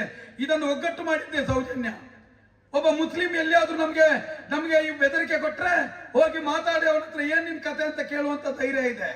ಒಬ್ಬ ಬಿಜೆಪಿಯನ್ನು ಹಾಗೆ ಮಾಡಿದ ಹೀಗೆ ಮಾಡಿದ ಅಂತ ಕನಸಿನ ಗೋಪುರವನ್ನು ತೋರಿಸಿದ್ರೆ ಎಲ್ಲಿದೆ ನಿನ್ನ ಕೆಲಸ ಅಂತ ನೋಡುವಂತ ಕೋಟ್ಯಾಂತರ ಜನರನ್ನು ಸೃಷ್ಟಿ ಮಾಡಿದ್ದು ಸೌಜನ್ಯ. ನೆನಪಿಡಿ, ಕೋಟ್ಯಾಂತರ ಶಕ್ತಿಗಳನ್ನ ಸೃಷ್ಟಿಯಾಗಿದೆ. ಮೂಲೆಯಲ್ಲಿ ಸೃಷ್ಟಿಯಾಗಿದೆ, ಮನೆಯಲ್ಲಿ ಸೃಷ್ಟಿಯಾಗಿದೆ. ಯಾವ ಒಬ್ಬ ಪುರೋಹಿತನೇ ತಪ್ಪು ಮಾಡ್ಲಿ, ಯಾವ ಜಗದ್ಗುರು ಸ್ವಾಮಿಯೇ ತಪ್ಪು ಮಾಡ್ಲಿ, ಅವನು ಕರೆದು ಏನಪ್ಪ ನಿನ್ ಕತೆ ಅಂತ ಏಕವಚನದಲ್ಲಿ ಬೈಯುವ ತಾಕತ್ತು ತೋರಿಸಿದ್ರೆ ಅದು ಸೌಜನ್ಯ. ಯಾವ ಜನ ಇವತ್ತು ನೆನಪಿಡಿ, ಇಂಥ ಶ್ರೀರರ್ಥನ ಜಾಗ ಇರಬಹುದು, ದೈವಗಳ ಜಾಗದಲ್ಲಿ ಪೂರ್ಣಕುಂಭ ಸ್ವಾಗತದಲ್ಲಿ ತೆರೆದ ವಾಹನದಲ್ಲಿ ಪುಷ್ಪಾಲಂಕೃತ ವಾಹನದಲ್ಲಿ ನೀನೇ ದೇವರೆಂದು ತನ್ನ ಯಾವುದು ಪೂರ್ಣಕುಂಭ ಸ್ವಾಗತದೊಂದಿಗೆ ಹೋಗುವಂತ ಧರ್ಮಾಧಿಕಾರಿಯನ್ನ ಹಳೆಯ ಚಪ್ಪಲಿಡಿದು ಮಾರ್ಗದಲ್ಲಿ ಕಾಯುವ ದಿನವನ್ನು ತೋರಿಸಿದ್ರೆ ಅದು ಸೌಜನ್ಯ. ಹಳೆಯ ಚಪ್ಪಲ್. ನಾನು ಕೇಳುವಂತದ್ದು ಇಷ್ಟೇ, ಇಂತಹ ಒಂದು ದಿನ ಎಲ್ಲದಕ್ಕೂ ಒಂದು ಅದಕ್ಕೆ ನಮಗೆ ಮಹಾಭಾರತ ಯುದ್ಧದಲ್ಲಿ ಇದ್ದ ಕಥೆಯು ನಮಗೆ ನೆನಪಾಗ್ತಾ ಇದೆ. ಮಹಾಭಾರತ ಯುದ್ಧದಲ್ಲಿ ಧರ್ಮ ಮತ್ತೆ ಅಧರ್ಮವು ಸಮತೋಲನಕ್ಕೆ ಬರಬೇಕಿದ್ರೆ ಒಂದು ಪರಿಶುದ್ಧ ಆತ್ಮದ ಬಲಿಯಾಗಬೇಕಂತೆ. ಇದು ಮಹಾಭಾರತದಲ್ಲಿ ಅಭಿಮನ್ಯು ಒಬ್ಬನು ಚಕ್ರವ್ಯೂಹದ ಒಳಗೋದ್ರೆ ಹಿಂದೆ ಬರುದಿಲ್ಲ ಅಂತಲೂ ಕೃಷ್ಣನಿಗೆ ಗೊತ್ತಿತ್ತು. ಆದ್ರೆ ಅವನು ಬಲಿಯಾಗುವ ಉದ್ದೇಶವೂ ಕೃಷ್ಣನಿಗೆ ಗೊತ್ತಿತ್ತು. ಚಕ್ರವ್ಯೂಹದಲ್ಲಿ ಮಹಾಭಾರತದಲ್ಲಿ ಅಭಿಮನ್ಯು ಬಲಿಯಾದಾಗೆ ಸೌಜನ್ಯ ಎಂಬ ಶಕ್ತಿಯೊಂದು ಬಲಿಯಾಗುವುದರ ಮುಖಾಂತರ ಹೊಸ ದಕ್ಕು, ಹೊಸ ಜಗತ್ತನ್ನ, ಹೊಸ ರೀತಿಯನ್ನ, ಹೊಸ ವ್ಯವಸ್ಥೆಯನ್ನ ತೋರಿಸಿದ್ದು. ಇದು ಬರಿಯ ಒಂದು ನಾವು ಬಾಯಿ ಮಾತಿಗೆ ಮಾತಾಡುವಂಥದ್ದಲ್ಲ, ಯಾರು ಸಂಘಟಿಸದ ನಮ್ಗೆ ಗೊತ್ತಿದೆ. ಇಲ್ಲಿಂದ ನಾವು ಯಾವ ಕಾರ್ಯಕ್ರಮವನ್ನು ಆರಂಭ ಆಗಿದೆ ಅದು ಮೊನ್ನೆ ಡೆಲ್ಲಿಗೆ ಹೋಗಿ ಬರುವವರೆಗೆ ತುಳುನಾಡು ಗ್ರಾಮ ದೈವಗಳು ಮತ್ತೆ ಸೌಜನ್ಯ ಎಂಬ ಶಕ್ತಿ, ಆ ಮಣ್ಣಿನ ಅಣ್ಣಪ್ಪ ಕಾಲರ್ಕಾಯಿ, ಕುಮಾರಸ್ವಾಮಿ, ಬೇರೆ ಬೇರೆ ಅಣ್ಣಪ್ಪ, ಬೇರೆ ಬೇರೆ ಶಕ್ತಿಗಳು ಇಷ್ಟರವರೆಗೆ ಮಳೆಗಾಲದಲ್ಲಿ ಆರಂಭವಾದಂತ ಕಾರ್ಯಕ್ರಮದಲ್ಲಿ ಎಲ್ಲಿಯೂ ಮಳೆಯ ಅಡೆತಡೆ ಇಲ್ಲ. ಯಾವುದೇ ಒಬ್ಬ ಅತಿಥಿ ವೇದಿಕೆಗೆ ಬರುವಾಗ ತಡ ಆದ ಇತಿಹಾಸಗಳಿಲ್ಲ. ಯಾವುದೇ ಒಂದು ತಾಂತ್ರಿಕ ತೊಂದರೆ ಆದ ಇತಿಹಾಸಗಳಿಲ್ಲ. ಸಮಯ ತಪ್ಪಿ ಕಾರ್ಯಕ್ರಮ ಆದದ್ದಿಲ್ಲ. ಯಾವ ಕಾರ್ಯಕ್ರಮವೇ ಆಗಲಿ 2-3 ಸಾವಿರ ಜನವನ್ನು ಮಿಕ್ಕಿ ನಡೆದಿದ್ದೇವಿನ ಯಾರೂ ಬರಲಿಲ್ಲ ಎಂಬ ಕೊರಗುಗಳಿಲ್ಲ. ಕಾರ್ಯಕ್ರಮವನ್ನ ಅತಿಥಿಗಳು ಎಲ್ಲಾ ಕಡೆ ಅತಿಥಿಗಳು ಕಾಯುವಂತದ್ದು. ಇದು ಮೊದಲೇ ಬಂದು ನಿಂತು ನಂತರ ಅತಿಥಿಗಳು ಬಂದು ಮಾತಾಡುವಂತ ವೇದಿಕೆ. ಇದೆಲ್ಲವನ್ನು ನೋಡಿದಾಗ ಈ ವ್ಯವಸ್ಥೆಯಲ್ಲಿ ಒಂದು ದೈವಾನುಕೂಲ ಇದೆ ಅಂತ ನಮಗೆ ಕಾಣಬೇಕಾಗ್ತದೆ. ಇದೊಂದು ದೈವಾನುಕೂಲ ಇದ್ದದ್ದೇ. ಇನ್ನೊಂದು ನೆನಪಿಡಿ, ಇಷ್ಟು ದೊಡ್ಡ ಜನಸಮೂಹ ವಿರಾಟ್ ದರ್ಶನಕ್ಕೆ ಯಾವ ರಾಜಕಾರಣಿಯ ಕರೆಯೂ ಇಲ್ಲ, ಯಾವ ಹಿಂದೂ ಸಂಘಟನೆಯ ಕರೆಯೂ ಇಲ್ಲ, ಯಾವ ಮಠಾಧಿಪತಿಗಳ ಕರೆಯೂ ಇಲ್ಲ. ಬರೇ ಒಂದು ಸೌಜನ್ಯ ಎಂಬ ಒಂದೇ ಒಂದು ಶಬ್ದ ಇಷ್ಟು ಜನರನ್ನು ಆಕರ್ಷಣೆ ಮಾಡ್ತದೆ ಅಂದ್ರೆ ಈಗ ಇದರ ಹಿಂದೆ ನಿಜವಾಗಿಯೂ ಅಣ್ಣಪ್ಪನೇ ಅಲ್ಲ, ಅಲ್ಲಿಯ ಶಕ್ತಿಗಳಿಗೆ ಇವರು ಭಾರ ಆಗಿದ್ದಾರೆ. ನೋಡಿ ನೋಡಿ ಸುತ್ತಾಯ್ತು. ಕಟ್ಟ ಕಡೆಗೆ ಈಗ ಮೊನ್ನೆ ಶಿವರಾತ್ರಿಯ ದಿನ ಆ ಒಂದು ದೇವತಾ ಸಮಾನದ ಮೂಕ ಪ್ರಾಣಿ ಬಲಿಯಾಗಬಾರದಿತ್ತು. ಆದರೂ ಒಂದು ಸೂಚನೆಯನ್ನು ಕೊಟ್ಟಿತ್ತು. ಬಹುಶಃ ಸೌಜನ್ಯಲಿಗೋಸ್ಕರ ಅದರ ಹೃದಯವು, ಆತ್ಮವು ಮರುಗುತ್ತಿರಬಹುದು. ಅದು ನಮಗೆ ಏನು ಕಾಣಿಸ್ತದೆ ಅಂತ ಹೇಳಿದ್ರೆ, ಈಗ ಆನೆಯನ್ನು, ಅಂಬಾರಿಯನ್ನು ಓರುವುದು ಯಾವತ್ತೂ ಆನೆ. ಆನೆ ಎಂಬುದು ಕಣ್ಣಿಗೆ ಕಾಣುವ ಒಬ್ಬ ಪಟ್ಟದ ರಾಜ. ನಿಮಗೆ ಏನೇ ಇದ್ರೂ ಆ ಆನೆಯು ತನ್ನ ಬಲಿಯಾಗುವುದರ ಮುಖಾಂತರ ಆ ಒಂದು ಇಡೀ ಕುಟುಂಬ ಸರ್ವನಾಶದ ಕಡೆಗೆ, ಪತನದ ಕಡೆಗೆ ಹೋಗ್ತಾ ಇದೆ ಎಂದು ಮಂಜುನಾಥನ ಈ ತೀರಾಡ್ತಾಯನ ನುಡಿಯಾದಾಗೆ ಅಲ್ಲಿ ಒಂದು ತೀರ್ಮಾನ ಆಗಿ ಆಯ್ತು. ಮುಂದಿನ ದಿನ ಖಂಡಿತವಾಗಿಯೂ ಅವರಿಗೆ ಸುಖದ ದಿನಗಳಲ್ಲ. ಇನ್ನು ಬಲ ಎಂಬುದು ಇದ್ದದ್ದು, ಶಕ್ತಿ ಎಂಬುದು ಆನೆಯ ಬಲ ಅಂತ ಹೇಳ್ತಿದ್ರು. ಆ ಬಲವೇ ಇಲ್ಲದಾಗಿದೆ ಈಗ ಅವರಿಗೆ. ಮುಂದಿನ ದಿನ ಖಂಡಿತವಾಗಿಯೂ ಇಡೀ ಕುಟುಂಬ ಸರ್ವನಾಶ ಆಗುವುದರ ಮುಖಾಂತರ ಒಂದು ಹೊಸ ವ್ಯಕ್ತಿ, ಹೊಸ ಶಕ್ತಿಯಲ್ಲಿ ಬಂದು ಅಲ್ಲಿ ಮಂಜುನಾಥನಿಗೋ ಅಣ್ಣಪ್ಪನಿಗೋ ಪೂಜೆ ಆಗ್ತದೆ. ಯಾಕಂತ ಹೇಳಿದ್ರೆ ಈಗ ಇರುವಂತ ಎಲ್ಲಾ ಆಸ್ತಿಗಳು, ಎಲ್ಲಾ ಪಾಸ್ತಿಗಳು ಇದು ಎಲ್ಲವೂ ಕೋರ್ಟ್ ಪಾಲಾಗ್ತದೆ. ಯಾಕಂತ ಹೇಳಿದ್ರೆ ಅವರಿಗೆ ಆಸ್ತಿ ಆದದ್ದೇ ಅಣ್ಣ ತಮ್ಮಂದಿರೊಳಗಡೆ ಜಗಳ ಆದಾಗ, ಇವರಲ್ಲಿ ಬಂದು ಕೇಳಿದಾಗ ಎರಡೂ ಕಡೆಯವರಿಗೂ ಜಾಗವನ್ನು ತಮಗೆ ಬರೆಸಿ ಇವರಿಗೆ ಒಂದು ಚೂರು ಕುಂಕುಮ ಕೊಟ್ಟು ಕಳಿಸಿಕೊಟ್ಟ ಕಚಡಗಳು. ಒಬ್ಬನ ಹತ್ರ ಸಮಸ್ಯೆಯನ್ನು ಯಾಕೆ ಹೇಳ್ಕೊಳ್ತೀರಿ? ಅಣ್ಣ ತಮ್ಮಂದಿರೊಳಗಡೆ ಸಮಾನಾಂತರವನ್ನು ಹಂಚಿ ಜಾಗವನ್ನ ಒಳ್ಳೆಯ ರೀತಿಯಲ್ಲಿ ಪಾಲಿ ಅಂತ ಹೇಳಲಿಕ್ಕೋಸ್ಕರ ಇವರೇನು ಮಾಡಿದ್ದಾರೆ, ಎರಡೂ ಕಡೆಗಳನ್ನು ನುಂಗಿ ನೀರು ಕುಡಿದು ಬರ ಕೈಯಲ್ಲಿ ಕಳಿಸಿಕೊಡ್ತಾ ಇದ್ದಾರೆ. ಅಲ್ಲಿಯ ಧಾರ್ಮಿಕ ವ್ಯವಸ್ಥೆಯನ್ನು ಹಾಳು ಮಾಡಿದ್ದಾರೆ. ಅಲ್ಲಿ ನಿಜವಾಗಿಯೂ ಇವತ್ತು ಪೆರ್ಗಡೆಯ ಜೊತೆಗೆ ಪೆರ್ಗಡೆಯಲ್ಲಿ ಮನೋಲ್ ತಾಯರಿ, ಕಂಬೋಲ್ ತಾಯರಿ, ಆಜಿರ್ ಬಂಟೀರ್ ಎಂಬ 4 ಪಟ್ಟವು ಅಲ್ಲಿ 4 ಹೆಸರಿದೆ. ಅಲ್ಲಿ ಇವತ್ತಿಗೂ ನಮ್ಮ ತುಳುನಾಡಿನ ಜನರೇ ನೀವು ಆಲೋಚನೆ ಮಾಡಿ, ನಿಮ್ದು ಏನಾದ್ರೂ ಕಾಣಿಕೆಗಳು ಏನಾದ್ರೂ ಕೊಡುವಂತಿದ್ರೆ ಕದ್ರಿ ಮಂಜುನಾಥನಿಗೆ ಸಮರ್ಪಿಸಿ. ಅಲ್ಲಿ ಯಾವುದೇ ನಿಮ್ಗೆ ಆಚ ಉಸುಲುಗಳು, ಮಾತು ವಾಕ್ ಸಂಬಂಧ ವಿಚಾರಗಳಿದ್ರೆ ಹೋಗಿ. ಯಾಕಂತ ಹೇಳಿದ್ರೆ ನಮ್ಮ ವಾಕ್ ಸಂಬಂಧ ಮುಗಿಬೇಕಿದ್ರೆ ಅಲ್ಲಿ 2 ಉಪಸ್ಥಿತಿ ಬೇಕಾಗ್ತದೆ. ಒಂದು ಹಾಜಿರ್ ಬಂಟ, ಮತ್ತೊಂದು ಕಂಬಳಿತಾಯ. ಇದು 2ರನ್ನು ಅವರು ಇಲ್ಲಿ ಇದ್ದಂತ ಹರಿಕೆಯಲ್ಲ ಪಾಲು ಕೊಡಬೇಕೆಂಬ ನೆಪದಲ್ಲಿ ಅವರನ್ನು ಇವತ್ತಿಗೂ ಅಲ್ಲಿಂದ ಓಡಿಸಿದ್ದಾರೆ. ಒಂದು ವಿಶೇಷವಾದಂತಹ ಕಾರ್ಮಿಕ ಉಳ್ಳ ಶಕ್ತಿ ಕೊಡಿಮರ ಚಾಮುಂಡಿಯನ್ನು ನಂಬಲೇ ಇಲ್ಲ. ನಾನು ಹೇಳುವಂಥದ್ದು ಇವತ್ತು ಅಲ್ಲಿ ಎಲ್ಲಾ ರೀತಿಯಲ್ಲಿ ವ್ಯವಹಾರ ಒಂದು ಎಲ್ಲಿಯ ತನಕ ಅಂತ ಹೇಳಿದ್ರೆ, ಅದರ ಒಳಗೆ ಒಂದು ವ್ಯಕ್ತಿ ಹೇಳಿದ್ರು ಕೂದಲು ಆಕ್ಷನ್ ಆಗ್ತದೆ, ಆಕ್ಷನ್ ಮಾಡುವುದು ಇವರೇ, ಒಬ್ಬನನ್ನು ತರಿಸುವುದೇ ಇವರೇ, ಇವರೊಟ್ಟಿಗೆ ಒಂದು 10 ಜನ ಇರ್ತಾರೆ, ಅವ್ರಿಗೆಲ್ಲರಿಗೂ ಇದನ್ನು ಏರಿಸಿ ಏರಿಸಿ ಏರಿಸಿ ಬಂದವನಿಗೆ ಏನೂ ಇಲ್ಲದೆ ಕಲಿಸಿ ಆ ಒಂದು ಕೂದಲನ್ನು ತಿಂದು ಬದುಕುವ ಪಾಪಿಗಳಾಗಿದ್ದಾರೆ ಅವರು. ಕೂದಲನ್ನು ತಿಂತಾರೆ ಅವರು, ಹಳೆಯ ಪಾತ್ರ ಹಳೆಯ ಬಟ್ಟೆ ತಿಂತಾರೆ, ಹಳೆಯ ಚಪ್ಪಲಿ ತಿಂತಾರೆ, ಕೂದಲು ತಿಂತಾರೆ. ಇಂತಹ ಪಾಪಿಗಳಿವರು. ನಾವು ಮಾತನಾಡುವಾಗ ಇದರಲ್ಲಿ ಆ ವ್ಯಕ್ತಿಗಳು ಮಾತ್ರ ಕಾಣ್ತದೆ ವಿನಃ ಆ ಮಣ್ಣಿನ ಕಾರ್ಮಿಕರಲ್ಲಿ ಶಕ್ತಿಗಳಿಗೆ ಎಲ್ಲಿಯೂ ತೊಂದರೆ ಆಗಬಾರದು. ಆ ಒಂದು ಶಕ್ತಿಯ ಹೆಸರಿನಲ್ಲಿ ಮಾಡಿದಂತಹ ಮೋಸಗಳು ಒಂದೆರಡಲ್ಲ. ವ್ಯಾಪಾರ ವ್ಯವಹಾರದಲ್ಲಿ ಎಲ್ಲವೂ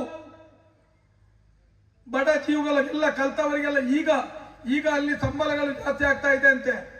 ಈಗ ಮೊನ್ನೆ ಯಾರು ಹೇಳಿದ್ರು, ಈಗ ಅಲ್ಲಿ ಹೋಗಿ ಒಳಗಡೆ ನಿಮಗೆ ಸಂಬಳ ಜಾಸ್ತಿ ಡೊನೇಷನ್ ಬೇಕು ಅಂದ್ರೆ ಮಹೇಶ್ ಶೆಟ್ಟಿಗೆ ಬೈಬೇಕು. ಮಹೇಶ್ ಶೆಟ್ಟಿಗೆ ಬೈದ್ರೆ ಡೊನೇಷನ್ ಸಿಗತ್ತೆ. ಇಡೀ ಈ ಒಂದು ನಮ್ಮ ಯಾವುದು ಒಂದು ಜನಾಂದೋಲನ ಇದೆ, ಇದನ್ನ ಬೈದ್ರೆ ಸಂಬಳ ಜಾಸ್ತಿ ಆಗತ್ತೆ. ದುಡ್ದಂತ ವಿದ್ಯಾವಂತರಿಗೆ, ಒಳ್ಳೊಳ್ಳೆ ವಿದ್ಯಾವಂತರಿಗೆ 6,000ಕ್ಕಿಂತ ಜಾಸ್ತಿ ಸಂಬಳ ಕೊಟ್ಟವರಲ್ಲ ಅವರು, ಕೊಡ್ಲಿಲ್ಲ. ಎಲ್ಲರನ್ನ ದುಡ್ದು ತಿಂದವರವರು. ನಾನು ಹೇಳುವಂಥದ್ದು ಎಲ್ಲ ರೀತಿಯಲ್ಲಿ ಅವರಿಂದ ನೋವು ತಿಂದವರೇ ಇರುವಂತದ್ದು. ಶಾಲಾ ವಿದ್ಯಾರ್ಥಿನಿಗಳು, ಕೆಲಸದವರಿರ್ಬಹುದು, ಪರಿಸರದವರು ಇರಬಹುದು, ಆ ಭಾಗದ ದಲಿತರಿರ್ಬಹುದು, ಎಲ್ಲರೂ ಪ್ರತಿಯೊಬ್ಬರ ಕಣ್ಣೀರು ಈ ಭೂಮಿಗೆ ಬಿದ್ದಾಗಿದೆ.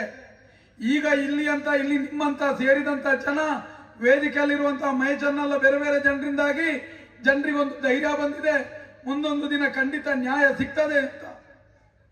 ಎಲ್ಲಿಯ ತನಕ ಅವರು ಬೇರೆ ಬೇರೆ ರೀತಿಯಲ್ಲಿ ನಮ್ಮನ್ನ ಹೊಡಿಲಿಕ್ಕೆ ನೋಡಿದ್ರು, ಮಾಧ್ಯಮಗಳ ಮೂಲಕ ಬಂದ್ರು, ಬೇರೆ ಬೇರೆ ಜನರನ್ನು ಕಲಿಸಿದ್ರು. ಈಗ ಯಾರು ಹೇಳ್ತಾ ಇದ್ದಾರೆ, ಅವರೊಳಗಡೆ ಗಲಾಟೆ ಇದೆ, ಅವರೊಳಗಡೆ ಜಗಳ ಇದೆ. ಬಂಧುಗಳೇ, ಈ ವೇದಿಕೆಯಲ್ಲಿ ನಾನು ಹೇಳಲೇಬೇಕಾದ ವಿಚಾರ, ನಮ್ಮೊಳಗೆ ಇವತ್ತಿನವರೆಗೆ ಯಾರೊಳಗಡೆಯೂ ಇಲ್ಲಿ ಅಂತ ಒಂದು ಅಸಮಾಧಾನ ಗಲಾಟೆಗಳು ಯಾವುದೂ ಇಲ್ಲ. ಎಲ್ಲ ಒಂದು ಕಡೆ ಯಾರೋ ಸೃಷ್ಟಿ ಮಾಡ್ತಾರೆ. ಯಾಕಂತ ಹೇಳಿದ್ರೆ ಈಗ ನಾವೆಲ್ಲರೂ ಸೇರ್ತೇವೆ. ತಮ್ಮಣ್ಣ ಶೆಟ್ಟಿಯು ಸೇರಿದ್ದಾನೆ 5 ತಿಂಗಳಿಂದ, ಧೈರ್ಯದಲ್ಲಿ ಬರ್ತೇನೆ ನಾನು. ಆದರೆ ಇದರ ಹಿಂದುಗಡೆ ಒಂದು ಬಲವಾದ ಶಕ್ತಿಗಳಿದೆ. 11 ವರ್ಷಗಳ ಹಿಂದೆ ಇಂತಹ ಸಭೆಗಳನ್ನು ಮಾಡುವುದು ಸುಲಭದ ವಿಚಾರಗಳಾಗಿರಲಿಲ್ಲ. ಅನೇಕ ಕಡೆಗಳಲ್ಲಿ ಅವರದೇ ದಂಡು ಮೊದಲೇ ಹೋಗಿ 4-5 ಗಾಡಿಯಲ್ಲಿ ನಿಲ್ತಿದ್ರು. ಅವರನ್ನು ಮಹೇಶನ ಜೊತೆ ಇರುವ ಹುಡುಗರು ಓಡಿಸಿ ಇಡೀ ವ್ಯವಸ್ಥೆಗೆ ಒಂದು ಸರ್ಪಗಾವಲು ಹಾಕಿ ಸಭೆ ಮಾಡುವಂತ ದಿನಗಳಿತ್ತು. ಆದ್ರೆ ಇದಕ್ಕೋಸ್ಕರ ನಾವು ಮಹೇಶನನ್ನ ನಾನು ಯಾಕೆ ಹೇಳ್ತಾ ಇದ್ದೇನೆ ಅಂತ ಹೇಳಿದ್ರೆ, ಈ ಒಂದು ಹೋರಾಟದ ಹಿಂದೆ, ಡೆಲ್ಲಿಯ ಯಶಸ್ಸಿನ ಹಿಂದೆ, 38 ಕರ್ನಾಟಕ, ಕೇರಳ, ಮಹಾರಾಷ್ಟ್ರದಲ್ಲಿ ಯಶಸ್ವಿ ಕಾರ್ಯಾಚರಣೆ ಹಿಂದೆ ಇವತ್ತು ನಮಗೆ ನ್ಯಾಯ ಸಿಕ್ಕುವಂತ ದಿನಗಳವರೆಗೆ ಇದರ ಹಿಂದುಗಡೆ ನಮಗೆ ಕಣ್ಣಿಗೆ ಕಾಣದಂತ ಅದ್ಭುತ ಒಂದು ಶಕ್ತಿಗಳಿದ್ದಾರೆ. ಮಹೇಶನನ್ನ ಇವತ್ತಿನವರೆಗೆ ಯಾವ ರೀತಿಯಲ್ಲಿ ಒಂದು ಮಗುವನ್ನು ರಕ್ಷಣೆ ಮಾಡಿದಾಗೆ ದುಷ್ಟರ ಬಾಯಿಂದ ರಕ್ಷಣೆ ಮಾಡಿದ ಒಂದು ಹುಡುಗರ ದಂಡೇ ಇದೆ. 11 ವರ್ಷಗಳಿಂದ ಮಹೇಶನ ಹಿಂದುಗಡೆ ಒಂದು ಶಕ್ತಿ, ಒಂದು ದೈವ ಶಕ್ತಿಗಳಾದ್ರೆ ಒಂದು ಯುವಕರ ತಂಡಿದೆ. ಇವತ್ತಿನವರೆಗೆ ಅವರೊಳಗಡೆಗೆ ಒಗ್ಗಟ್ಟಿನ ಸಮಸ್ಯೆ ಆಗಲಿಲ್ಲ, ಕಚ್ಚಾಟಗಳು ಬಂದಿಲ್ಲ, ಯಾವುದೇ ಒಲಜೆಗಳವೆಲ್ಲ, ಯಾವ ನಿರೀಕ್ಷೆಗಳಿಲ್ಲದೆ ಒಂದು ಮಾತಿದೆ, ಪೆರಡೆ ಕಿನ್ನಿನ ಕಾತಲೆಕ ಮಹೇಶನನ್ನ ಆ ದುಷ್ಟರ ಬಾಯಲ್ಲಿ ರಕ್ಷಿಸಿದ ಸರ್ಪಗಾವಲು ಅಂತ ಒಂದು ಯುವಕರ ದಂಡಿದೆ.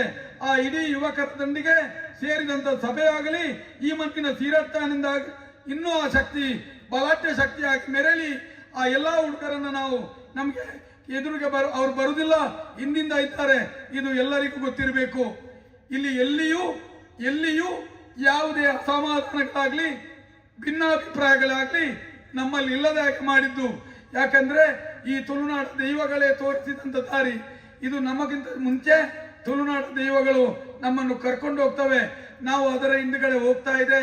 ಈ ಅಣ್ಣಪ್ಪ, ಮಂಜುನಾಥ ಬೇರೆ ಬೇರೆ ಶಕ್ತಿಗಳು ಮುಂದೆ ಹೋಗ್ತಾ ಇವೆ, ನಾವು ಹಿಂದೂಗಳೆಲ್ಲರೂ ಹೋಗ್ತಾ ಇರ್ತೇವೆ.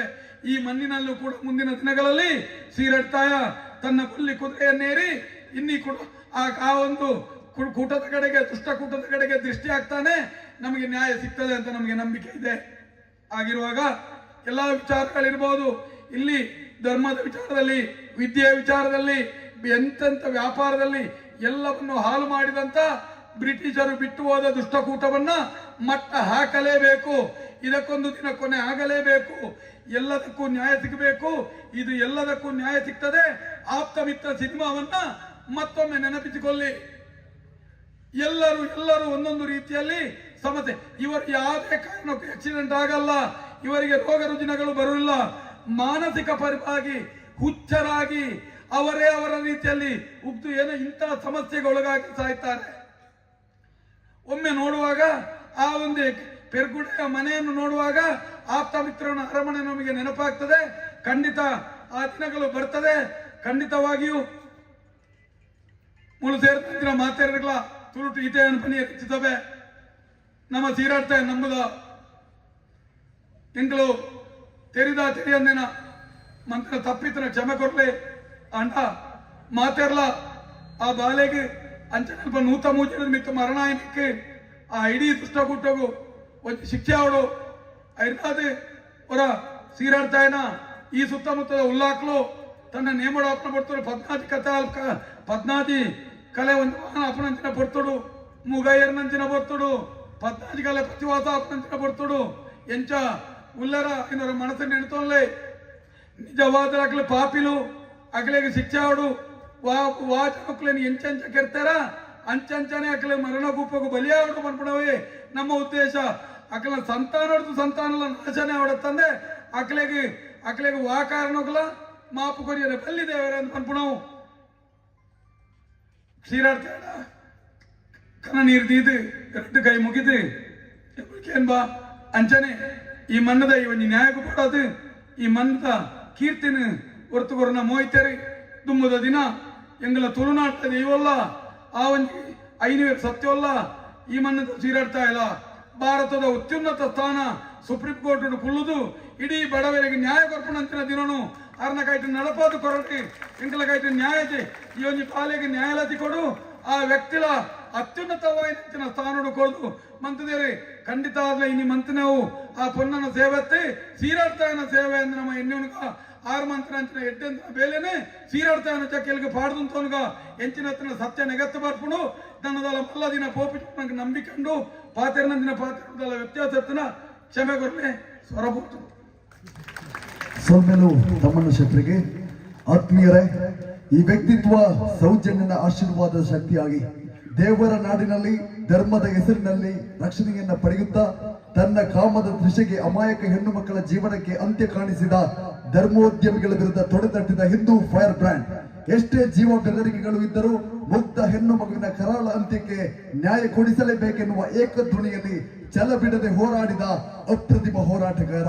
11 ವರ್ಷಗಳ ಕಾಲ ಪ್ರಕರಣವನ್ನ ಜೀವಂತವಾಗಿರಿಸಿ ತನ್ನ ಕಾಲಿಗೆ ಪಾದರಕ್ಷೆಯನ್ನು ಧರಿಸದೆ ಅಲ್ಲಿಗಿಂದ ಡೆಲ್ಲಿಯವರೆಗೆ ಸಂಚರಿಸಿ ನ್ಯಾಯಕ್ಕಾಗಿ ನಿರಂತರವಾಗಿ ನಿರಾತಂಕವಾಗಿ ನಿಸ್ವಾರ್ಥವಾಗಿ ಹೋರಾಡುತ್ತಿರುವ ಕೆಚ್ಚೆದೆಯ ಎಂಟೆದೆಯ ಬಂಟ, ಧಾರ್ಮಿಕತೆಯ ಸಾರಸ್ವತವನ್ನು ಅರಿತಿರುವ ಶ್ರೇಷ್ಠ ಧಾರ್ಮಿಕ ಚಿಂತಕ, ಸತ್ಯ, ಧರ್ಮ, ನ್ಯಾಯ, ನಿಷ್ಠೆ, ನಿಸ್ವಾರ್ಥ ಹುಟ್ಟು ಹೋರಾಟಗಾರ, ಅನ್ಯಾಯದ ವಿರುದ್ಧ ಸಿಡಿದೇಳುವ ಗಾಂಭೀರ್ಯ ತುಂಬಿದ ವ್ಯಕ್ತಿತ್ವ, ತನ್ನ ಅಭಿತಮಿನೆಗಳಲ್ಲಿ ಸಂಚರಿಸುವ ರಕ್ತದ ಕಣಕಣದಲ್ಲೂ ಸಮಾಜದ ಬಗ್ಗೆ ಕಾಳಜಿ ಇರುವ ವ್ಯಾಘ್ರ ರೂಪದ ಅಪರಂಜಿ, ಧಾರ್ಮಿಕ ಭಯೋತ್ಪಾದನೆಯ ಸಿಡಿದೆದ್ದ ಹಿಂದೂ ಹೃದಯ ಸಾಮ್ರಾಟ್, ಸಾಮಾಜಿಕ ಹೋರಾಟಗಾರ, ನೈಜ ಹಿಂದುತ್ವವೇ ನನ್ನ ಉಸಿರು ಎನ್ನುವ ಧರ್ಮದ ರಕ್ಷಣೆಗೆ ಶ್ರೀಕೃಷ್ಣನ ರೂಪದಲ್ಲಿ ಅವತಾರವೆತ್ತಿದ ಧರ್ಮ ಸಂಕಟ ಹಿಂದೂ ಹುಲಿ, ಹಿಂದೂ ಜಾಗರಣ ವೇದಿಕೆಯ ಸಂಸ್ಥಾಪಕ, ಹಿಂದೂ ಹೃದಯ ಸಾಮ್ರಾಟ್ ಸನ್ಮಾನ್ಯ ಮಹೇಶ್ ಶೆಟ್ಟಿ ತಿಮ್ಮನೋಡಿ ಈ ಕಾರ್ಯಕ್ರಮವನ್ನು ಉದ್ದೇಶಿಸಬೇಕಾಗಿ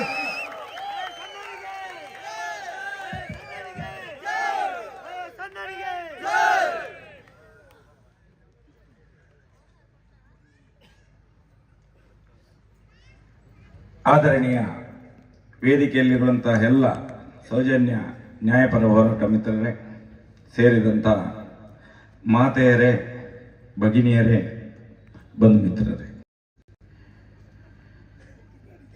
ವಿಶೇಷವಾಗಿ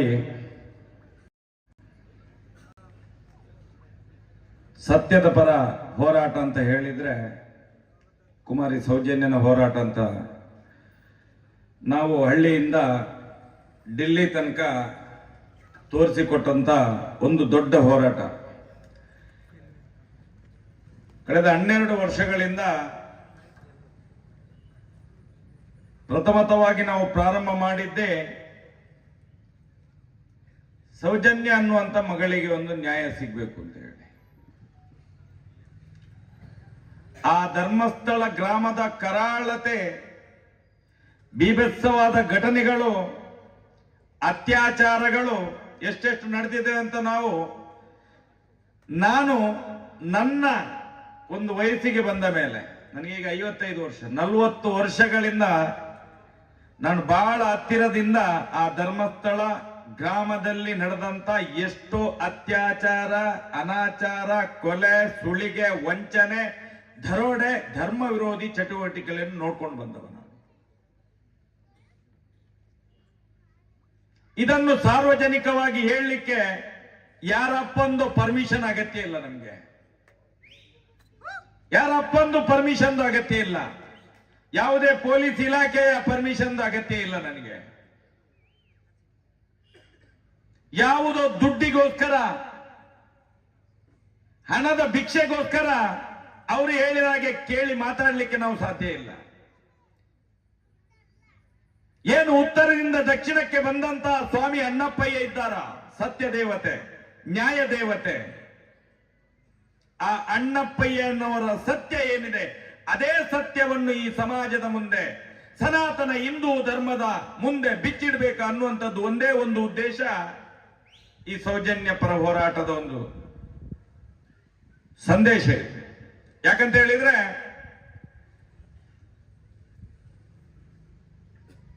ಎಲ್ಲಾ ಕಡೆಗಳಲ್ಲಿ ನಾವು ಪ್ರಶ್ನೆಗಳನ್ನು ಕೇಳ್ತೇವೆ. ಬೀದಿ ಹೋರಾಟ, ಬೀದಿ ಹೋರಾಟ, ಬೀದಿ ಹೋರಾಟ. ಇನ್ನೊಂದು ಕಡೆಗಳಲ್ಲಿ ಕಂಟೆಂಪ್ಟು, ಕಂಟೆಂಪ್ಟು, ಕಂಟೆಂಪ್ಟು. ಇನ್ನೊಂದು ಕಡೆಯಲ್ಲಿ ಬೇರೆ ಬೇರೆ ರೀತಿಯ ಸ್ಟೇಷನ್ಗಳಲ್ಲಿ ಕೇಸನ್ನು ಹಾಕಿ, ಸುಳ್ಳು ಕೇಸುಗಳನ್ನು ದಾಖಲು ಮಾಡಿ ನಮ್ಮನ್ನು ಜೈಲಿನೊಳಗೆ ಅಟ್ಟುವಂತ ಪ್ರಕರಣಗಳು. ಇದನ್ನೆಲ್ಲ ನೋಡುವಾಗ ನಮ್ಗೆ ಅನ್ಸುದು, ಒಂದೊಂದ್ಸಲ ನಗು ಬರ್ತದೆ. ಲಕ್ಷಗಟ್ಟಲೆ ಕೋಟಿ ಕೈಯಲ್ಲಿದ್ರೂ ಕೂಡ ನಮ್ಮಂತ ಒಂದು ಸಾಮಾನ್ಯ ಜನರು, ನಾವೆಲ್ಲ ಸಾಮಾನ್ಯ ಜನರು, ನಮ್ಮ ಒಂದು ಕೂದಲನ್ನು ಕೂಡ ಆ ಕಡೆ ಈ ಕಡೆ ಮಾಡ್ಲಿಕ್ಕೆ ಆಗುದಿಲ್ಲ ಈ ಪಾಪಿಗಳಿಗೆ, ಅತ್ಯಾಚಾರಿಗಳಿಗೆ.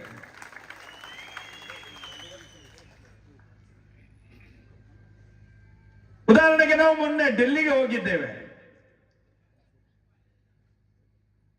ಒಂದು ರೀತಿಯಲ್ಲಿ ನಾವು ಯೋಚನೆ ಮಾಡುದು, ಅರೆ ಒಂದು ಮಗುವಿಗೋಸ್ಕರ ಡೆಲ್ಲಿಗೆ. ಕೆಲವು ಸಲ ನಾನೇ ನನ್ನಷ್ಟಕ್ಕೆ ಕೂತ್ಕೊಂಡು ಯೋಚನೆ ಮಾಡ್ತೇನೆ, ಅರೆ ಒಂದು ಮಗುವಿಗೋಸ್ಕರ ಡೆಲ್ಲಿಗೆ ಹೋಗ್ತಾ ಇದ್ದೇವೆ. 12 ವರ್ಷದಿಂದ ಹೋರಾಟ. ಕುಲಗೆಟ್ಟ ರಾಜಕೀಯ ನಾಯಕರು, ಪಾಪಿಗಳು, ಅತ್ಯಾಚಾರಿಗಳು ಎಲ್ಲ ಈ ಕಾಮಂದರುಗಳ ಜೊತೆ. ಕಾನೂನಿನಲ್ಲಿ ಕೂಡ ನಮಗೆ ಕಿಮ್ಮತ್ತಿಲ್ಲದಂತಹ ವಾತಾವರಣ. ಡಿಲ್ಲಿಯಿಂದ ಹಳ್ಳಿ ತನಕ, ಹಳ್ಳಿಯಿಂದ ಡಿಲ್ಲಿ ತನಕ ನಮ್ಮ ಅಪ್ಪನೇ ಕಾಮಂದ ಅನ್ನುವಂತ ದೊಡ್ಡ ದೊಡ್ಡ ಜನಗಳು. ಈ ದೇಶದ ಕಾರ್ಯಾಂಗದ ವ್ಯವಸ್ಥೆಗಳು, ಈ ದೇಶದ ರಾಜಕೀಯ ವ್ಯವಸ್ಥೆಗಳು, ನಮ್ಮನ್ನು ಆಳುವಂತ ಬಿಜೆಪಿಯ ನಾಯಕರುಗಳು, ನಮ್ಮನ್ನು ಆಳುವಂತ ಕಾಂಗ್ರೆಸ್ಸಿನ ನಾಯಕರುಗಳು, ನಮ್ಮನ್ನು ಆಳುವಂತ ಜೆಡಿಎಸ್, ಅದು ಮುಗಿದ ಅಧ್ಯಾಯ ಅಂತ ಕಾಣ್ತದೆ, ಅದೊಂದು ಪಕ್ಷ ಇತ್ತು. ಜೆಡಿಎಸ್ ಅಲ್ಲ, ಜೆಡಿ ನೋ ಆಗಿದೆ ಅದೀಗ. ಇವರು ನಮ್ಮನ್ನೆಲ್ಲ ಹಾಳಿದವರು. ಇವರು ಇರುವುದು ಯಾರೊಟ್ಟಿಗೆ ಅಂತ ಹೇಳಿದ್ರೆ, ವೋಟ್ ಆಗುವಾಗ ಬರುವುದು ಮತಕ್ಕೋಸ್ಕರ ಸಾಮಾನ್ಯ ಜನಗಳ ಪಾದಬುಡಕ್ಕೆ ಬರ್ತಾರೆ. ಗೆದ್ದ ಮೇಲೆ ಈ ಕಾಮಂದರುಗಳ ಕಾಲಬುಡದಲ್ಲಿ ಬಿದ್ದು ನತಮಸ್ತಕರಾಗಿ ಸಾಯ್ತಾರೆ.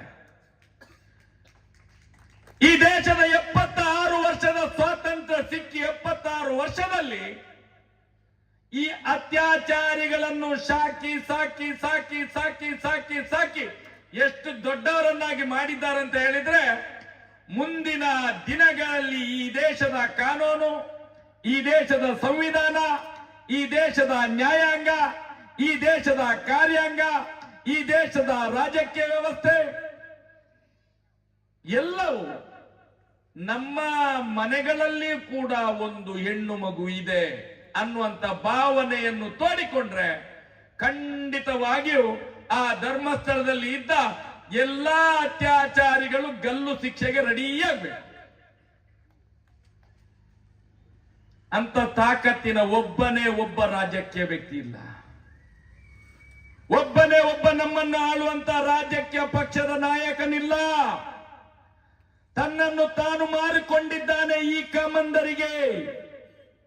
ಇದನ್ನು ಹೇಳಿದ್ರೆ ನೋವಾಗ್ತದೆ. ಯಾರು ಹೇಳ್ಬೇಕು? ನಮ್ಗೆ ಸತ್ಯ ಹೇಳುವುದರಲ್ಲಿ ಮುಚ್ಚುಮರೆ ಇಲ್ಲ.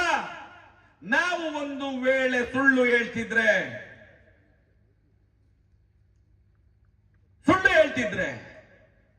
ಈ ಊರಿನ ಜನಗಳಿಗೆ ಸತ್ಯ ಏನು ಅಂತ ಗೊತ್ತಿದೆ. ಗೊತ್ತುಂಟ ಇಲ್ವಾ? ನಿಮ್ಮ ಗ್ರಾಮದ ದೈವ ದೇವರ ಮೇಲೆ ನಿಮ್ಗೆ ನಂಬಿಕೆ ಉಂಟಾ ಇಲ್ವಾ? ಉಂಟಲ್ವಾ? ಇಲ್ಲಿ ಇರುವುದು ಯಾವ ದೇವರು? ಸುಬ್ರಹ್ಮಣ್ಯ ದೇವರು. ಸುಬ್ರಹ್ಮಣ್ಯ ದೇವರು ಜಗತ್ತಿನ ಎಲ್ಲಾ ದೇವರುಗಳಿಗೆ ಅಧಿಪತಿ. ಆ ದೇವರಿಗೆ ಪ್ರಮಾಣ ಮಾಡಿ ಹೇಳ್ತೇವೆ, ನಾವು ಇವತ್ತು ಯಾರ್ಯಾರು ಅತ್ಯಾಚಾರಿಗಳಿಂದ 12 ವರ್ಷದಿಂದ ಹೇಳ್ಕೊಂಡು ಬಂದಿದ್ದೇವ ಅವರೇ ಅತ್ಯಾಚಾರಿಗಳು, ಅವರ ಮಕ್ಕಳೇ ಅತ್ಯಾಚಾರಿಗಳು. ಇದೇ ಕಾಮಂದನೇ ರಕ್ಷಣೆ ಮಾಡಿದ್ದವರನ್ನು ಈ ಸನ್ಮುಖನ ಎದುರುಗಡೆ ನಾವು ಪ್ರಮಾಣ ಮಾಡ್ತೇನೆ.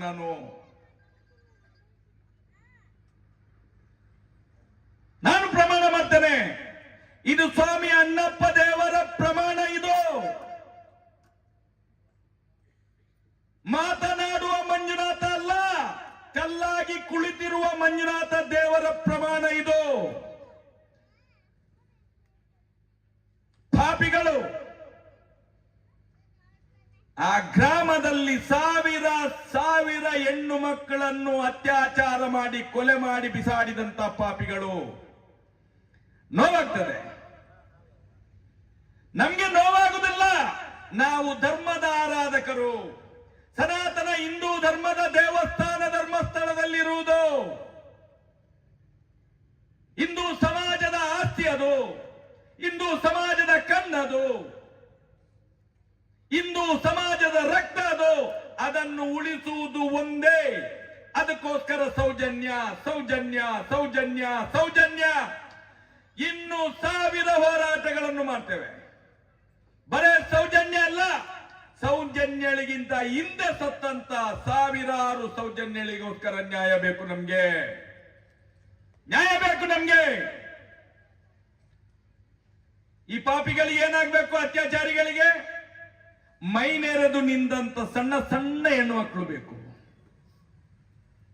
ಮೈನೆರೆದು ನಿಂತಂತ 14 ವರ್ಷ, 15 ವರ್ಷ, 16 ವರ್ಷ, 17 ವರ್ಷದ ಹೆಣ್ಮಕ್ಳು ಬೇಕು ಈ ಪಾಪಿಗಳಿಗೆ, ಅತ್ಯಾಚಾರಿಗಳಿಗೆ.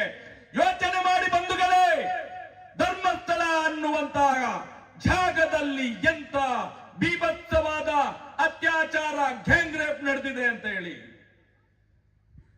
ಇದನ್ನು ನಾವು ಹೇಳಿದ್ರೆ ಕಾನೂನಿನಲ್ಲಿ ತೊಡಕ. ನಾನು ಹೇಳುವಂಥದ್ದು, ಈ ದೇಶದಲ್ಲಿ ಮಾನವನಾಗಿ ಹುಟ್ಟಿದ್ರೆ ಒಂದು ತಾಯಿಯಿಂದಲೇ, ಒಂದು ತಾಯಿಯ ಗರ್ಭದಿಂದಲೇ ಬಂದಿರ್ತೀಯ ನೀನು. ಬಂಡೆ ಕಲ್ಲಿನ ಒಳಗಡೆಯಿಂದ ಬರುವುದಲ್ಲ ಮನುಷ್ಯ. ಮರದ ಕೊಂಬೆಯಿಂದ ನೆಗೆದು ಬೀಳುವುದಲ್ಲ ಮಣ್ಣಿಗೆ. ಇದು ನಮ್ಮ ಪ್ರಶ್ನೆ. ಈ ದೇಶದ ಆಳುವಂತ ಯಾವನೇ ಇರಲಿ, ಒಂದು ತಾಯಿಯ ಹೊಟ್ಟೆಯಿಂದಲೇ ಗರ್ಭ ಧರಿಸಿ ಹೊರಗಡೆ ಬರುವಂತವನು. ನಾವು ಹೇಳ್ತಾ ಈ ದೇಶ ಭಾರತ, ಭಾರತ ಮಾತೆ. ಸೌಜನ್ಯ ಯಾರು? ಭಾರತ ಮಾತೆ ಅಲ್ವಾ? ನೀವು ಸೌಜನ್ಯಗಳನ್ನು ಅತ್ಯಾಚಾರ ಮಾಡಿದ್ದಲ್ಲ, ಭಾರತ ಮಾತೆಯನ್ನು ಅತ್ಯಾಚಾರ ಮಾಡಿದ್ದು ನೀವು ಪಾಪಿಗಳು ಧರ್ಮಸ್ಥಳದಲ್ಲಿ. ಅದಕ್ಕೋಸ್ಕರ ಇವತ್ತು 1000 ಸೌಜನ್ಯಳ ಪ್ರೇತಾತ್ಮಗಳು ನಿಮ್ಮ ಬೆನ್ನ ಹಿಂದೆ ಬಿದ್ದಿವೆ. ನಾವುಗಳು ಹೋರಾಟಗಾರರಾಗ್ಲಿ, ನೀವಾಗ್ಲೆಲ್ಲ ಕಾರಣಕರ್ತರು. ಇದು ತ್ರೇತಾಯುಗದಲ್ಲಿ ಕೂಡ ನಡೆದಿದೆ, ಮಹಾಭಾರತದಲ್ಲಿ ಕೂಡ ನಡೆದಿದೆ. ಇವತ್ತು ಕಲಿಯುಗದಲ್ಲಿ ಕೂಡ ಸೌಜನ್ಯದಿಂದ ನಮ್ಗೆ ಕಾಣಿಸ್ತಿದೆ.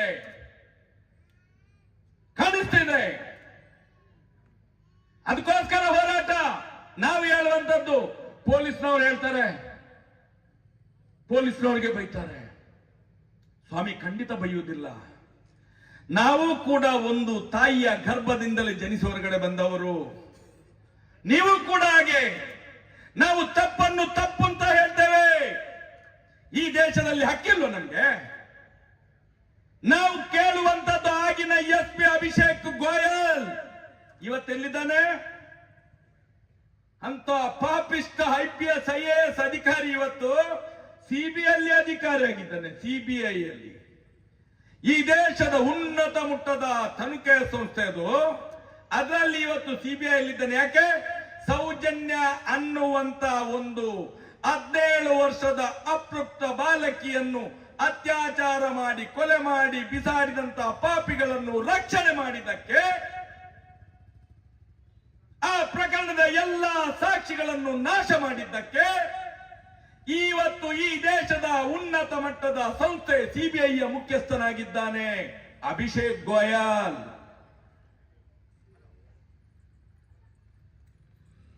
ಯಾರ ಹತ್ರ ನ್ಯಾಯ ಕೇಳ್ತೀರಿ ಬಂಧುಗಳೇ? ನಾವು ಈ ದೇಶದಲ್ಲಿ ಕಾನೂನು ಕಣ್ಣು ಮುಚ್ಚಿದೆ ಅಂತ ಹೇಳಿದ ತಕ್ಷಣ ಕಂಟೆಂಪ್ಟ್. ಮಹೇಶ್ ಶೆಟ್ಟಿ ಕಾನೂನಿನ ವಿರುದ್ಧ ಮಾತಾಡಿದ. ಇದನ್ನು ಕೇಳಬೇಕಲ್ಲ ನಾವು. 12 ವರ್ಷದಿಂದ ನನ್ನನ್ನು ಎನ್ಕೌಂಟರ್ ಮಾಡಲಿಕ್ಕೆ ನನ್ನ ಹತ್ರ ಡಾಕ್ಯುಮೆಂಟ್ ಇಲ್ಲ. ಆದ್ರೆ ಇದೇ ಅಭಿಷೇಕ್ ಗೋಯಲ್ ಆಗ SP ಆಗಿದ್ದಾಗ ಅವನ ಡಿಪಾರ್ಟ್ಮೆಂಟ್ ಅಲ್ಲಿದ್ದ ಪೊಲೀಸ್ ಅಪ್ಪನೇ ಫೋನ್ ಮಾಡಿ ಹೇಳಿದ್ದು, ಮಹೇಶ್ ಅಣ್ಣ ಮನೆಯಿಂದ ಓಡಿ, ಇಲ್ಲಾದ್ರೆ ಮಧ್ಯಾಹ್ನ 12ನೇ ತಾರೀಕು 12/10/2012 ನನ್ನ ಎನ್ಕೌಂಟರ್ ಆಗ್ತಿತ್ತು ಇದೇ ಅಭಿಷೇಕ್ ಗೋಯಲ್ ನಿಂದ. ಯಾತಕ್ಕೋಸ್ಕರ? ಸೌಜನ್ಯಳಿಗೆ ನ್ಯಾಯ ತೆಗೆಸಿ ಕೊಡ್ತೇನೆ ಅನ್ನುವಂಥದ್ದು 11/10/2012 ಮಾತಿಗೋಸ್ಕರ ಮಹೇಶ್ ಶೆಟ್ಟಿ ತಿಮರೋಡಿಯ ಎನ್ಕೌಂಟರ್. ಹೇಗೆ ಅಂತವ ಇವತ್ತು CBI ಮುಖ್ಯಸ್ಥ. ಈ ದೇಶ ಉಳಿತದೆ ಬಂಧುಗಳ? ನಾವೆಲ್ಲ ನತದೃಷ್ಟರು, ನಾವೆಲ್ಲ ಸಾರ್ವಜನಿಕರು ನತದೃಷ್ಟರು. ನಾವು ಈ ನೋವನ್ನು ಸಾರ್ವಜನಿಕವಾಗಿ ಹೇಳುವುದು.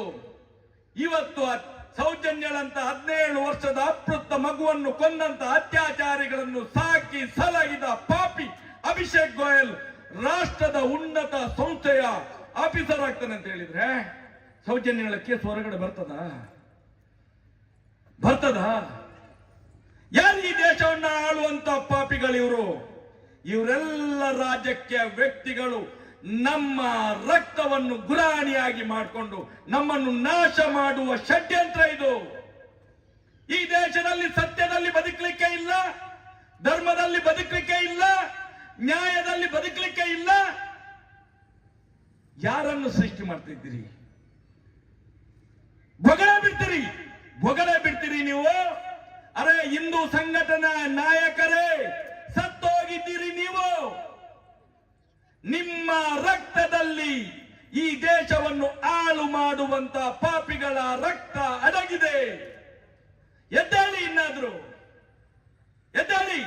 ಒಂದು ಮಗುವಿಗೆ ನ್ಯಾಯ ಕೊಡ್ಲಿಕ್ಕೆ ಆಗದಂತ 140 ಕೋಟಿ ಜನ ಈ ಭಾರತ ದೇಶದೊಳಗೆ ನಪುಂಸಕರು ನೀವು, ಷಂಡರು ನೀವು.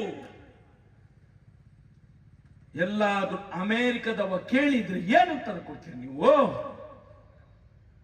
ನಾಲ್ಕು ವಿಶ್ವಸಂಸ್ಥೆ ಇದೇ ಪ್ರಶ್ನೆಯನ್ನು ಈ ಜನಗಳ ಹತ್ರ 140 ಕೋಟಿ ಭಾರತೀಯರ ಹತ್ರ ಕೇಳಿದ್ರೆ ಏನು ಉತ್ತರ ಕೊಡ್ತೀರಿ? ಇದು ನನ್ನ ಪ್ರಶ್ನೆ. ಇದು ಮಹೇಶ್ ಶೆಟ್ಟಿ ತಿಮರೋಡಿಯ ಪ್ರಶ್ನೆ. ಅರೆ 140 ಕೋಟಿ ಭಾರತ ದೇಶದೊಳಗೆ ಇರುವ ಈ ಷಂಡರಿಗೆ ನಿಮ್ಗೆ ಒಂದು ಮಗುವಿಗೆ ನ್ಯಾಯ ಕೊಡ್ಲಿಕ್ಕೆ ಆಗ್ಲಿಲ್ಲ. ನೀವು ಈ ದೇಶವನ್ನು ಏನ್ ಮಾಡ್ತೀರಿ? ವಿಶ್ವಗುರು ಮಾಡ್ತೀರಿ. ನಾಚಿಕೆ ಆಗ್ಬೇಕು ಪಾಪಿಗಳೇ. ಜನರಿಂದ ಮತ ತಗೊಳ್ತೀರಿ, ಎಲೆಕ್ಷನ್ ಬಂದಾಗ ಅವರ ತಲೆಯನ್ನು ಹಾಳು ಮಾಡ್ತೀರಿ, ಕೋಟಿ ಕೋಟಿ ದುಡ್ಡು ಸುರಿತೀರಿ, ಇಡೀ ಸಮಾಜ ಕಟ್ಟಿದ ಟ್ಯಾಕ್ಸ್ ಅನ್ನು ನಿಮ್ಮ ಮನೆಯಲ್ಲಿ ಕೊಂಡೋಗಿ ನಿಮ್ಮ ಹೆಂಡತಿ ಮಕ್ಕಳನ್ನು ಸಾಕ್ತೀರಿ. ಅಣ್ಣಪ್ಪ ಮಂಜುನಾಥ ದೇವರ ಶಾಪ ಈ ಭಾರತ ದೇಶದ ಮುಕ್ಕೋಟಿ ದೇವತೆಗಳ ಶಾಪ ಶಾಪ. ಒಳ್ಳೇದಾಗುದಿಲ್ಲ ನೀವು. ಅದಕ್ಕೋಸ್ಕರ ಹೇಳ್ತಾ ಇದ್ದೇವೆ 12 ವರ್ಷದಿಂದ ಒಂದು ಮಗು ಅಲ್ಲ. ಇವತ್ತ ಮಗುವಿನ ತಾಯಿ ಏನ್ ಹೇಳ್ತಾ ಇದೆ? ನನ್ನ ಒಂದು ಮಗುವಿಗೋಸ್ಕರ ಈ ಹೋರಾಟ ಅಲ್ಲ ಅಲ್ಲ. ಏನು ಶತಮಾನದಿಂದ ಧರ್ಮಸ್ಥಳ ಗ್ರಾಮದಲ್ಲಿ ನಡ್ಕೊಂಡು ಬಂದಂತ ಪಾಪದ ಕೂಪ, ಅತ್ಯಾಚಾರಿಗಳ ಅಂತ್ಯ ಕಾಣಬೇಕು ನಾವು. ಎಷ್ಟೋ ಹೆಣ್ಣು ಮಕ್ಕಳ ಬರ್ಬರತೆಯ ಅತ್ಯಾಚಾರ, ಆ ಕ್ರೂರತೆ, ಅದನ್ನು ತಡಿಬೇಕು, ನ್ಯಾಯ ಸಿಗಬೇಕು. ಇಡೀ ಸೌಜನ್ಯಳಿಗೆ ಮಾತ್ರ ಅಲ್ಲ, ಭಾರತ ದೇಶ ಮಾತೆಯರಿಂದ ಕೂಡಿದೆ. ನಾವು ಮಾತೆಯರನ್ನು ಗರ್ವದಿಂದ ಕರಿತೇವೆ, ಧರ್ಮ ಅಂತ ಕರಿತೇವೆ, ಪ್ರಕೃತಿ ಅಂತ ಕರಿತೇವೆ, ತಾಯಿ ಅಂತ ಕರಿತೇವೆ, ಅಕ್ಕ ಅಂತ ಕರಿತೇವೆ, ತಂಗಿ ಅಂತ ಕರಿತೇವೆ. ಮಾಡುವುದು ಏನು? ಮಾಡುವುದು ಏನು? ಎಲ್ಲೆಲ್ಲೂ ಅಲ್ಲ, ಪಾಕಿಸ್ತಾನದಲ್ಲಿ ಅಲ್ಲ, ಅಫ್ಘಾನಿಸ್ತಾನದಲ್ಲಿ ಅಲ್ಲ, ನಮ್ಮ ಕರ್ನಾಟಕ ರಾಜ್ಯದ ದಕ್ಷಿಣ ಕನ್ನಡ ಜಿಲ್ಲೆಯ ಬೆಳ್ತಂಗಡಿ ತಾಲೂಕಿನ ಧರ್ಮಸ್ಥಳ ಅನ್ನುವಂತ ಗ್ರಾಮದಲ್ಲಿ. ಧರ್ಮಸ್ಥಳ ಧರ್ಮಸ್ಥಳ. ನಾನು ಹೇಳೋದು, ಕಾರ್ಯಾಂಗ ಇರ್ಲಿ, ನ್ಯಾಯಾಂಗ ಇರ್ಲಿ, ಶಾಸಕಾಂಗ ಇರ್ಲಿ, ನಾವು ಈ ದೇಶದ ಒಳಿತಿಗೋಗಿ ಕೆಲಸ ಮಾಡುವವರು. ನಾವು ಸೌಜನ್ಯ ಪರವಾಗಿ ಹೋರಾಟ ಮಾಡುವವರು.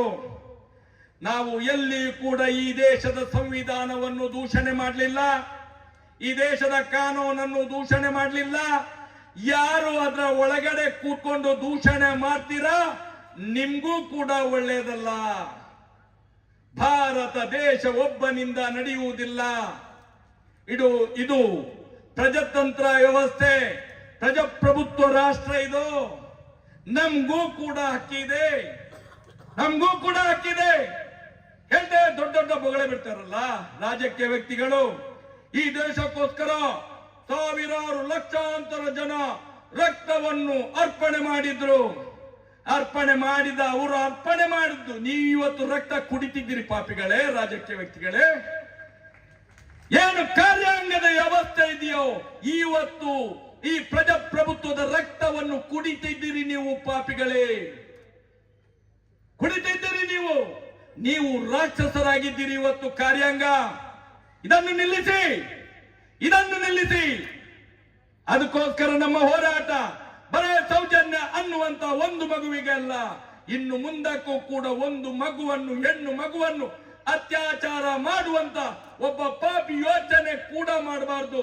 ನಾನು ಅತ್ಯಾಚಾರ ಇಂಥವಳನ್ನು ಮಾಡ್ತೇನೆ ಅಂತ ಹೇಳಿ ಅಂತ ಶಿಕ್ಷೆ, ಈ ಕ್ರೂರತೆ, ಈ ಅತ್ಯಾಚಾರಿಗಳಾಗಬೇಕು ಧರ್ಮಸ್ಥಳದಲ್ಲಿರುವಂತಹ ಕಾಮಂದರಿಗೆ. ಇದಕ್ಕೋಸ್ಕರ ಹೋರಾಟ. ಇವರು ತಿಳ್ಕೊಂಡಿದ್ದಾರೆ ದಿಲ್ಲಿಗೆ ಹೋಗಿ ಬಂದಾಯ್ತು ಅಂತೇಳಿ. ಅರೆ ವಿಶ್ವಸಂಸ್ಥೆಗೂ ಕೂಡ ಹೋಗಿ ಕಂಪ್ಲೇಂಟ್ ಮಾಡ್ತೇವೆ, ವಿಶ್ವಸಂಸ್ಥೆಯಲ್ಲಿ ಕೂಡ ಕಂಪ್ಲೇಂಟ್ ಮಾಡ್ತೇವೆ.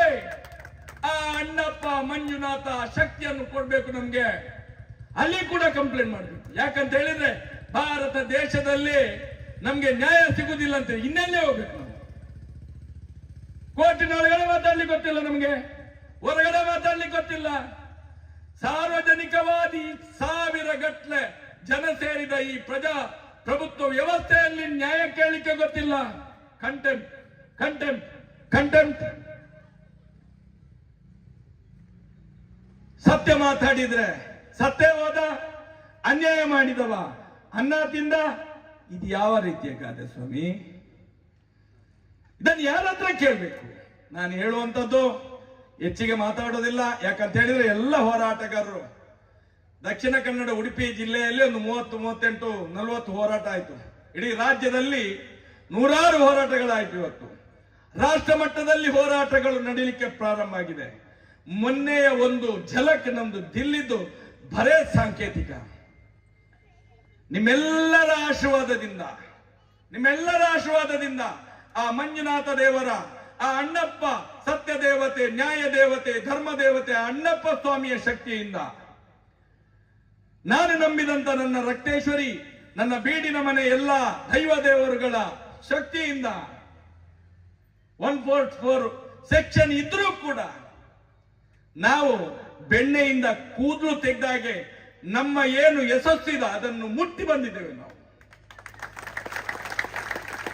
ಇವತ್ತು ಬರೇ ಕರ್ನಾಟಕ ರಾಜ್ಯ ಅಲ್ಲ, ಈ ದೇಶದ ಮೂಲ ಸ್ಥಾನದಲ್ಲಿ ನಮಗೆ ಒಂದು 50ರಿಂದ 100 ಸುಪ್ರೀಂ ಕೋರ್ಟ್ ಲಾಯರ್ಗಳ ಒಂದು ಟೀಮ್ ರೆಡಿ ಆಗಿದೆ. ಇವತ್ತು ಹೆಮ್ಮೆ ಇದೆ ನಮಗೆ. ಅದು ಹೈಕೋರ್ಟ್ ಅಲ್ಲಿ ಕೂಡ ಎಷ್ಟೋ ಲಾಯರ್ಗಳು ನಿಮ್ಮ ಹೋರಾಟಕ್ಕೆ ನಮ್ಮ ಬೆಂಬಲ ಇದೆ ಅಂತ ಬಂದಂತ ಒಂದು ಡೆಲ್ಲಿಯ ಹೋರಾಟದಿಂದಾಗಿ ನಮಗೆ ಎಷ್ಟು ಪ್ರಯೋಜನ ಆಗಿದೆ ಅಂತೇಳಿ ಇವತ್ತು ಸಾರ್ವಜನಿಕವಾಗಿ ಎಲ್ರಿಗೂ ಗೊತ್ತಾಗ್ತಾ ಇದೆ ಅತ್ಯಾಚಾರಿ ಯಾರು, ಯಾರು ಆ ದೊಡ್ಡಪ್ಪ, ಯಾರು ಚಿಕ್ಕಪ್ಪ, ಆ ಚಿಕ್ಕಪ್ಪನ ಮಗ ಯಾರು,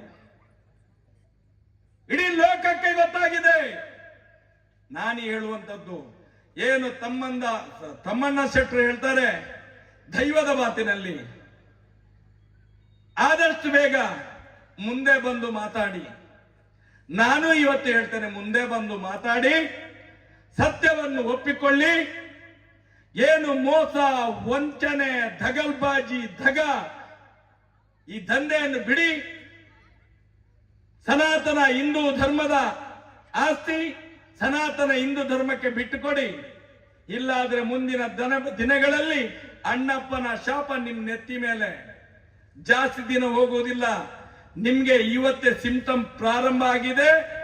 ಈ ನವರಾತ್ರಿಯ ಈ ಶಿವರಾತ್ರಿಯ ಹೊಸ ಸಂದರ್ಭದಲ್ಲಿ ನಿಮ್ಗೆ ಸೂಚನೆ ಸಿಗ್ಲಿಕ್ಕೆ ಶುರುವಾಗಿದೆ. ಧರ್ಮಸ್ಥಳದವರು ಇನ್ನಾದರೂ ಎಚ್ಚೆತ್ತುಕೊಳ್ಬೇಕು.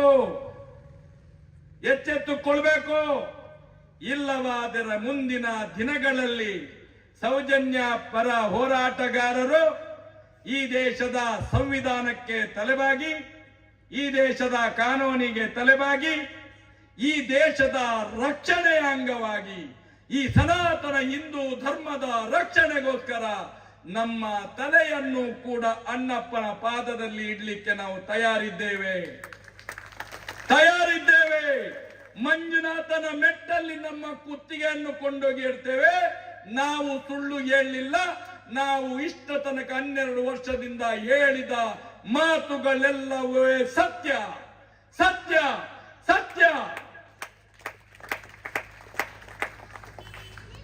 ಇದನ್ನೇ ಹೇಳುವಂತದ್ದು. ನಾವು ಸುಳ್ಳು ಹೇಳ್ತಾ ಇಲ್ಲ. ನೀವುಗಳೇ ಕಾಮಂದರುಗಳೇ ಅತ್ಯಾಚಾರಿಗಳು, ನಿಮ್ಮ ಮನೆ ಮಕ್ಕಳೇ ಅತ್ಯಾಚಾರಿಗಳು. ಇದು ನಮ್ಮ ಪ್ರಮಾಣ. ಅದಕ್ಕೋಸ್ಕರ ಈ ಪ್ರಮಾಣವನ್ನು ಆ ಸುಬ್ರಹ್ಮಣ್ಯ ದೇವರ ಸನ್ಮುಖ ದೇವರ ಪಾದಕ್ಕೆ ಇಡುತ್ತಾ ಮುಂದಿನ ದಿನಗಳಲ್ಲಿ ಆದಷ್ಟು ಬೇಗ ನ್ಯಾಯಯುತವಾಗಿ ನಮ್ಗೆ ಒಂದು ನ್ಯಾಯ ಸಿಗ್ಲಿ. ಇಲ್ಲ ಆದ್ರೆ ನ್ಯಾಯವನ್ನು ಹೇಗೆ ಪಡ್ಕೊಳ್ಬೇಕು ಅನ್ನುವಂತ ಶಕ್ತಿ ಕೂಡ ನಮ್ಮ ಹತ್ರ ಇದೆ. ಆ ಕಿಚ್ಚಿನ ಕಾರ್ಯಕರ್ತರು ನಿರ್ಮಾಣ ಆಗ್ತಾ ಇದ್ದಾರೆ. ಸಿಟ್ಟನ್ನು ಕೈಗೆ ಕೊಡುವಾಗೆ ಮಾಡಬೇಡಿ ಅಂತ ಹೇಳುತ್ತಾ ಎಲ್ರಿಗೂ ವಂದಿಸುತ್ತಾ ನನ್ನ ಮಾತನ್ನು ಮುಗಿಸ್ತಾ ಇದ್ದೇನೆ. ಒಂದೇ ಮಾತರಂ. ಜೈ ಶ್ರೀರಾಮ್. ಅಭಿನಂದನೆಗಳು ಸನ್ಮಾನ್ಯ ಮಹಿಳಾ ಸಂಸ್ಥಾಪಕರು, ರಾಷ್ಟ್ರೀಯ ಹಿಂದೂ ಜಾಗರಣ ವೇದಿಕೆಯವರಿಗೆ. ದಯವಿಟ್ಟು ಆಗಮಿಸಿರುವಂತ ಎಲ್ರಿಗೂ ಕೂಡ ಫಲಾರದ ವ್ಯವಸ್ಥೆಯನ್ನು ಮಾಡಲಾಗಿದೆ, ಉಪಹಾರದ ವ್ಯವಸ್ಥೆಯನ್ನ ಮಾಡಲಾಗಿದೆ. ದಯವಿಟ್ಟು ಸ್ವೀಕರಿಸಬೇಕು. ಎಲ್ರೂ ಕೂಡ ಪಕ್ಕದ ಅಂಗಡಿಯ ಮುಂಭಾಗದಲ್ಲಿ ಉಪಹಾರ